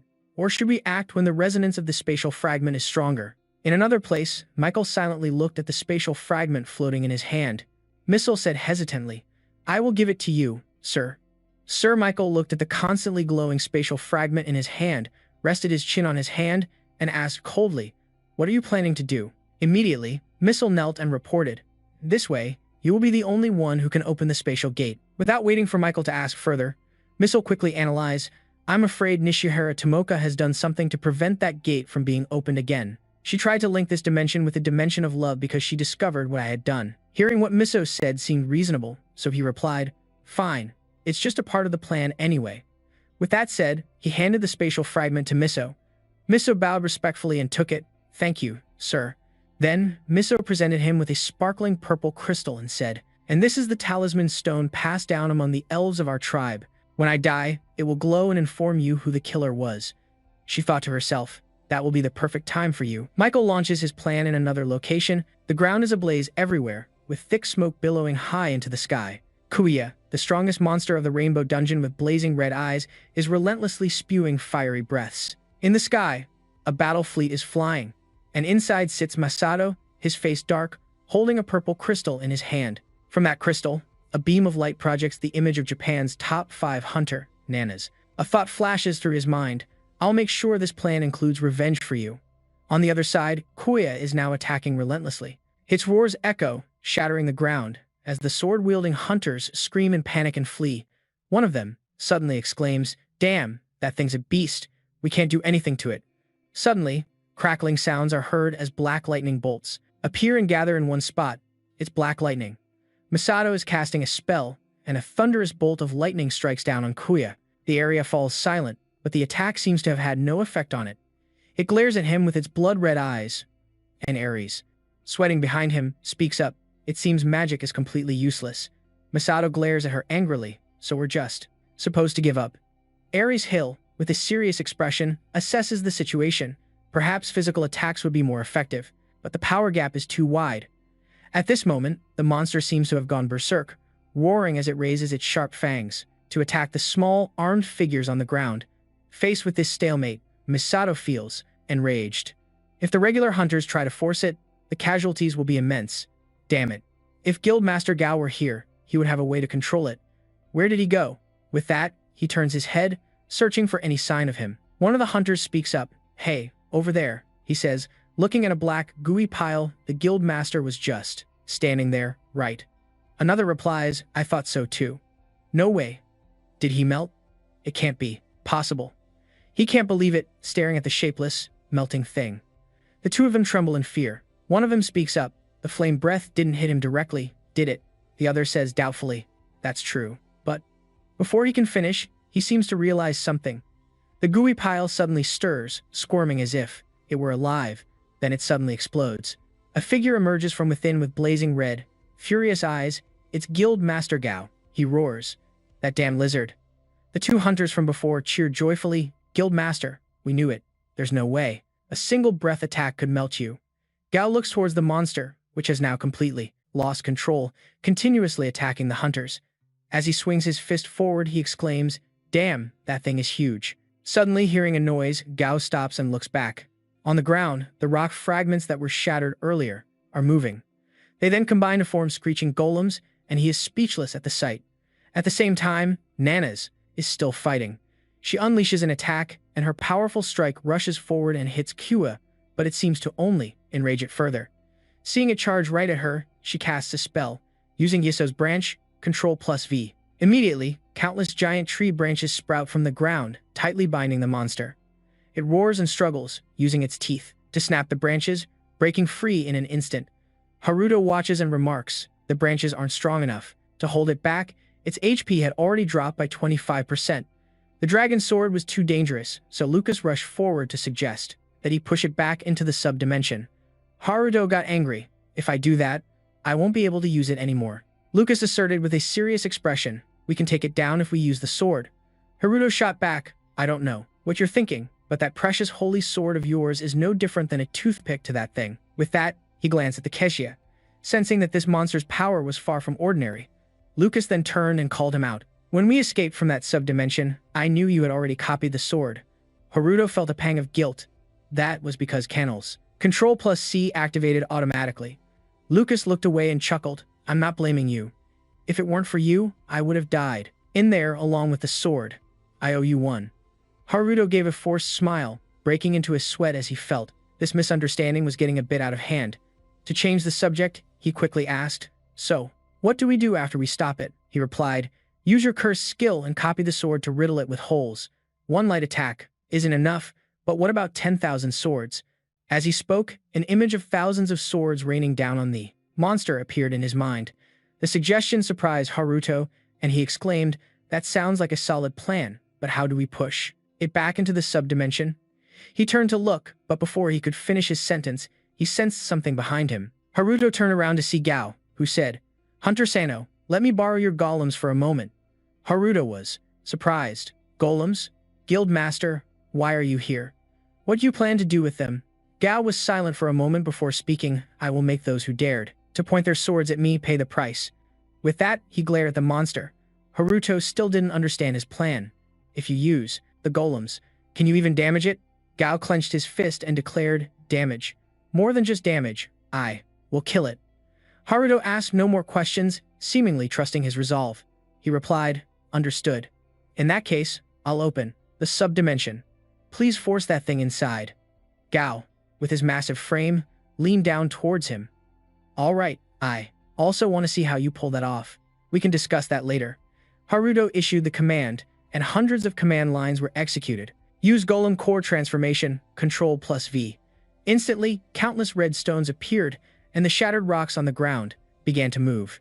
They combined in an instant, creating a horde of golems.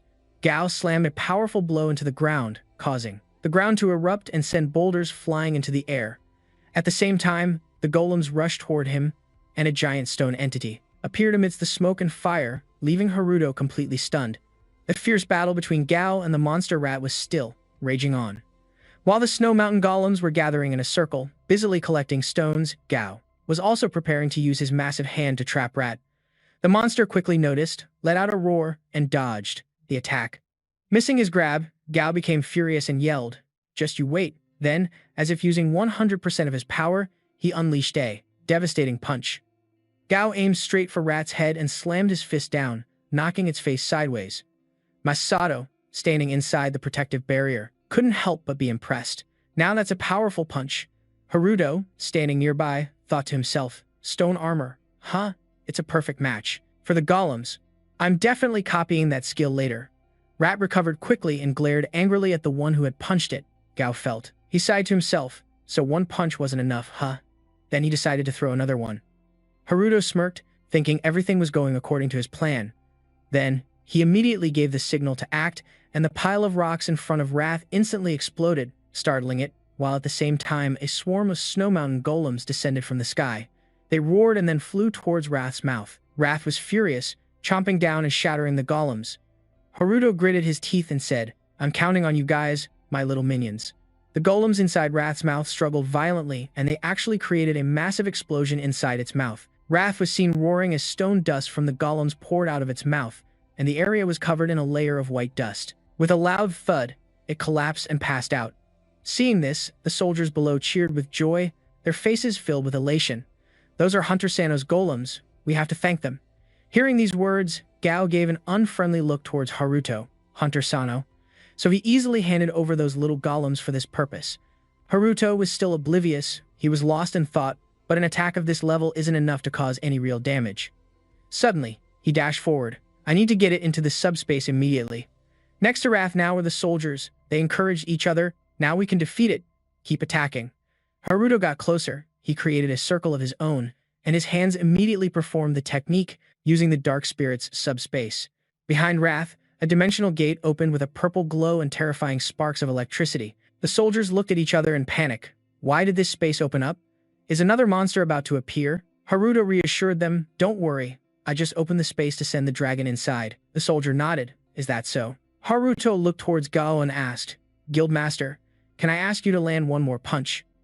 Perhaps a bit surprised by the question, he answered honestly, "All the golems have already self-destructed, so it's difficult for me to achieve the same damage as before." On Haruto's face, a worried and wary expression appeared.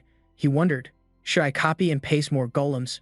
No. If I want to achieve the same effect as before, the level of the new golems is too low. Suddenly, Nana appeared from behind. She spoke up. "What do you think about using Hellfire power?" Haruto was startled. "Hunter Nana? Then let's go with that." At this moment, Mo also rushed over. "We have to hurry and take advantage while it's unconscious. It's about to enter phase 2. Before they could even act, the creature behind them began to move violently. Wrath stood up after being stunned. It angrily swept its fiery gaze over the soldiers. Mo shouted, "It's awake! Everyone run!" As if in response to his words, it spewed a torrent of fire, as if to incinerate everything. The soldiers, as if a seal had been broken, ran away in a panic, leaving behind terrified screams. Nana was tense. "At this rate, our side will be wiped out by the flame breath. I need to minimize the casualties as much as possible." Without a second's hesitation, she charged alone towards Wrath. This scene startled both Haruto and Mo, and he yelled, "Hunter Nana." On one side, Toku ordered, "All hunters to this side." He had created barrier to protect his subordinates, but on the other side, the steel monster, a great flame. Nana charged directly to confront it. She built up powerful momentum towards Wrath, thrusting her blade forward. She summoned the power of the Blade of Hellfire. As soon as she finished speaking, an immense power erupted from within the blade. Two streams, a blue light and a red light, clashed head-on, leaving nothing visible but flying debris. Drax spewed out a torrent of fire that seemed ready to swallow Nana's whole, and to her astonishment, the flames engulfed the entire building in a sea of fire. Seeing this, Haruto was both worried and furious. Damn it. He executed a series of moves using the branch image displacement technique. The flames had completely swallowed Nana's. Haruto charged inside, reaching out to pull the Hunter Nanas, and the two were enveloped in a sphere of branches. For the moment, the fire couldn't burn them, and the branch sphere fell out of the flames, raging fiercely outside. The sphere plummeted downward, allowing them to narrowly escape disaster. Perhaps in pain, Nanas clutched her arm and grunted softly. Haruto asked with concern, "Are you okay?" Nanas looked at him worriedly. "I'm fine, but the sorcerer's blade." Haruto reassured her, "Ma'am, the sorcerer's blade is still completely intact." Haruto heard his copy system activating. It was copying Nanas's sorcerer's blade. He thought to himself, "I didn't even touch it directly. So does that mean the giant spider's silk hitting it also allows it to be copied?" He handed the blade back to Nanas, who took it and thanked him. She said to Haruto, "But if it uses that flame breath again, we're done for." The two looked towards Drac, who was rampaging and searching for its next target. Just then, a decisive voice rang out, "Now is the golden opportunity." Haruto immediately used his target deletion skill. At that moment, a system was enveloping Drac. Haruto and Nanas watched, a mix of horror and surprise, at the scene before them.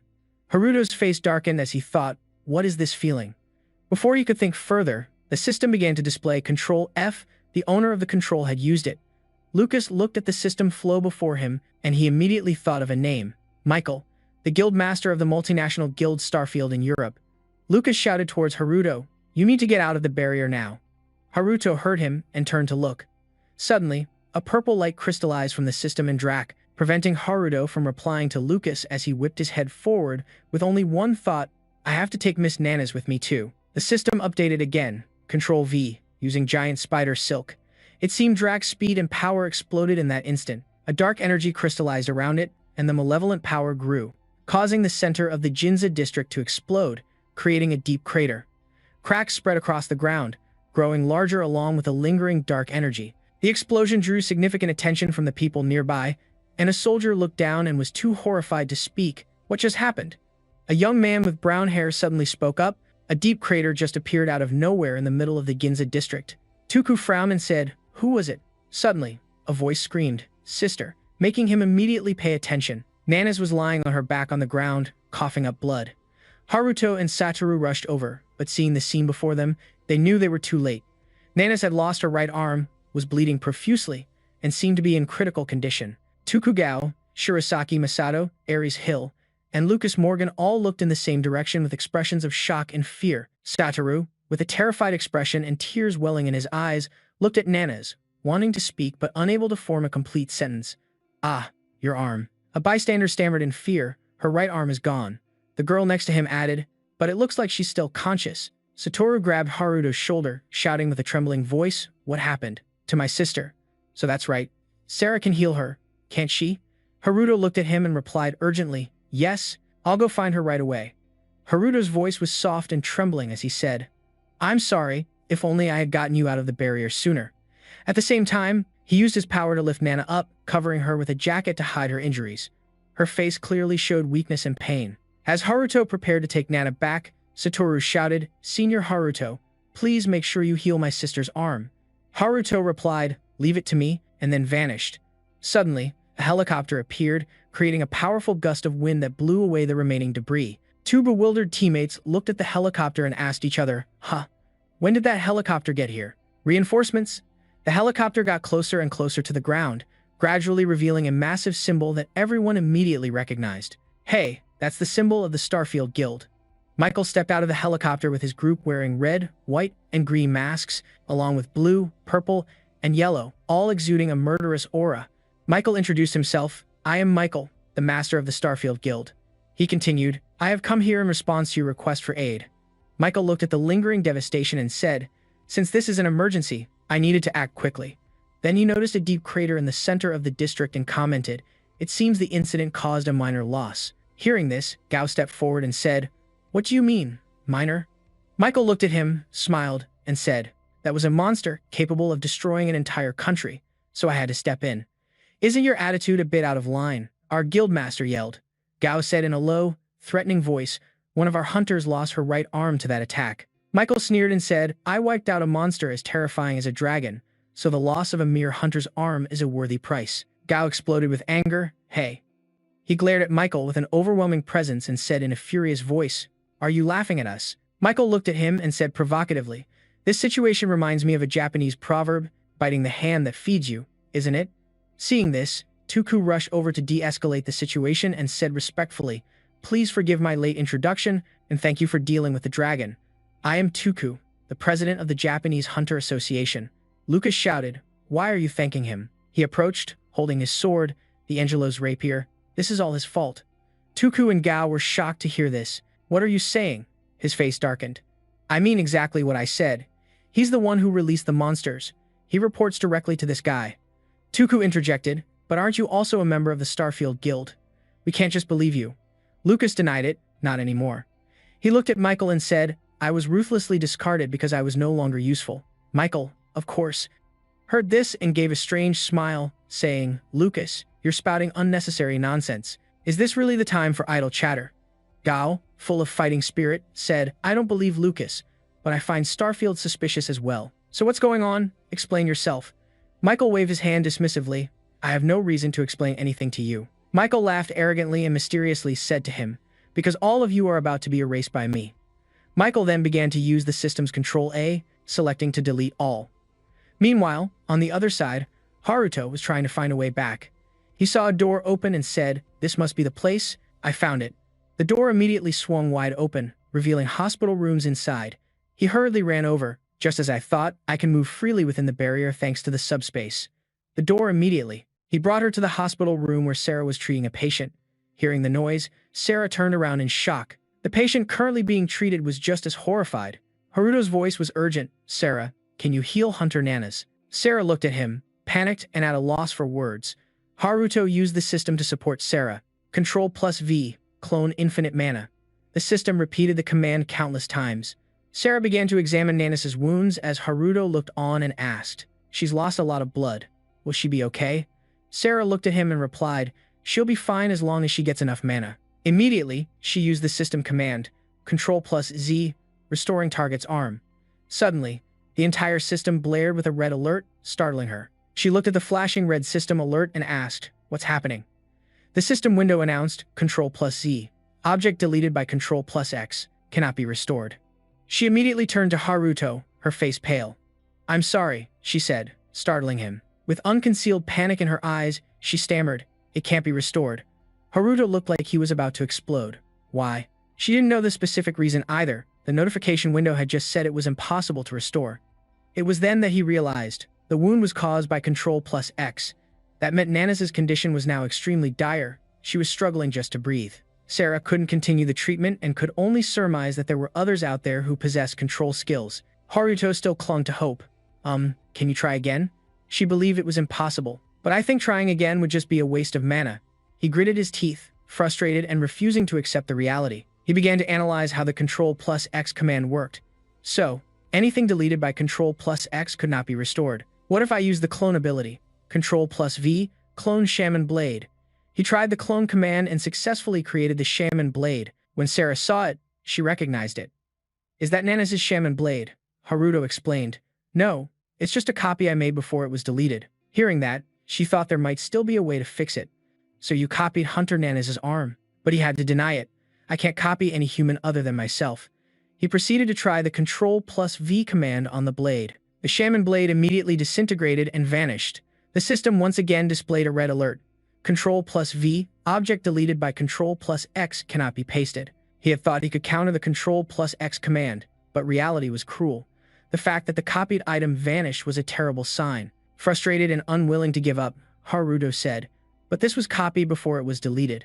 He continuously made more copies, 3 Shaman Blades. The copy command still worked perfectly. 3 cloned Shaman Blades appeared in an instant, but when he tried the paste command again, each blade instantly vanished. The system relentlessly warned, Control plus V, object deleted by Control plus X, cannot be pasted. Haruto lost control of his emotions, furiously commanding the system to clone the Shaman Blade 100 times. Damn it all. "So you want to fight this to the end? Is that it?" The system was forced to continuously execute the copy command, releasing waves of energy. The force was so strong, Sarah felt like she was about to be blown away. 100 cloned Shaman Blades appeared at once, but when he tried the paste command, the system continued to flash its red alert. He went into a frenzy, spamming the clone and paste commands. The pile of Shaman Blades repeatedly vanished and reappeared. The scene was utter chaos. Haruto had no intention of stopping. The other patients in the hospital watched him go berserk. Error, error, error. But in the end, a blade was actually successfully copied and pasted, and the system displayed another notification. Canon V has encountered an unknown error. Item deleted by Control X, now available for copy and paste. Haruto walked over and slowly picked up the complete void blade. He was drenched in sweat, but holding the blade in his hand, he felt a bit more relaxed. "All right, I just need to give this to Nanas when she wakes up." Having successfully glitched the system, he turned and shouted, "Sarah, try it again." She understood him and immediately agreed. "Okay." Elsewhere, the air was buzzing with discussion about an arrow mark that had suddenly appeared above everyone's heads. One person asked, "What's this mark for?" His friend fearfully guessed it was a targeting mark for a wide area attack. Michael appeared, wearing an expression of utter contempt. "I guess you all aren't that stupid." Suddenly, powerful bolts of lightning struck down around him. A large number of people appeared, surrounding Michael, and the energy in the air grew denser and denser. The system displayed a notification. Control H, move target closer. A wave of pressure sending bricks and stones flying shot straight at him. Michael calmly used a teleportation spell, effortlessly dodging the debris. From high above, a powerful figure slowly descended. bringing with it lightning bolts that continuously struck the ground, sending earth and rock flying everywhere. He, Michael, had skillfully teleported to a safe location. Masato appeared with a ferocious expression, growling, "Wide-area attacks are my specialty. I don't know what your ambition is, but stop right now." Hearing this, Michael scoffed. Shirosaki of the future Black Lightning Guild is something else. As soon as he finished speaking, he snapped his fingers without hesitation. "I'll delete you first." Masato was completely caught off guard, unable to react to Michael's sudden attack. Black vortexes began to appear like bullets, hurtling towards him at incredible speed. Seeing this, Masato hurriedly tried to dodge, but was quickly cornered. In the end, under the terrifying destructive power, his limbs were completely severed. Surely, no one could withstand such a brutal attack. He quickly went into a free fall towards the ground. The people around were horrified and began to murmur in shock, even Guildmaster Shirosaki. What kind of skill was that? Gao saw this and completely exploded with rage, screaming furiously, "You bastard!" He charged forward, aiming a punch straight at Michael. A loud crash echoed out. The ground and rocks were blown away like mere dust. Michael remained calm, not even blinking, as he looked at Gao with a mocking smile. A protective barrier he created rendered the punch meaningless, and the arm of stone armor easily shattered. Gao couldn't believe his eyes, staring in shock at what was left of his arm. Toku, witnessing this, turned pale with fear. The stone armor that can withstand a dragon's attack also. Michael gloated, looking with contemptuous eyes at the crowd, terrified of him. Don't be so shocked over something so trivial.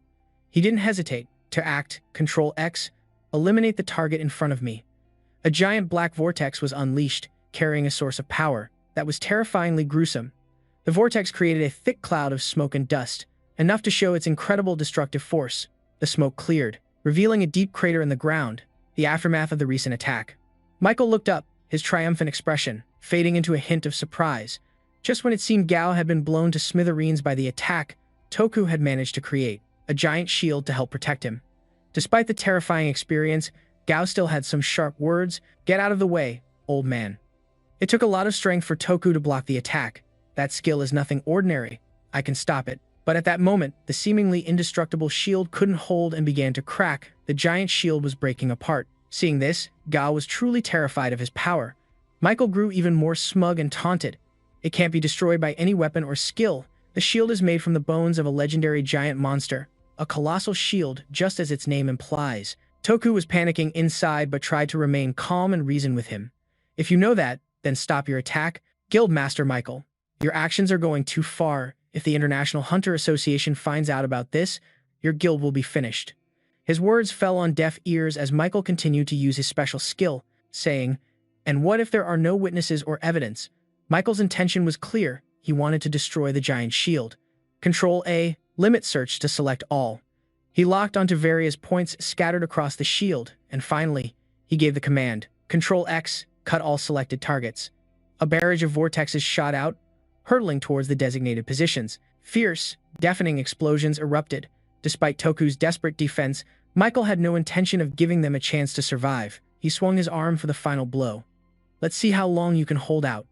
Control X again, cut all selected targets. A relentless barrage of attacks rained down without pause, creating a massive shockwave, and the shield could no longer withstand the assault, and it began to break apart in large chunks. Toku could only watch helplessly as the giant shield shattered. It was completely destroyed, with nothing left for cover. The vortex shot straight towards him. It seemed he was too stunned to react in time. Just then, Gao quickly grabbed Toku and pulled him back. "Old man." Gao threw him backward, deciding to use his own body as a shield. Under the pressure from the black vortex, Toku struggled to stay in his ground. After the dizzying blast, the shield was shattered beyond recognition. When he came to his senses, he was incredibly worried for Gao. "Are you all right?"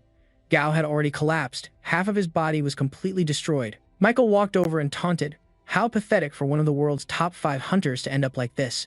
Unexpectedly, Gao's will to fight was still fierce. He struggled to speak. "You think you've won? Even if my body is blown to smithereens." Seeing Gao's current condition, everyone was incredibly worried, their faces showing a clear look of helplessness. Gao struggled to say, "This stone armor still hasn't broken." But the stone layer on his body was crumbling into fragments, slowly falling away.